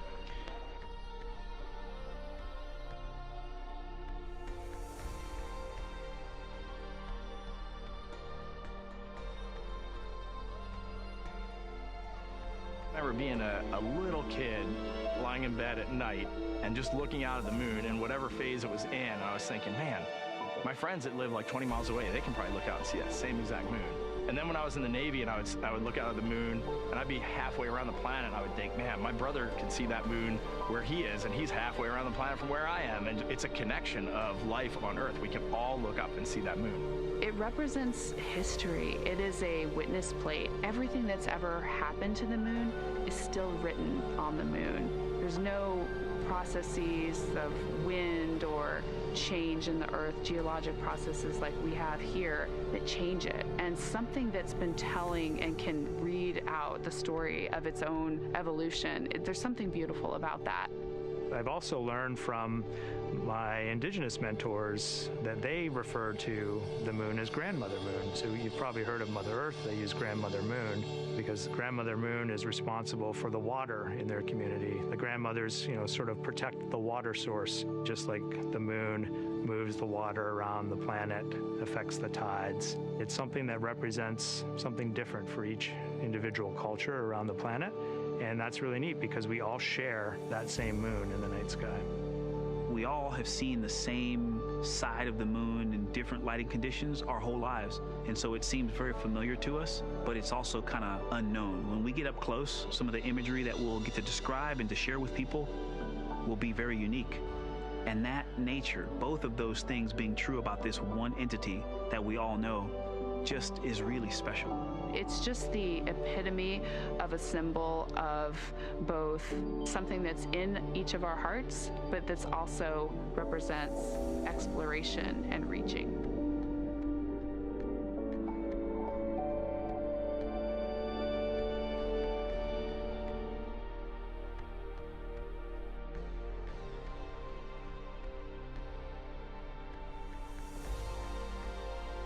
You're looking at a live view inside Artemis Mission Control here at Johnson Space Center in Houston, Texas. We are currently out of contact with the Artemis II crew. This was a planned, or not really a planned, but a tracked loss of signal that occurs when the crew flies behind the moon. We use the Deep Space Network to communicate with the crew, and when they are behind the moon, they are out of reach of that Deep Space Network. And when you consider our nonstop communications during the time in which we live, this is even more striking. For the Artemis II crew, they're only currently communicating with each other. Now, we expect to regain those communications in under 9 minutes from now, and we also are hopeful for a view of Earthrise. Despite being out of communication, the crew is continuously capturing imagery of their predetermined lunar targets.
Now about 7 minutes, 25 seconds until we anticipate regaining communications with the Artemis II crew aboard Orion.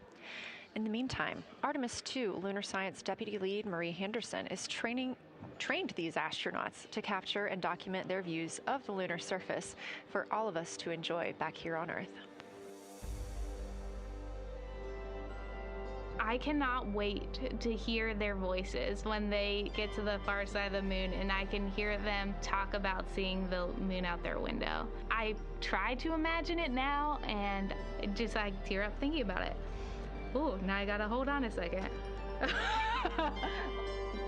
We have human eyeballs connected to wonderfully smart brains our astronaut friends have. They are going to be able to observe the moon in multiple different ways. They can use their eyes, they'll look through their camera and snap pictures, and just looking out the window getting that human experience. But during Apollo, the astronauts were so much closer to the lunar surface. Our astronauts are going to be doing a flyby at a higher altitude, so they're going to be able to see the whole moon as a lunar disk on the lunar far side. That's a brand new, unique perspective that humans haven't been able to look at before. We are doing a lot of lunar geography training with them.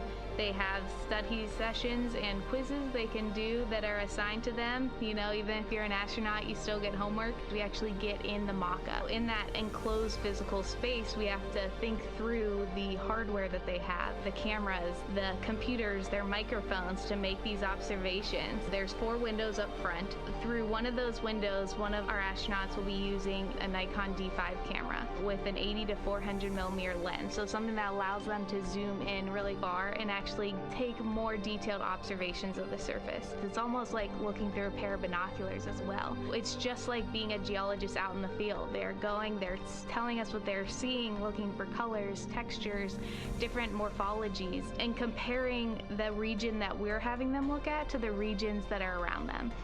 We have a science team that is planning the targets that are going to be observed, putting them all on the timeline of how they're going to be observed, and then taking the first look at the data when it comes down. The Apollo astronauts were only on the moon for 300 hours total, and they only went to the equator. That's like going to places that were safer landing sites, and they only saw so little, 300 hours total. And so we have so much more to explore and so much more to learn.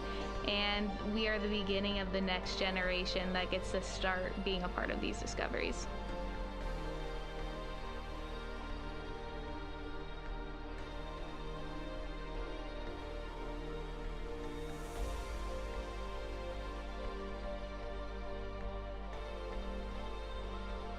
We are now 4 minutes and 28 seconds until we expect to regain communications with the astronauts flying aboard Orion on the Artemis II mission.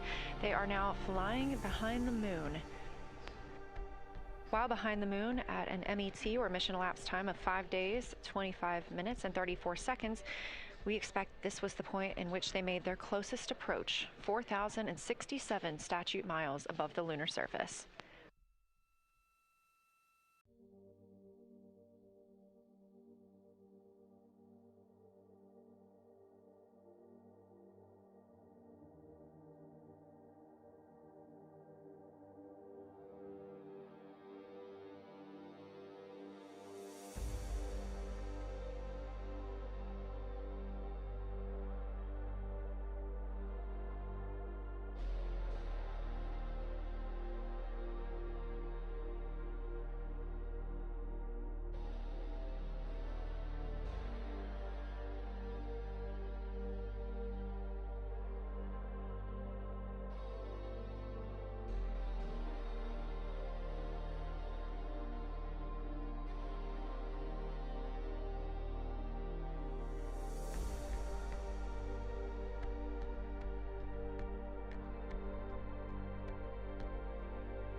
We're live in the Artemis Mission Control Room in Houston, but we are not the only room monitoring today's flyby. As you can see, this is the SIR, the Science Evaluation Room. It's in the same building and just down the hall.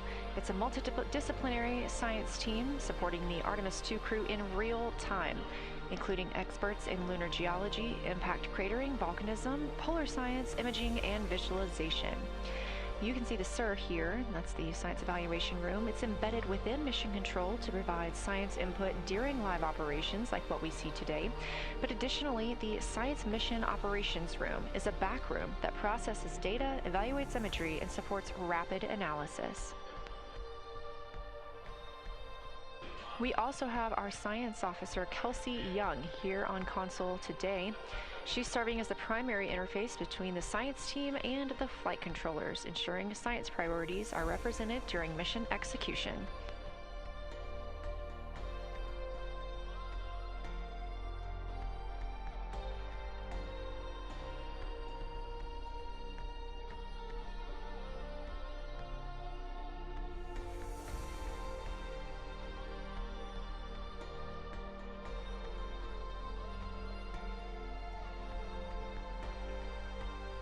Coming up on 1 minute and 36 seconds until we contact Orion.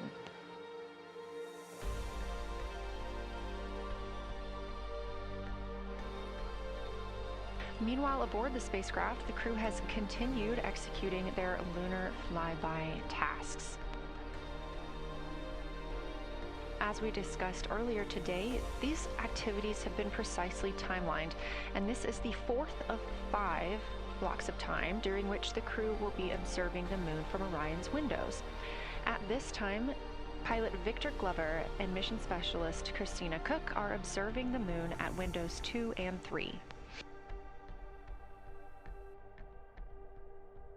One crew member is in window 2 with a blue shroud over the window, taking photos and using an 80 to 400 millimeter zoom lens, while the other astronaut is in window 3 using their portable computing device, also known as a PCD, to make annotations. And both of those crew members are making audio recordings of what they are seeing. They are wearing headsets connected to their PCDs, and those audio recordings are being sent to the science team tonight. We are not hearing those live. However, we have been hearing quite a lot of great descriptions from the crew who have been serving as the support. Right now, the support team members are Reed Wiseman and Jeremy Hansen. Those team members are providing science sit-reps, situation reports, calling down a few times each hour to discuss what they're observing. And even though we're out of contact with them right now, they are still conducting those science sit-reps as they'll be available once they come back around the moon. The situation reports include how the crew is positioned, any missed targets, or anything unexpected they saw. They're also including lunar target descriptions, any hardware issues, and their emotions and reactions.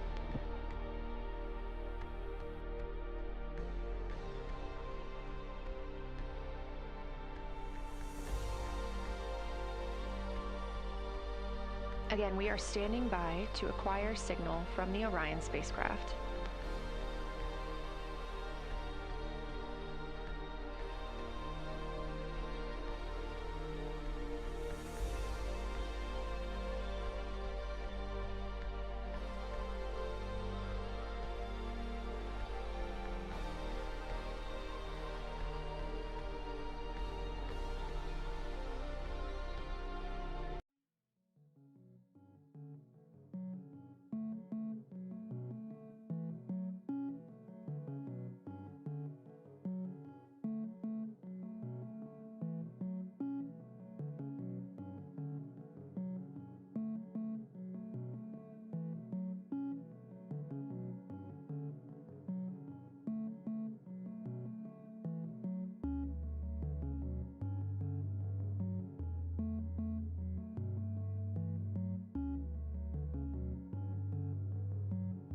We're in the Artemis Mission Control Room at Johnson Space Center, getting our preliminary contact with Orion, that acquisition of signal coming after a 40-minute loss of signal, during which the crew was flying behind the moon, out of contact with anyone on Earth.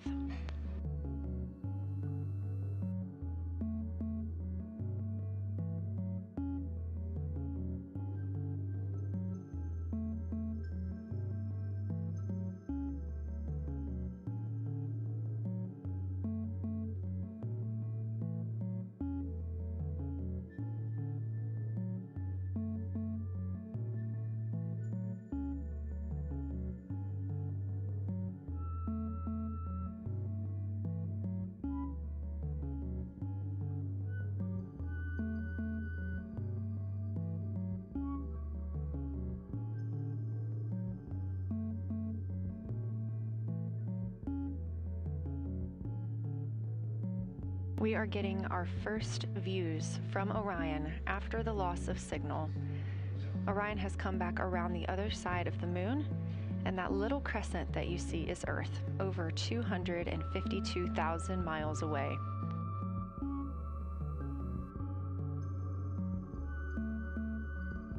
With this transit complete, lunar flyby continues, but Orion has also technically begun its journey home.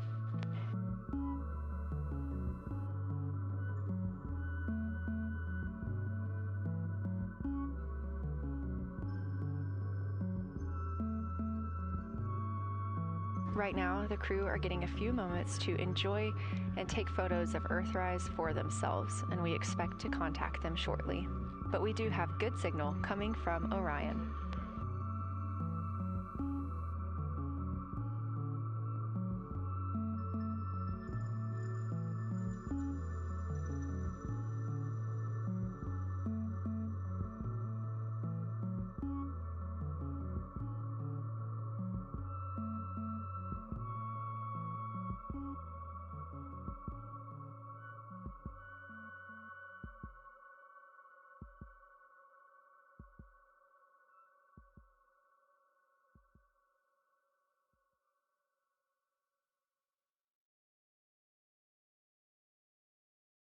This view from inside the Orion spacecraft, all 4 astronauts now back on the other side of the moon and in contact with us on Earth. Their tasks for lunar flyby did not stop as they went behind the moon and out of contact with us. We anticipate during that time they were attempting to image some impact flashes, short-lived flashes on the lunar surface, which would be caused by impact bombardment and potentially even lofted lunar dust. Right now, of course, they are getting pictures of Earthrise. After this target, they will get a short observation break. It's about an hour long, actually. Houston, integrity, comm check. Integrity, we have you loud and clear. How many?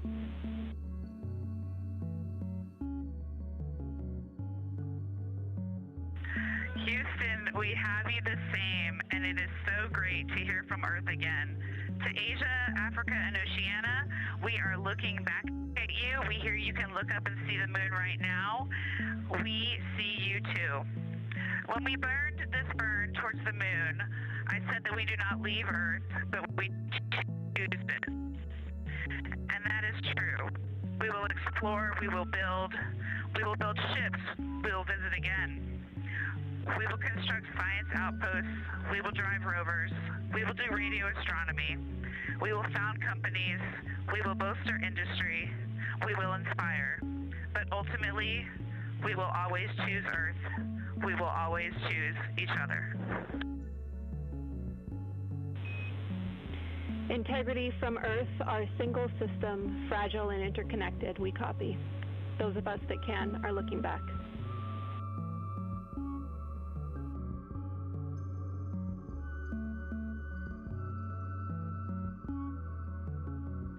We are happy to say we copy.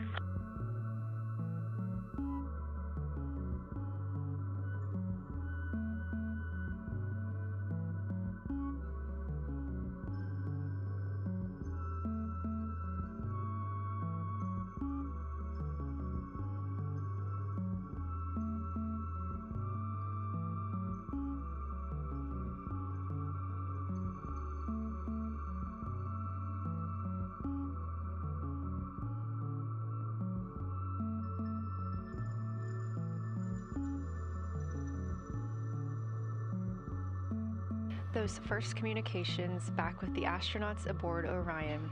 Christina Cook calling back to what she said just before translunar injection burn, that with this burn, we do not leave Earth, we choose it.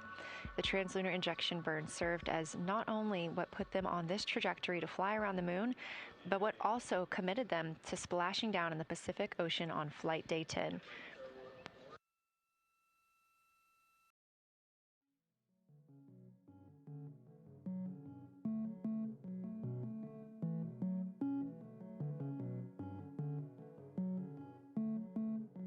At this time, the crew is entering an observation break. We expect this to last about an hour, And it's probably a welcomed break following their very, very busy day taking pictures, making annotations, making audio recordings, and communicating all of the wonderful things that they are seeing on the moon. This observation break is also partially due to the fact that we will be entering an eclipse later. This will be the first solar eclipse that humans have seen from the moon. The astronauts will need to wear eclipse glasses for the first 2 minutes until the sun is completely covered by the moon, and then they have additional targets that the science team is hoping that they will photograph. We will have communications with them during that eclipse time frame. Because of that eclipse, Orion's attitude must be changed right now so that its solar arrays are in the sun. This will help it charge the batteries needed to power it through that eclipse time frame. This view on your screen is a visualization. The spacecraft now 4,224 miles away from the moon, and that number will now continue to grow, while the number of distance from Earth, 252,699 miles, will continue to shrink all the way until our crew is back home.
Again, we are MET, mission elapsed time, 5 days and 58 minutes since the launch of Artemis II.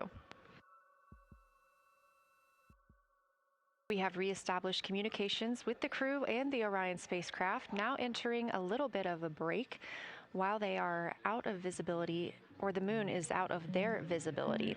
The spacecraft will be reoriented to view the moon ahead of an upcoming eclipse.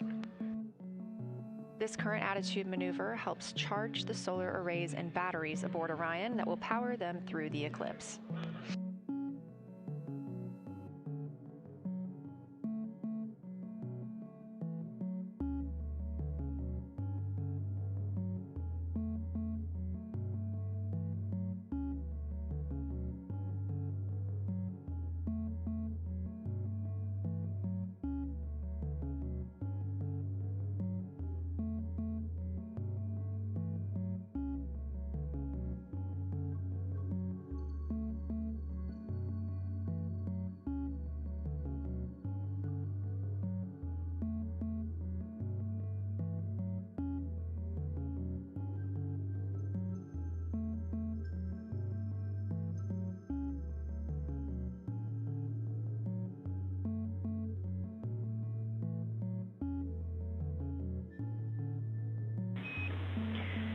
Integrity, Houston.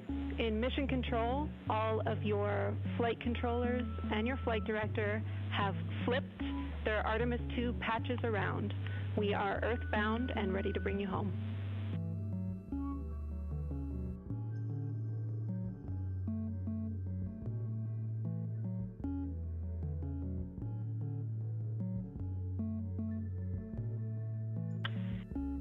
That's great.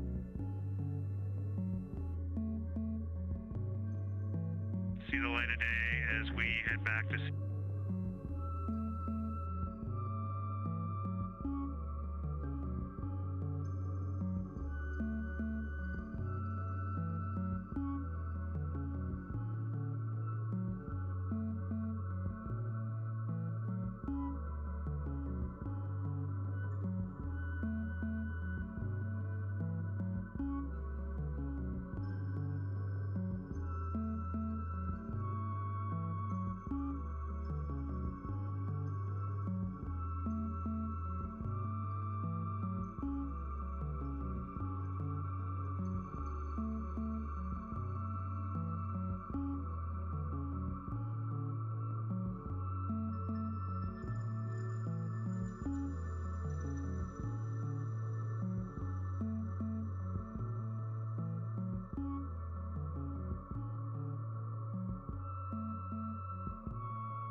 A very special moment just now in mission control. Ahead of the crew's flight to Kennedy Space Center and during one of their last sims or simulations here, they visited the mission control team in Artemis Mission Control in Houston and brought us each a patch.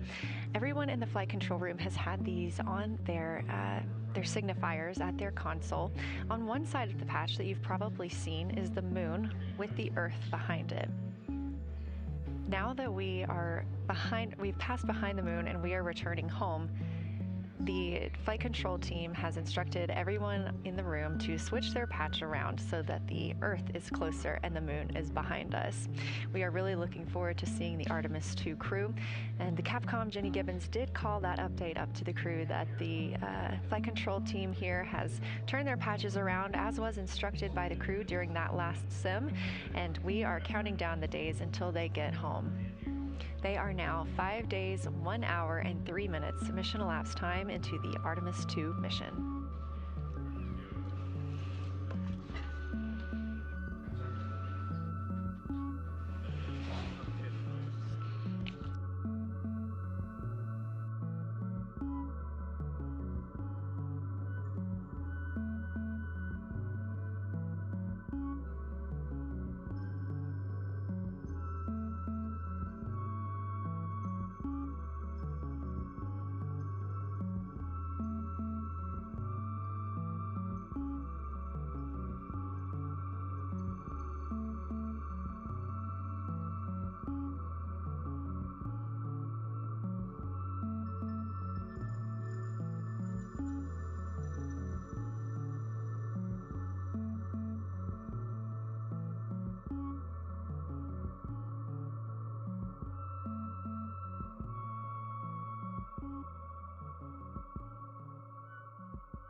Joining me here in the room, Artemis Mission Control, I have Angela Garcia, Artemis II Science Officer. Thanks for being here, Angela.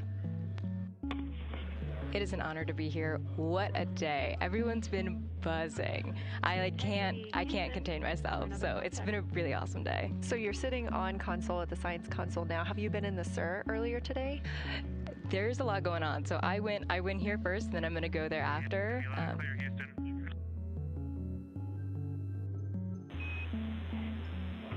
All right, Integrity, we hear you. That was a little clipped, but I think we have a better link now. We experienced some blockage from a solar array.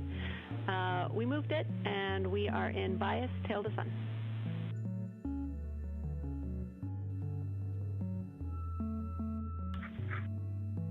Okay, Houston, you're coming in loud and clear, and copy, we're in bias, tail to sun now.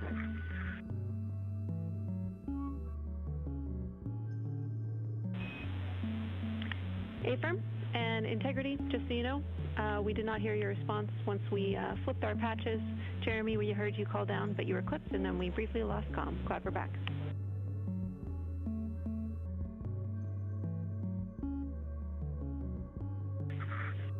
Okay, copy that. We were just excited that we got to share in that you, the MER, and Mission Control flipped your patches around, and that side of the patch is getting to see the light of day. Thanks for sharing that with us. Our pleasure.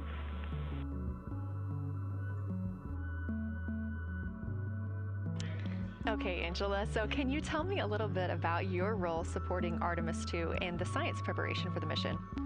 Yes, so I'm one of the 3 science officers. So Kelsey's been on console all day. I'll take over kind of closer to the end of the day. And then Trevor Graff is on the planning shift. And so it's the 3 of us in this 24-hour cycle supporting the mission. And so the science officer console is a brand new console to Mission Control. And it's not every day that you get a new discipline incorporated into mission control. So it's been such a significant milestone for us.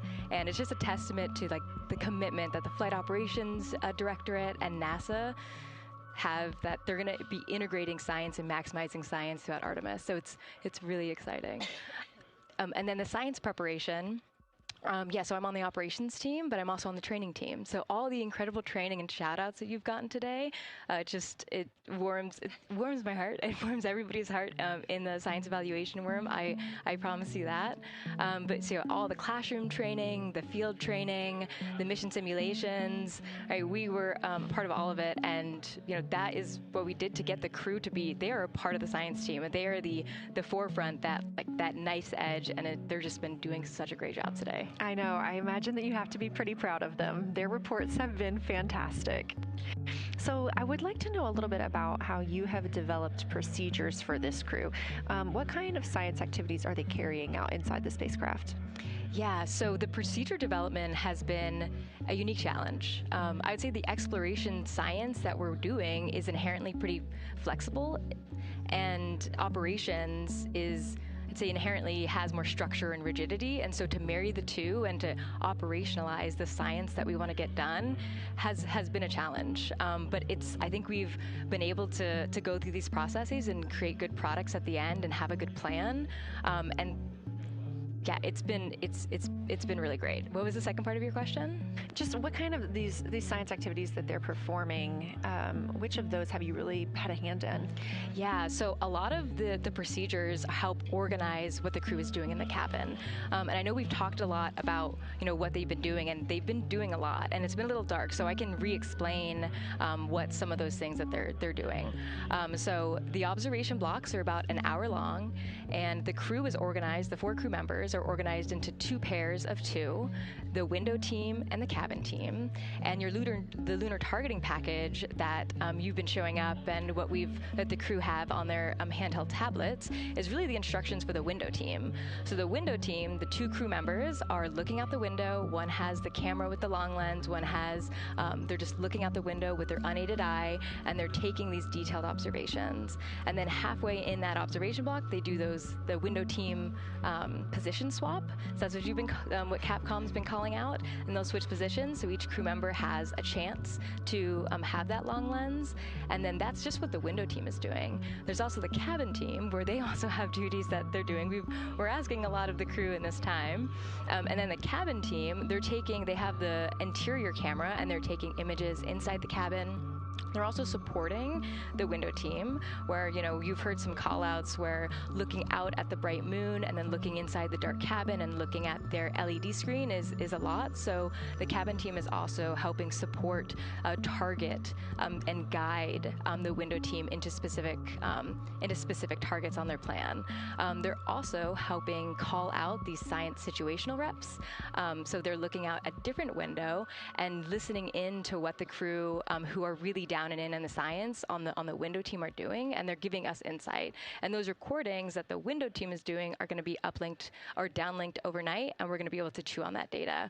But yeah, they're helping. They're doing a lot. And so making sure we have a plan that's flexible, but also make sure that we check off all those boxes was really important. So tell me a little bit more. You talked earlier about the analogs that the crew has done. What kind of analogs or environments were really useful for this?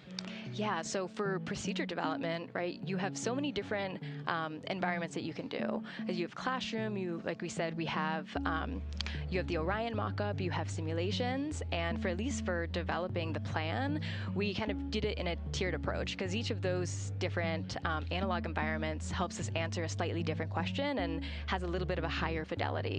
So we would start with the classroom. So we would we would just get into a classroom, we would put all the hardware on the table, and then we'd almost role play of like, you be Victor, you be Reed, you be Jeremy, and I'll be Christina, and like, let's just do the plan how we think we should do it, write that down, and then just keep iterating on that, and then Integrity Houston for a tag up pre-forward link LOS in place of the Flight Director Conference.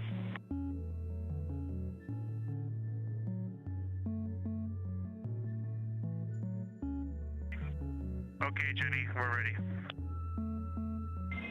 All right, crew, I'm going to roll through a couple of topics here. The first two are for timeline. First of all, read for your toilet maintenance. It is a shortened toilet maintenance where you do not have to do the oxone changeout. That portion of the procedure is canceled. Victor, you have an HHP stop activity on your timeline. We need you to perform that as scheduled for bandwidth reasons. For your next portion of the flyby, in particular the eclipse, we want to remind you that you can take off the eclipse glasses when the sun sets and you are simply looking at the corona. And then finally, for the D5 with the long or zoom lens, which is set for solar corona, we want to remind you that when you are capturing Earth shine, you will likely have to adjust the exposure. That's all I have for you. Let me know if you have anything for us.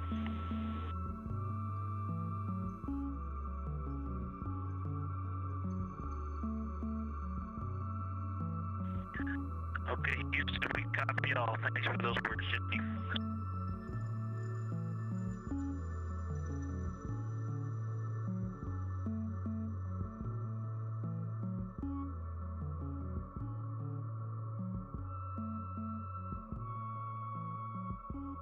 All right, just a quick call up to the crew ahead of a forward link LOS, meaning that we won't be communicating with them, but we will be receiving their communications and data during that time frame. So, Angela, we were talking about analog environments. You were telling me about the classroom and getting in there and pretending who's Victor, who's Reed. Tell me more about this. Yeah, it works pretty well. So you're going to do the plan how you expect it to be, and then once we finalize that plan, we'll give it to a completely new group of people and have them practice it. And then they'll be like, these steps don't make sense. And we'll reiterate on it over and over. And then we'll take it to a higher fidelity environment like the Orion mock-up. And we'll do the same thing because that volume is smaller, the window placement, their seating, what things have we forgotten with this, addition of this environment. And then once we, reiterate on that, we'll take it then, we'll give it to the crew and have them execute off of it during mission simulations. That's the highest fidelity that we can do before we send it to space. So this is the first time we've had to do this because we're a brand new console, and it just sparks so many neurons of like, how are we going to do this for surface missions and integrate this in so many different ways. So excited to have kicked off this process, but there's so much more to come. Fascinating. And I think it was really well thought out too, because each crew member gets an opportunity to do each task. And so you're getting different perspectives and different insights from each crew member, maybe even about the same target, but something that one person sees could be completely different than something another person notices. So we also know that Artemis II has traveled. They're now on their way home, but they traveled farther from the moon than the Apollo missions did. So what makes that vantage point scientifically interesting? Yeah, observations are so fundamental in the scientific toolkit, particularly observations from different perspectives, different scales, and with different techniques. And so for this, so we really tried to make the plan to optimize those. There's pros and cons for all those things for this mission, so we really just focused the plan to have all those pros. So in terms of scale, this zoomed out scale, you can learn different things. This different perspectives, so their perspective, as Kelsey talked about, photometry around when they orbit the moon. And then also just their different the different things they're able to observe. So yeah, let me talk a little bit about scale, because I think observations at different scales, you can gain a lot of different information. So like, for example, if you were an astronaut on the surface looking at a rock, and you describe at this micro scale. So in training, we kind of talk about observations from micro to macro, or from outcrop to orbit. So looking at a rock at this scale, you can describe its components, you can describe what it's made of and its colors and its minerals, and you're like, okay, and this rock came from this boulder, and it's this part of this boulder, and these are the different things that I'm observing around. It gives me context to this sample. And then you zoom out a little bit more, and you're like, okay, well, I can see that this boulder came from, it rolled from this mountain ridge, or this high ridge feature. And then because I can see the trail that it came from, okay, now let me describe this ridge and, you know, different parts in it and maybe other boulders that I'm seeing. And then you zoom out further of the orbit scale and you're like, this ridge is a part of this larger crater.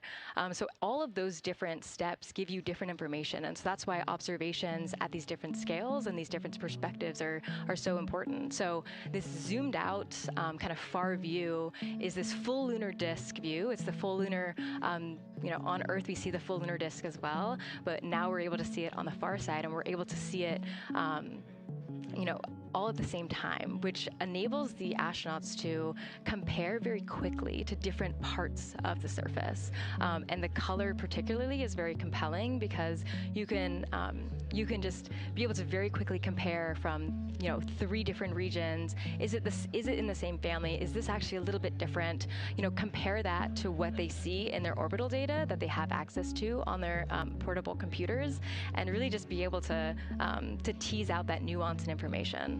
Yeah, we heard them make a lot of those connections today, and especially the color. We talked with Kelsey about this a little bit, just how exciting it was to hear the browns and greens and things like that. I cannot wait to see those pictures. Yeah. So one last question. We are coming up on the last lunar flyby observation block, and this is when we are going into a solar eclipse. So can you tell me what you're interested in the crew learning during that time frame? Yeah, so the data set, so yes, there's so many things. How to pick one. So I'd say the thing that I'm most interested in seeing is some of their annotations that they're taking. So in this opportunity, it's a very dynamic type of experience in that we don't normally see this activity. And so being able to have crew observe the solar corona and then also annotate it in their on their portable computing device is just such a unique thing that humans can give to missions, and also particularly being able to annotate what they're observing while they're talking about it is also unique to you know, being able to have astronauts in orbit as well, because we won't be able to have annotations on the lunar surface because the astronauts will be in suits. You know, they're going to be collecting samples, they're going to be deploying instruments, and so personally, I'm really excited to see some of these annotations and to see how that develops over time, because you've heard a lot of descriptions, and I think, you know, when people are describing something that's unique and different, you can interpret it differently. But if you're drawing and you're marking, particularly just going back to like the color provinces, for example, and those boundaries, you know exactly what they meant. And really, I'm just very excited about those annotations. There's been some famous annotations that the Apollo crew have made, particularly about solar coronas and the structures that have, and lofted dust that have given a lot of you know, debate within the scientific community of they're observing this phenomenon, and now it's our job to hypothesize of like, why are they observing this? Like, what is going on? So I think that's just a really cool part of exploration and science, and, you know, this beautiful thing that we're about to do. Well, now you've got me excited about the annotations too. I mean, I've been excited about the pictures and the audio, but now don't sleep on the annotations. I am very excited to see these little sketches that they're able to draw out, and we have pictures that they can just draw right on as like, this particular thing is different than what we've seen. So I'm excited about that. I'm excited too. Angela Garcia, thank you so much for joining us today, and have a great time tonight on Console.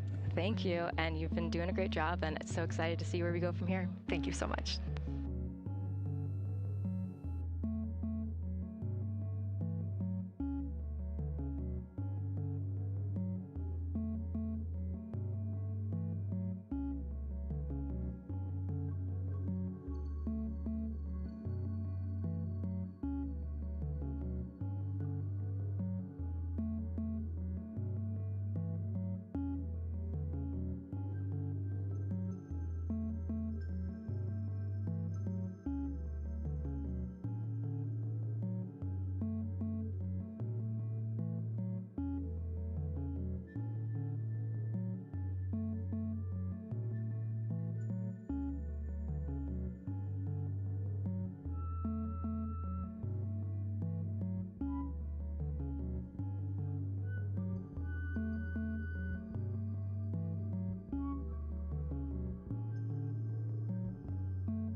Integrity Houston, you have 3 minutes until we go into a forward link LOS.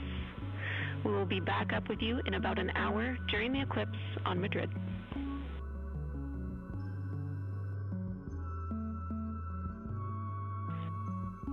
Thanks for the heads up. Look forward to seeing you on the other side. Likewise.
We're live in Artemis Mission Control at Johnson Space Center in Houston, Texas. This is a live view from the Orion spacecraft with our Artemis II crew inside.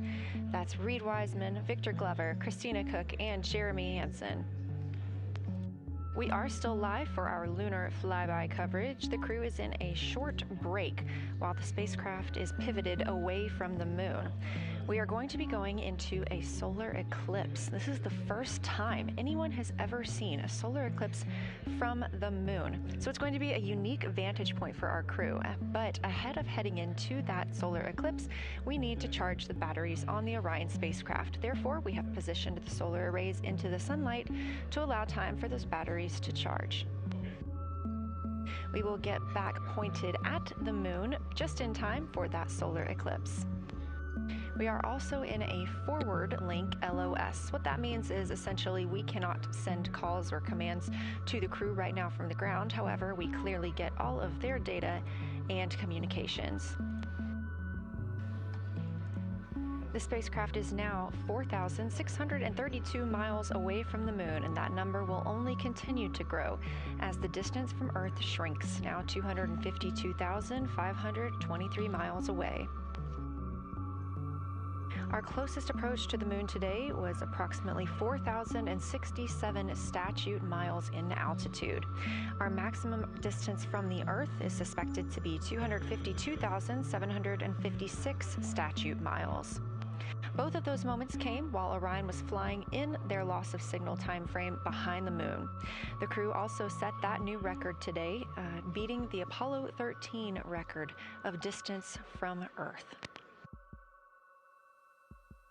This is an animation or a visualization that you can track anytime, day or night, by visiting nasa.gov/track-Artemis. This shows you how the spacecraft is positioned as well as their distance and velocity, now traveling 930 miles per hour.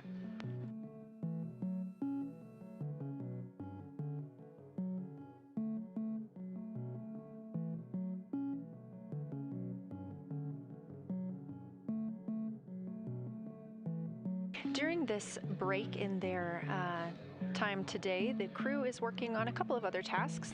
Some of those include their National Geographic timeline test. National Geographic was selected through a competitive process by NASA to help tell the story of Artemis II. So you've seen the crew with some GoPros inside the cabin, taking videos and pictures, and with other cameras as well.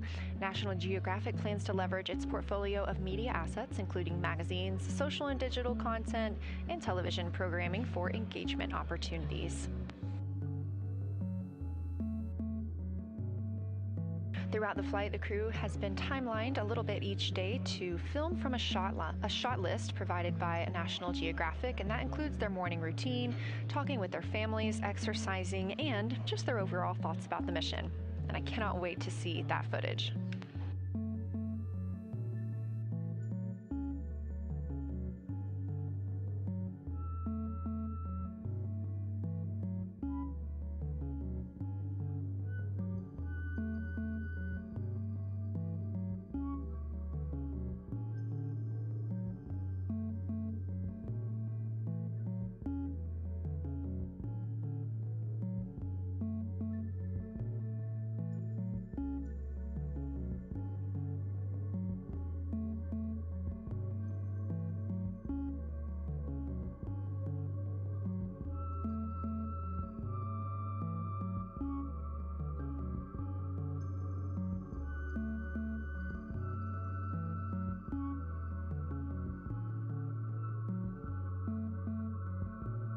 Teams on the ground reporting that the spacecraft is looking good and that the power aboard is good as well, all setting us up in a proper position before eclipse.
Crew is in a little break during our flyby coverage for today. They will resume their flyby momentarily in about 30 minutes once they get into their observations during that solar eclipse. Now, the moon is our nearest celestial neighbor, orbiting Earth at less than 250,000 miles on average. When our astronauts venture there for future Artemis missions, they'll target landing sites near the lunar South Pole.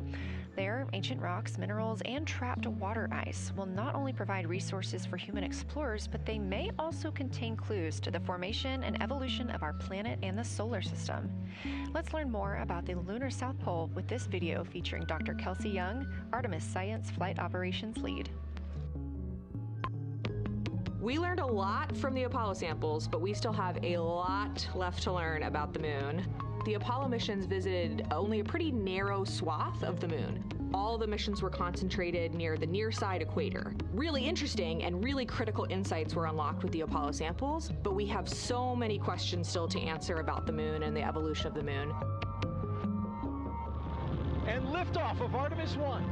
We rise together, back to the moon and beyond. NASA's Artemis missions are NASA's plan to send people to the surface of the moon. We'll be sending people and roving assets and scientific equipment to, among other things, answer a lot of really compelling science questions.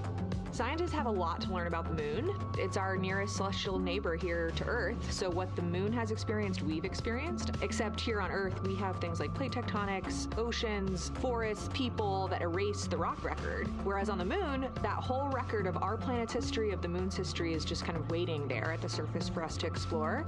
The South Pole, which is where Artemis missions are going to target, is specifically interesting for a couple key reasons. We think there are volatiles at the South Pole of the moon that are not present near the equator. Things like water and water ice that are trapped in the lunar regolith, which basically just means lunar soil, that can easily become untrapped from that lunar regolith, and scientists can scoop up and study for return to Earth.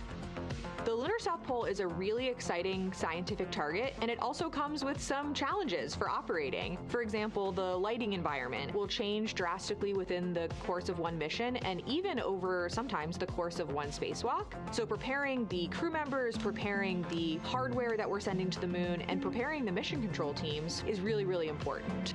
The South Pole Aitken Basin is particularly exciting. We think it's one of the oldest and largest impact basins in the solar system. And if we can get the right rock from the South Pole Aitken Basin and bring it back to our labs here on Earth, we can use that sample to constrain the entire evolution of our solar system and really understand the timing of how the moon and our planet and the entire solar system evolved.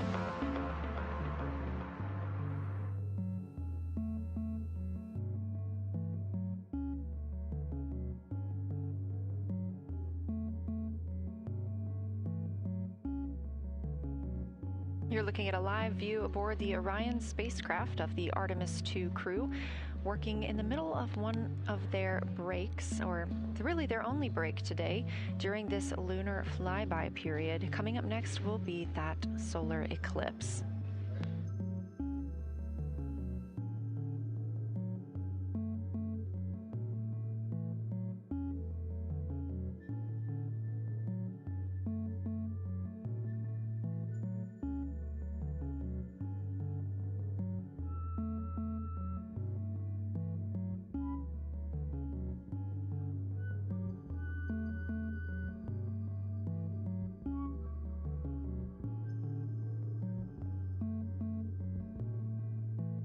Throughout the Artemis II mission, and of course throughout today, you've likely heard the crew being called with the name Integrity. The Artemis II crew members named their Orion spacecraft Integrity during a news conference September 24th, 2025. The name Integrity embodies the foundation of trust, respect, candor, and humility across the crew, and the many engineers, technicians, scientists, planners, and dreamers required for mission success. They said this name is also a nod to the extensive integrated effort from the more than 300,000 spacecraft components to the thousands of people across the world that must come together to venture to the moon and back, inspire the world, and set the course for a long-term presence at the moon. The crew also said that integrity is rooted in a shared core value of NASA, the agency's astronaut office, and the CSA, the Canadian Space Agency.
We are 5 days, 1 hour, and 38 minutes mission elapsed time into Artemis II.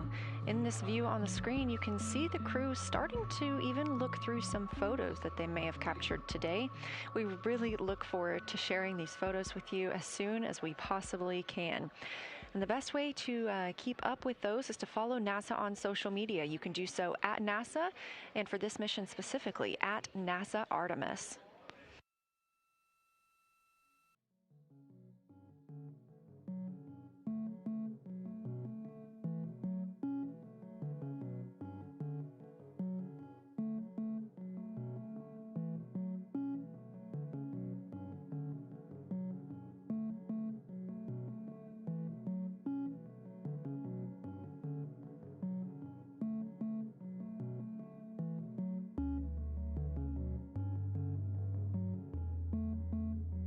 Again, we are in a forward link LOS, or forward link loss of signal with the crew, meaning that we're not able to communicate or send any commands to them right now as they were. This is a tracked event that occurs at times, but they could still provide communications down here to us, and we are obviously still receiving their video and their data.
Houston integrity in the blind. High priority PAO activities on Reed's timeline are on PCD1 in a folder imagery for downlink, and then high priority standby imagery for downlink, and then lunar flyby for PAO, and then high priority PAO. Thank you.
This is Artemis Mission Control. You heard Reed Wiseman, commander of the Artemis II mission aboard Orion, make a call in the blind. This means he knows we cannot call back and that he knows we may not receive his call. However, we have good communications with the spacecraft. They just cannot hear from us right now due to a forward link loss of signal.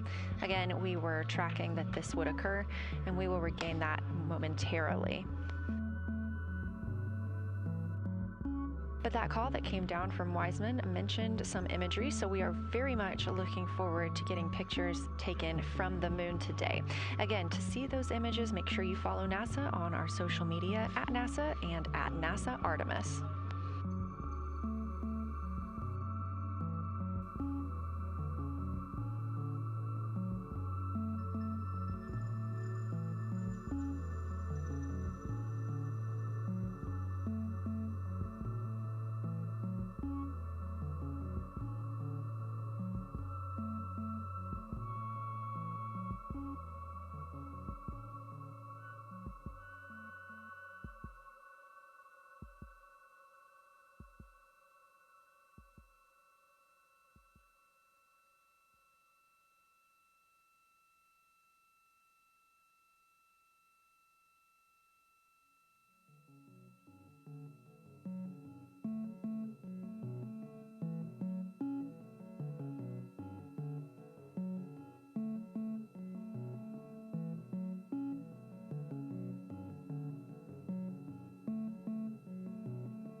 The view on your screen right now is an animation.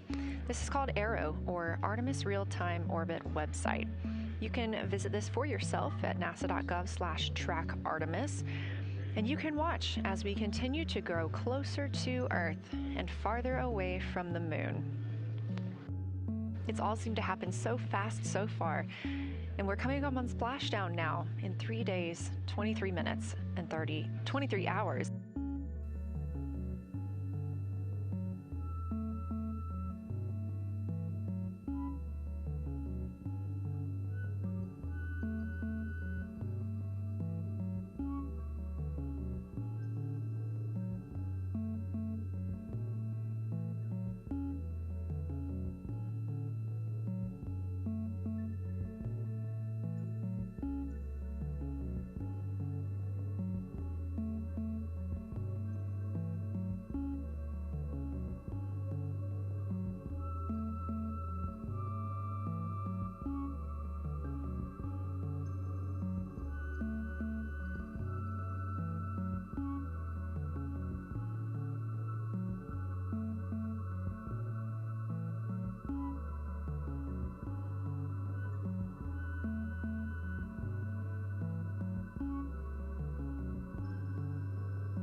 This is Artemis Mission Control. We are in a forward link LOS with the spacecraft. We're not able to send commands or communications to them right now. However, they could send them to us, and we do get spacecraft data. This is tracked as we are on the Deep Space Network. This is the network that we use to communicate with the spacecraft now that we are so far from Earth, over 252,000 miles. We are still in our lunar flyby coverage. The crew still have a very important and very exciting flyby milestone coming up when they will see a solar eclipse from the moon, the first humans to ever do so.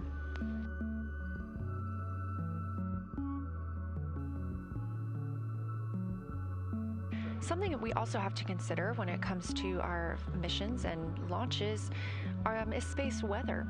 So, since the Apollo 16 and 17 missions, there were some solar eruptions near that time frame that could have been dangerous to our explorers. Over those 50 years since those storms, the data, technology, and resources available to NASA have improved, enabling advancements towards space weather forecasts and astronaut protection, which is key to NASA's Artemis program to return astronauts to the moon.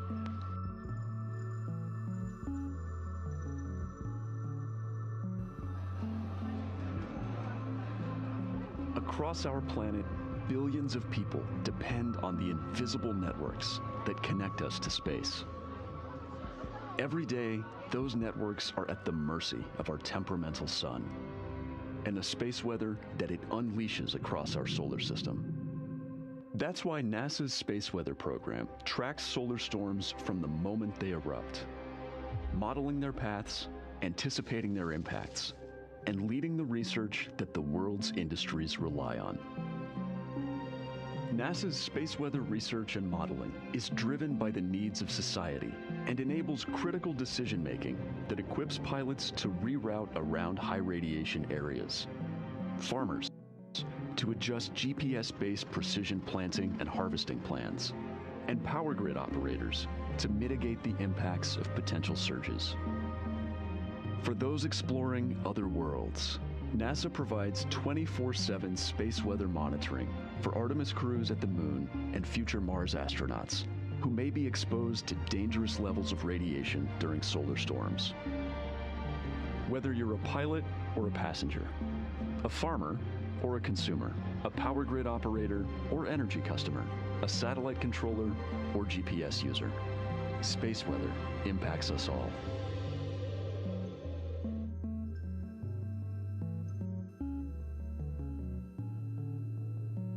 This is a live view from the Orion spacecraft on the Artemis II mission. It's now been 5 days, 1 hour, and 54 minutes since we launched.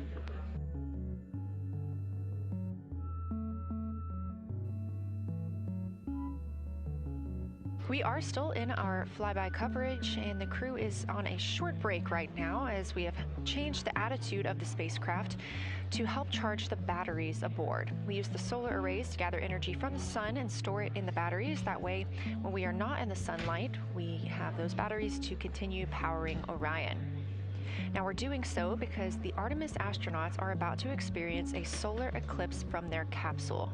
And this is a solar eclipse that no one else on Earth will experience. This eclipse is about 54 minutes, and to the astronauts it'll look a lot like a total solar eclipse on Earth, except the moon is going to be huge compared to the sun, unlike when you watch one on Earth and the moon and the sun appear about the same size in the sky. We're interested to learn if they see the outer corona when the sun is fully obscured by the moon. And because of how big the moon will be from their perspective, the total phase of the eclipse will last nearly an hour. The astronauts will see a partial solar eclipse as the moon covers and uncovers the sun, which is before and after totality. So, much like us on Earth, they will have eclipse glasses so they can safely view that portion.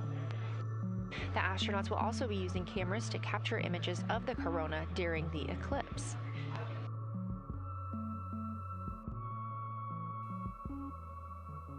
There also may be some other planets visible during the eclipse, including Venus, Saturn, Mars, and Mercury. If they can identify what part of the sky they're looking at, this can help train future Artemis astronauts on what part of the sky they're seeing.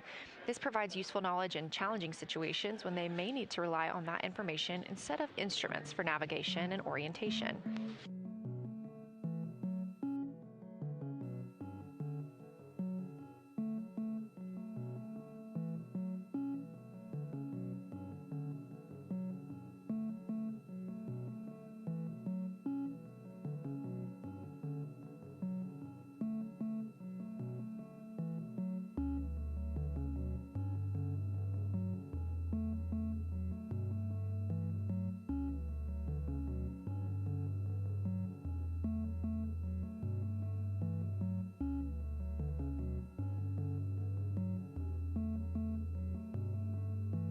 Confirmation from teams here in the ground that we have reached the eclipse attitude, meaning Orion is in the proper position to observe it.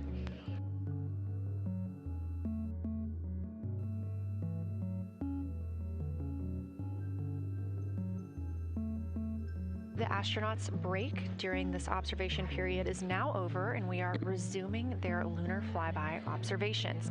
The first of these is sunset. This is the solar corona that we'll be looking for. It's the outer atmosphere of the sun. The science team is also interested in if the astronauts can see polar plumes. These are thin streamers that project from the sun's north and south poles. Additionally, they're interested in seeing if the crew can witness coronal loops. These are arcs close to the sun's surface. And something else that we've previously mentioned is lunar dust. This is dust from the moon that is lofted above the lunar surface and illuminated by the sun. It was reported visible by Apollo astronauts.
You're getting a live look from Orion as the crew observes a solar eclipse from the moon.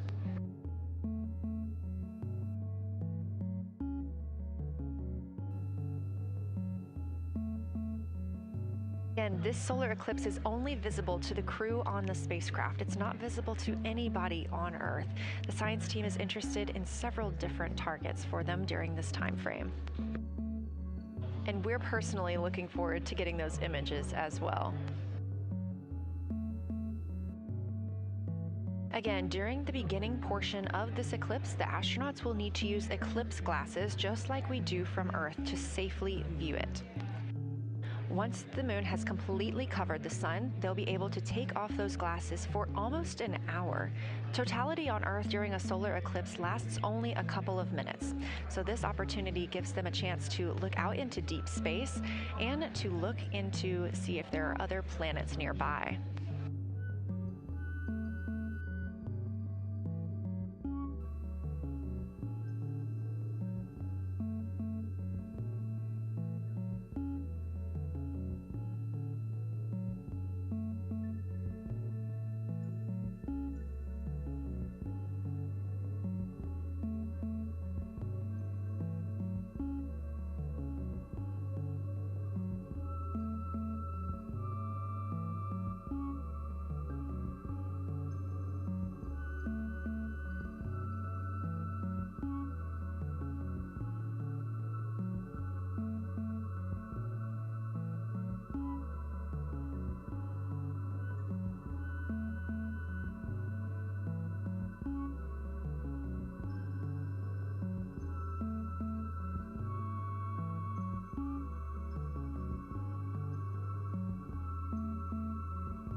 And what you're seeing right now is the solar corona. That's the outer atmosphere of the sun. And the science team is very interested in any images that the crew can capture of this.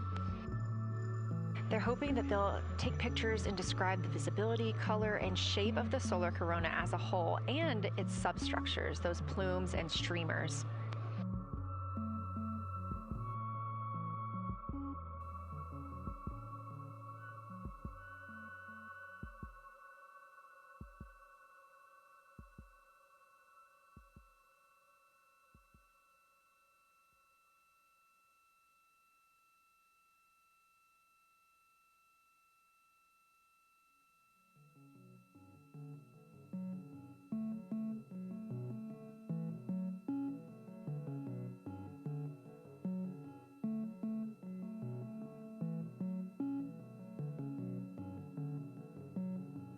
Science, integrity, in the blind.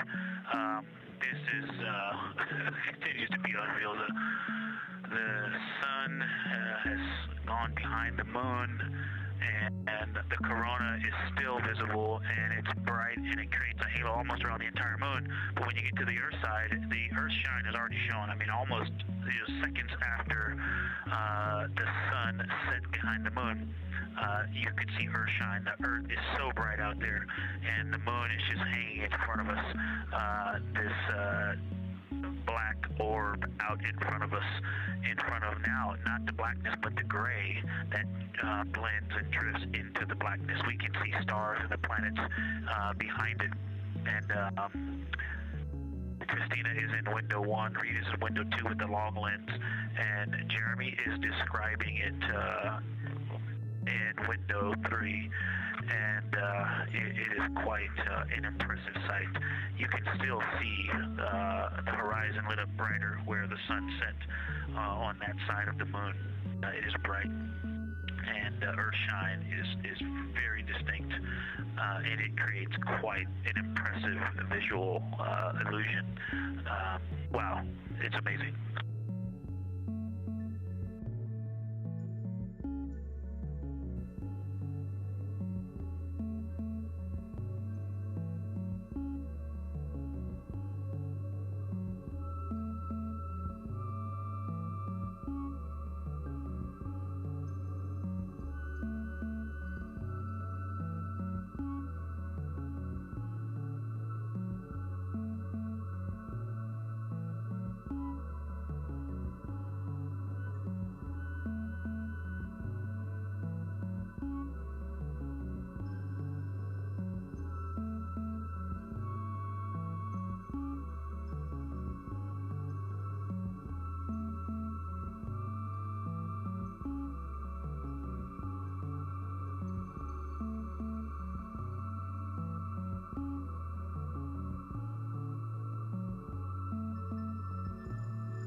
Again, you're looking at a live view from the Orion spacecraft on the Artemis II mission.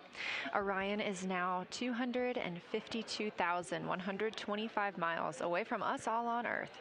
We're here in the Artemis Mission Control Room in Houston, Texas, and what you had just before we lost that view quickly was the corona of the sun peeking around the moon as the astronauts are entering a solar eclipse for this portion of the lunar flyby. We're now over 5,500 statute miles from the moon. That closest approach today was just about 4,067 statute miles away. And teams in the room beginning to get a little busier and filter in and out as we are stepping through a handover. The Orbit 1 team is handing over to Orbit 2, who will continue monitoring lunar flyby and all of the systems aboard the Orion spacecraft.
You're getting your last few views of the solar corona as the moon begins to take center stage and completely cover the sun.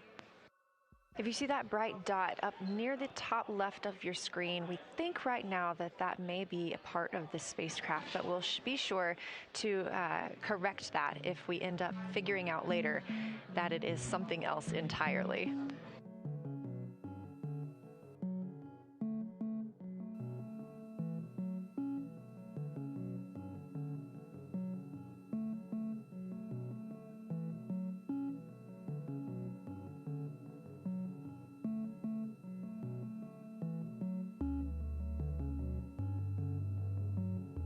It has been an absolute honor to join you here today for the lunar flyby of Artemis II, the first time humans have flown by the moon in over 50 years. I'm Leah Cheshire Mustachio, and I'm excited now to hand over the team is shifting around in the windows, and we are transferring settings on a camera to pick up Earthshine, and it is amazing. The brightness where the sunset is still bright. I think there may still be corona visible, but that part of the horizon is still lit brighter, and you still have a distinct Earthshine.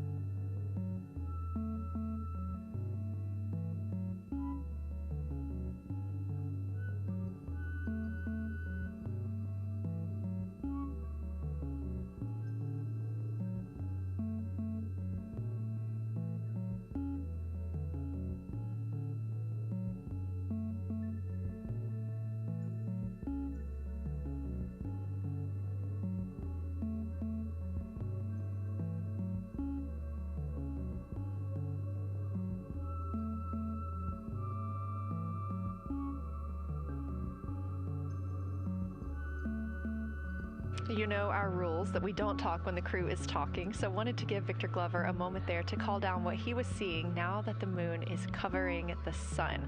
A really amazing time during today's lunar flyby. Again, thank you so much for letting us help tell this story today. I am Leah Cheshire Mustachio, handing it over to my friend Anna Schneider at the PAO console as the Orbit 2 team comes to join us. So thank you so much, and I hope you all enjoy tonight. Anna, you can take it away.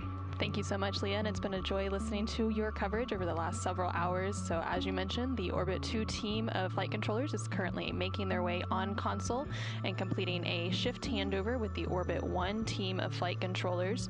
The Orbit 2 team tonight will be led by Flight Director Diane Daly, and she is currently handing over with the Orbit 1 flight director there on your screen, who was Flight Director Jeff Radigan.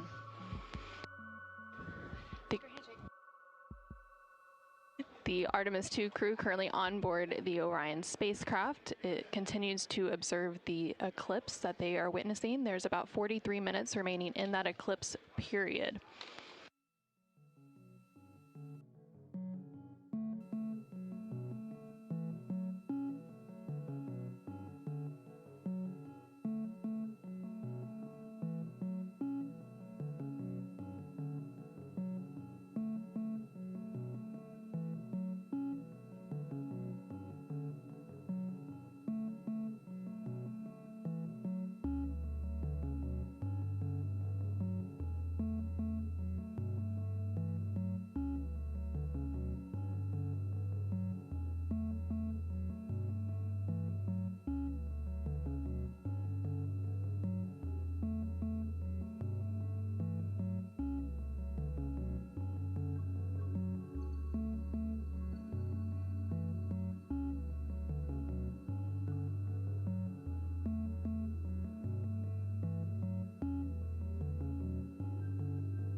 This is Artemis Mission Control. You are currently seeing a live view of the solar array wing cameras on the Orion spacecraft. We spoke with our science team, and they did determine that that dot in the distance is Venus.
science integrity.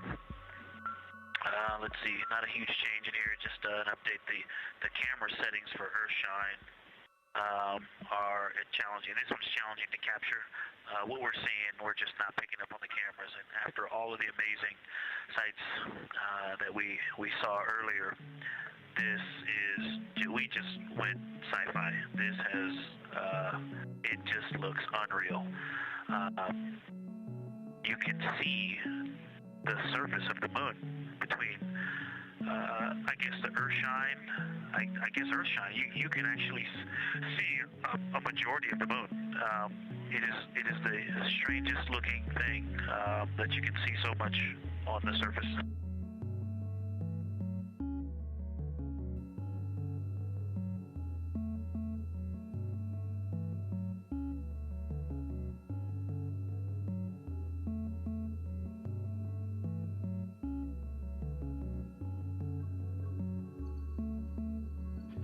This is Artemis Mission Control. You were just hearing some communications called down from NASA astronaut Victor Glover, currently on board the Orion spacecraft. They are currently observing an eclipse. There's about 39 minutes remaining in that eclipse period. Currently, we are in a forward link LOS, or loss of signal, so the crew can communicate down with... He's seen 2 meteors, science.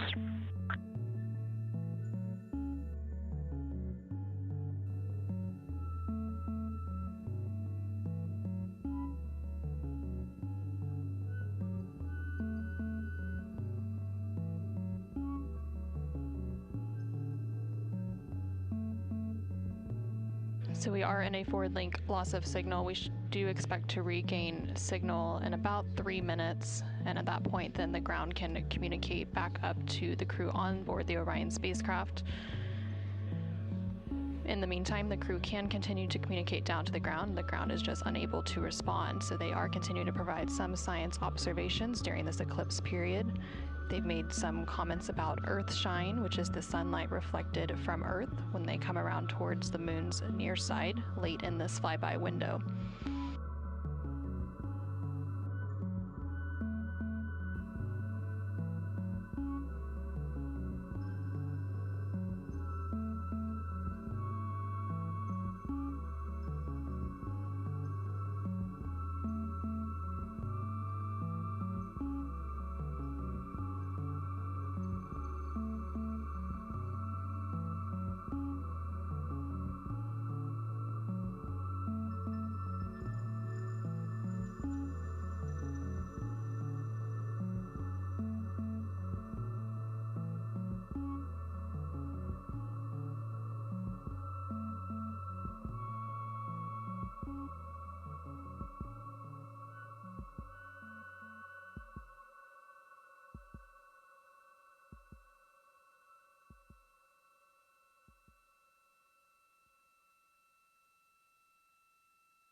science integrity in the blind. The glow around the moon is beginning to become a little bit more even.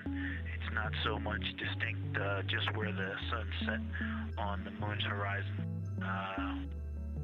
as we're flying through this trajectory, and then the sun's going to come up out of the other side. I think we're starting to see the glow around the moon get balanced out. I still see Earthshine, and the Earth is very bright out there. Still quite an unreal sight. Integrity Houston, we have that sit rep loud and clear, and we are back with you. How do you hear me?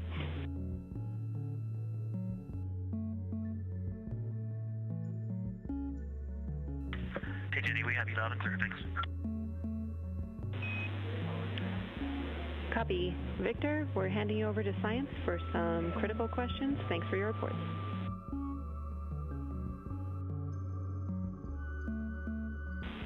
Integrity Science, we were loving your science sit reps in the blind, and it should come as no surprise that we have a number of follow-up questions. First, you mentioned Reed observing meteors. Can you speak to that? Were you referring to comets or impact flashes or something else?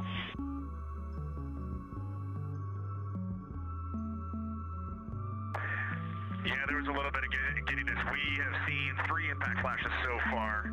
I saw 2, and Jeremy has seen 1. Undoubtedly, Jeremy saw 2, so that's 4 total. Undoubtedly, quick impact flashes.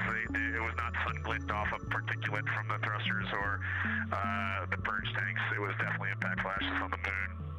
And Jeremy just saw another one. Go ahead with your next question. Amazing news. I literally just looked over at the SIR and they were jumping up and down literally. If you could describe where on the moon you saw them, please.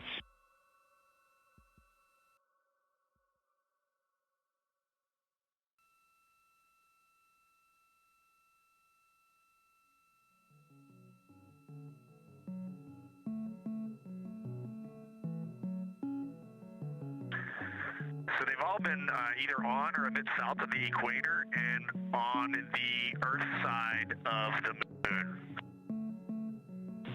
Stand by. All right, so Jeremy has seen them kind of on and south of the equator, kind of spread across the moon, and mine were both south of the equator and just a little bit left of center of the moon. Incredible news, Reed, and reminder, we have citizen scientists here on Earth looking for impact flashes, so hearing you saw them on the near side means that people saw them too.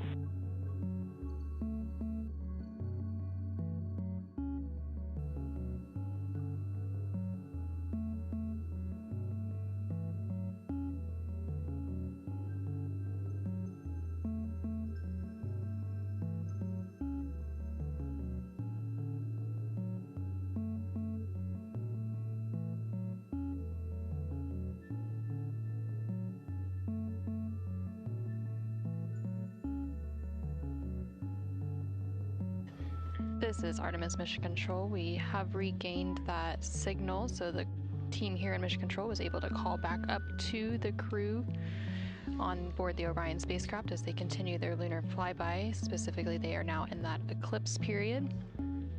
So the science team here in Mission Control was able to ask some questions about some of the situational reports they were providing during that loss of signal. Specifically, they were interested in some of the meteors that they mentioned seeing and those impact flashes, and they did provide confirmation that they did see at least 4 impact flashes during that lost signal. Are you still with us, Houston, or do we lose you? Integrity, I hear you loud and clear. How do you hear me?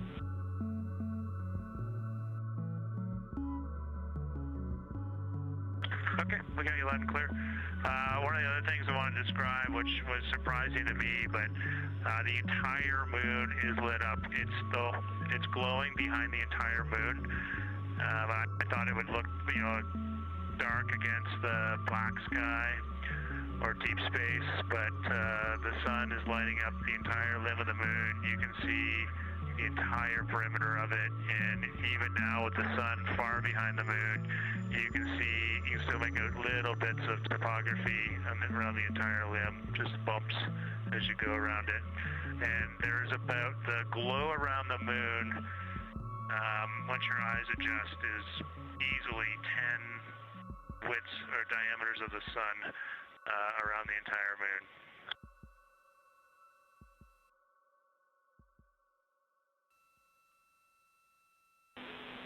Incredible to hear, Jeremy. Were you able to actually pick out any discrete features on the lunar surface? And if so, how do they look different than when you observe them in solar illumination?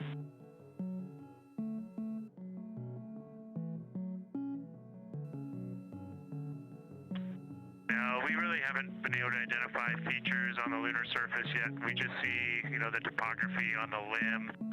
For the Earth glow, we're about a quarter moon, waxing quarter moon, if you will, from the Earth glow perspective, and it's just at a very,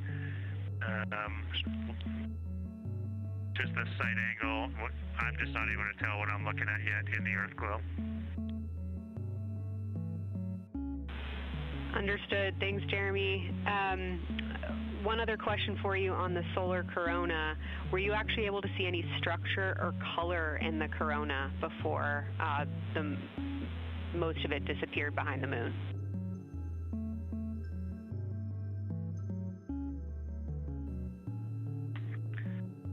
Yeah, I didn't pick out any color, but definitely structure.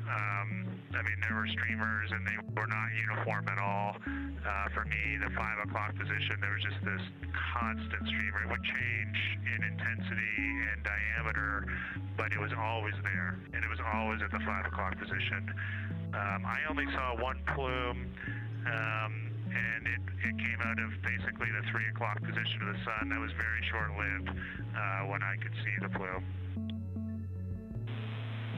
Exactly what we were looking for. Thanks, Jeremy. And a heads up that we, calculated here on the ground about how long you could see the corona for, and we expect it to start to appear again in the next 11 minutes. Thanks for those amazing descriptions.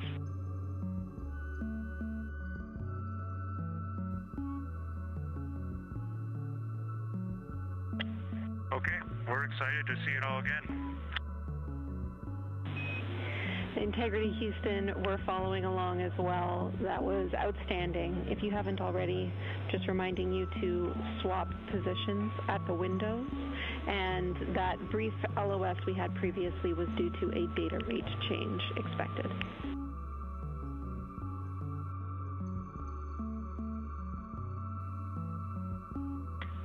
Okay, we copy that, Jenny.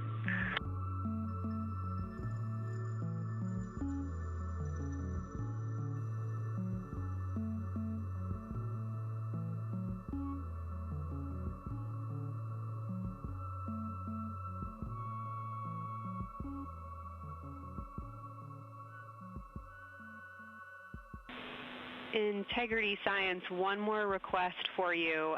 While it's still fresh in your mind, any annotations or sketches you want to make of what you're seeing either around the corona structures you just mentioned or even on Earthshine would be so appreciated.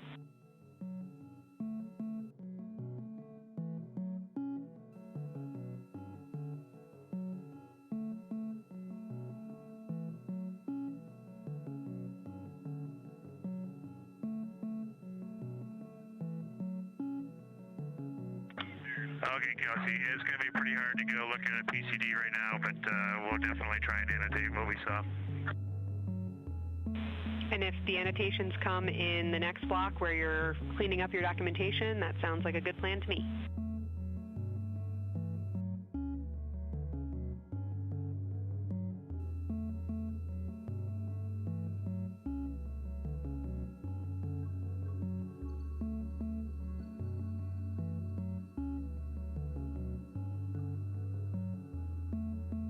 This is Artemis Mission Control. On the bottom right corner of your screen, you can see a view of the Science Officer console here in Mission Control. And we've been hearing that communication between the Science Officer. The Orbit 1 Science Officer is Kelsey Young, and she's been asking questions to the crew, specifically CSA astronaut Jeremy Hansen. based on the observations they've been making during this eclipse period. And then in the upper left-hand corner of your screen, you can see a view of the Artemis Real-Time Orbit website, which provides updates on the velocity and the distance from Earth and the Moon of the Orion spacecraft as it continues to make its way back to Earth. The distance from the Moon will continue to increase at this point. So right now, Orion and its crew are about 6,300 miles away from the Moon and about 251,000 miles away from the Earth.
Science, we're getting set up for sunrise.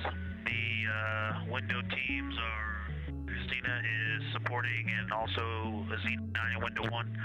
Jeremy's got the long lens in window 2, and the short lens in window 2. And Reed is in window 3, and he has started recordings and is set up to see Corona.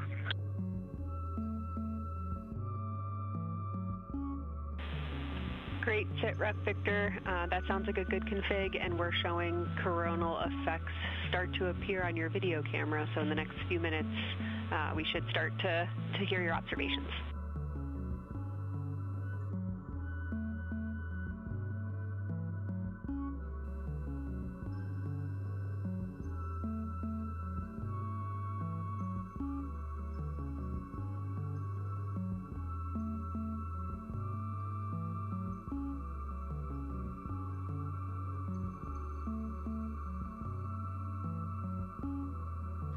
This is Artemis Mission Control. We just heard the crew call down to the team here in Houston, reporting that they have swapped out who is in the windows for the final portion of the lunar flyby. So Christina Cook is in window 1, with Jeremy Hansen in window 2 and Reed in window 3.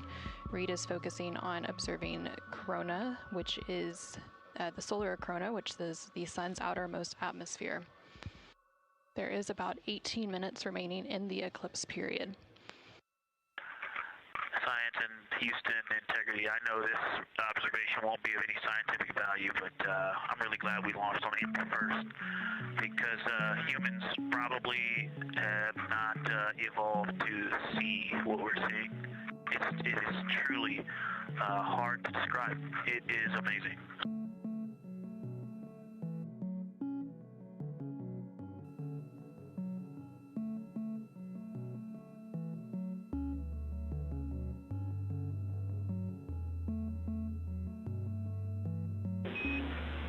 Amazing. Thank you, Victor.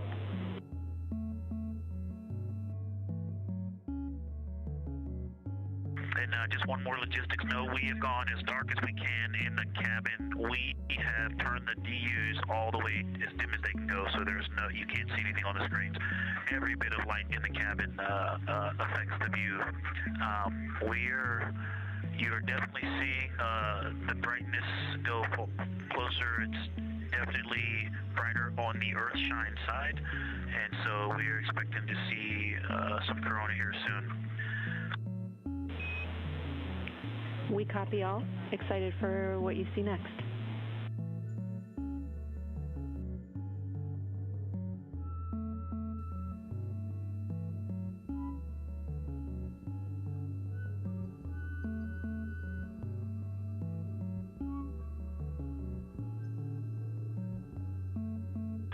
I'm not sure if we talked much about the star field, but we've got lots of stars.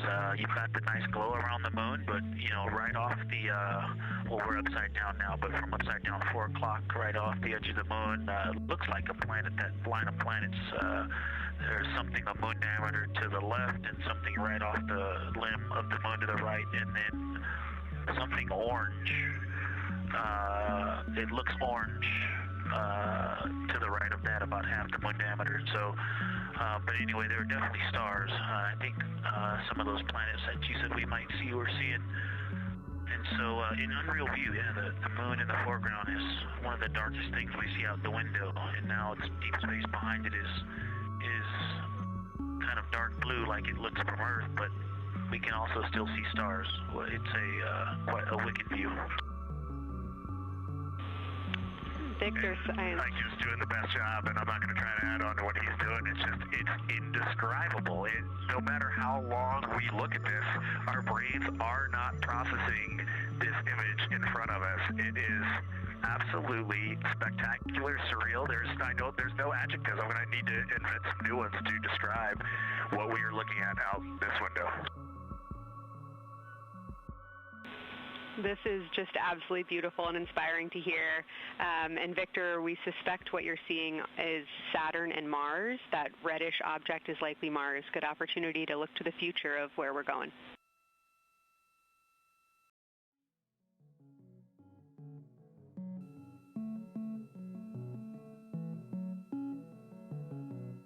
Yeah, we can absolutely see the color of Mars. That's awesome.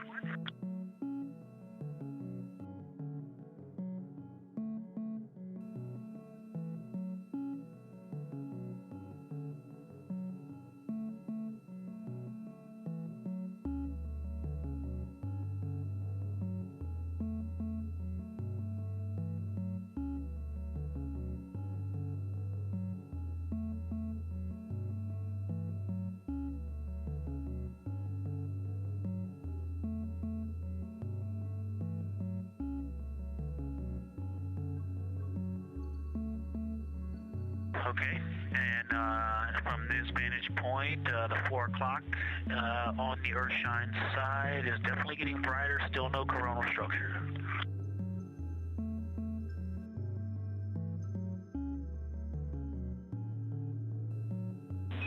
Houston copies.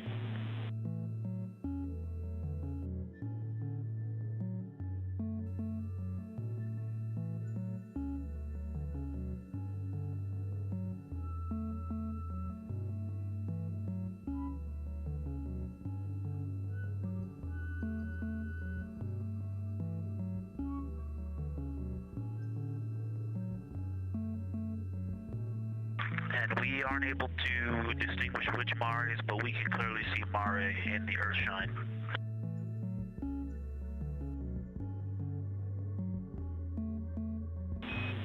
We copy.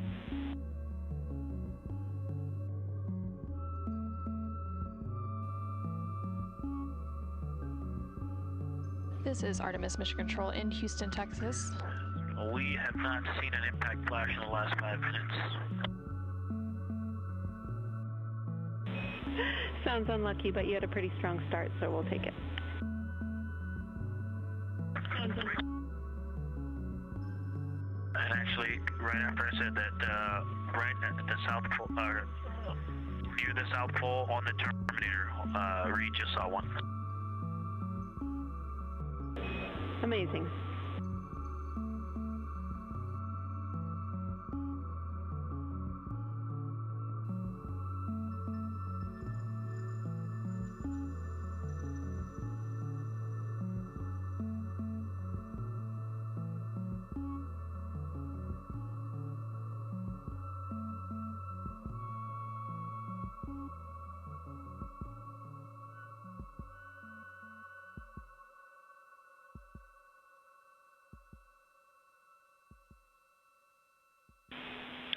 Integrity Science, and as you look around our solar system neighborhood, you should see Saturn setting behind the moon right now.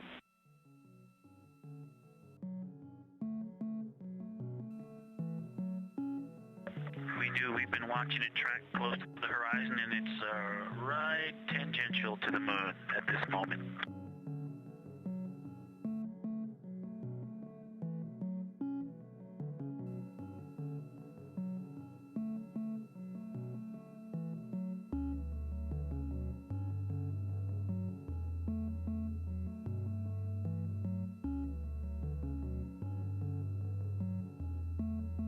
This is Artemis Mission Control in Houston, Texas. We are currently 5 days, 2 hours, and 44 minutes into the Artemis II mission, and we have about 11 minutes remaining in the eclipse at the latter half of the lunar flyby that the Artemis II crew is experiencing on board the Orion spacecraft.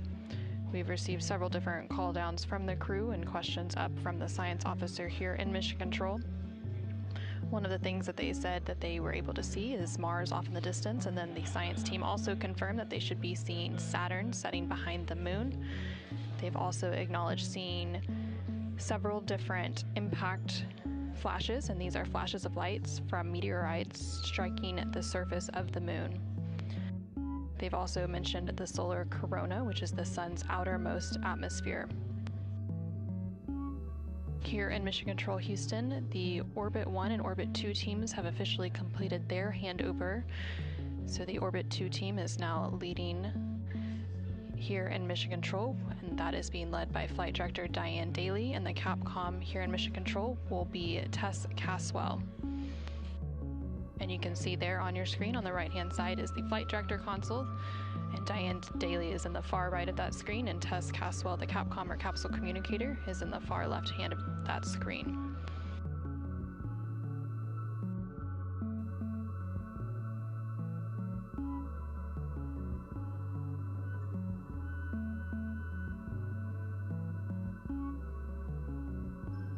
Yeah, the light is continuing to grow in intensity. At about the 4 o'clock position on the, about the 8 o'clock position on the Earth-shine side.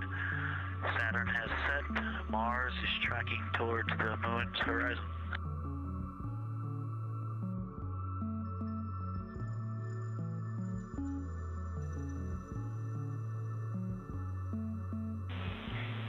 Integrity Science, we copy, and we're starting to see it on the vehicle stream. Looking forward to any coronal observations you can share with us.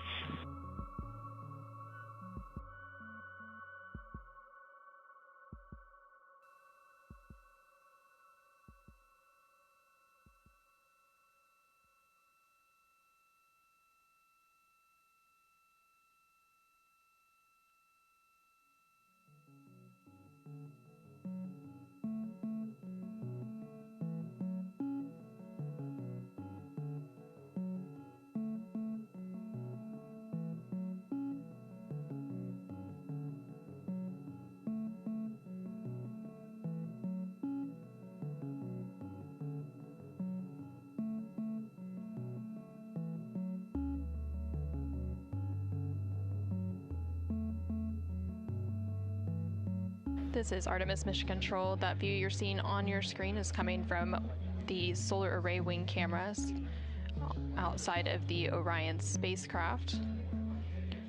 And you can see the light starting to come into view as the solar eclipse period is starting to end. Integrity, still no coronal structure at this time, just continue to grow in intensity.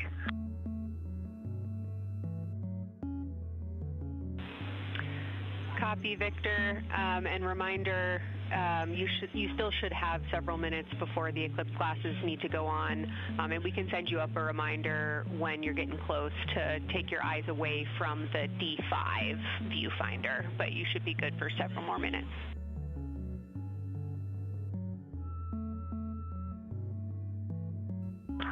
Copy, thank you, and yes, please send up the reminder. Thank you.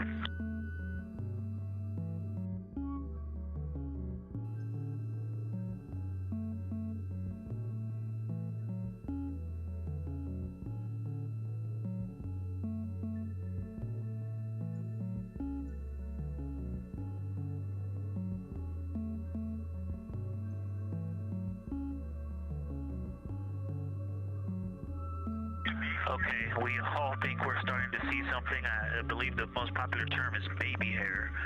As the light grows in intensity and the horizon on this side becomes very distinct, you can still see Earth shine, even though the sun's brightness is definitely growing in intensity.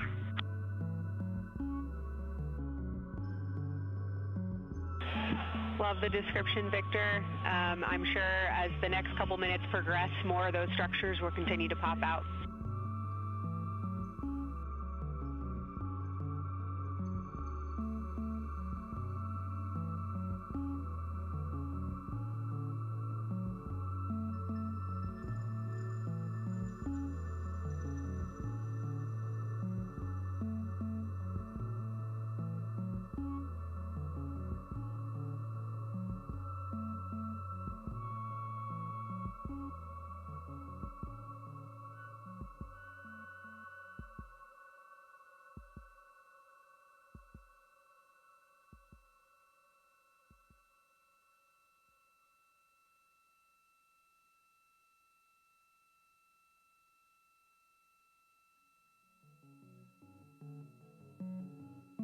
This is Artemis Mission Control in Houston, Texas. The Artemis II astronauts on board the Orion spacecraft are currently observing an eclipse. And to the crew on board the spacecraft, the eclipse looks much like a total solar eclipse here on Earth, except the moon is much larger compared to the sun, unlike a terrestrial solar eclipse where the moon and the sun appear the same size in the sky. We are definitely starting to see structure. That baby hair is rapidly growing out toward the 9 o'clock and the 8 o'clock.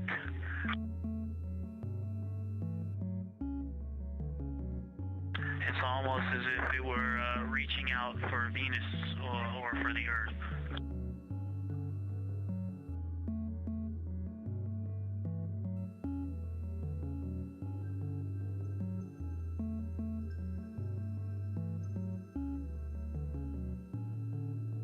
If you've ever seen the spotlight off the top of the Luxor at night in Las Vegas, this looks like what that wants to be when it grows up.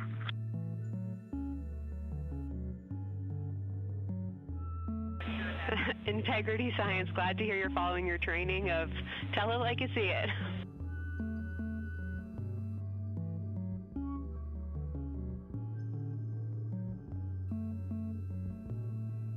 So far, it's pretty symmetrical. There are 2 or 3 streamers that are growing in intensity and in magnitude, and it's slowly starting to widen, starting to spread out across the horizon. Pretty amazing view.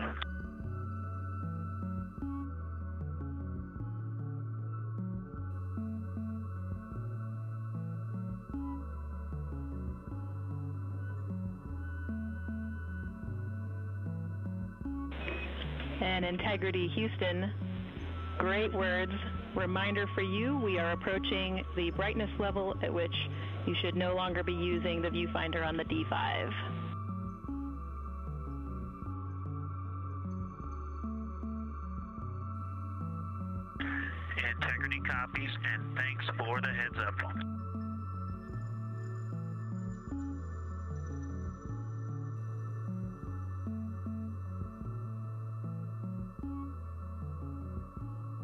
This is Artemis Mission Control. And I think we're seeing some directionality. Some of it is going in different directions because it appears to be moving and combining and recombining as it's pointing in different directions, and some of it appears to be going like down toward the south pole of the moon, but it's and then coming back together and going out towards Venus and the Earth.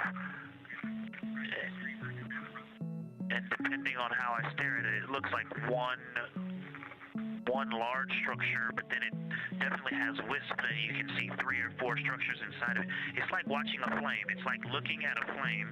And stand by. And so it has some inherent movement. Now there's a very bright spot. There's a very bright spot in the center of it. There's a towering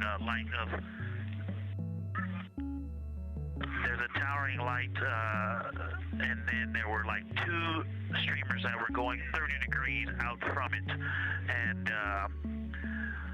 now it is just extremely bright.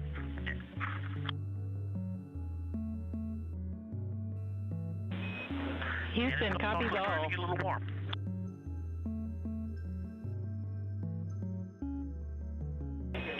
And we copied all. We wanted to remind you at this point on the eclipse glasses. Should be about time for those.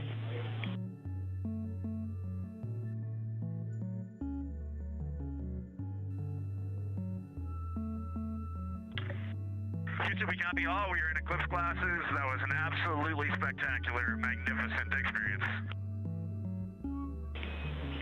Thanks for the report. We sure wish we were there with you.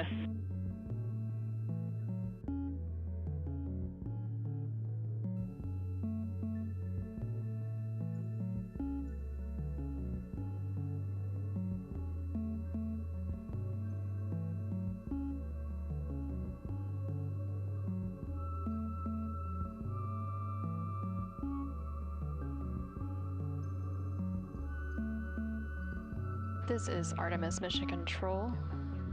The eclipse period is coming to an end, and we did hear that call up that the crew now has to put on those eclipse glasses to be able to protect their eyes for this final portion of the eclipse. And these views coming to you from the solar array wing cameras on the Orion spacecraft. Houston, if you could give me about 20 new superlatives in the mission summary for tomorrow, that'll help my vocabulary out a bit. Thank you. We will solicit input from the team.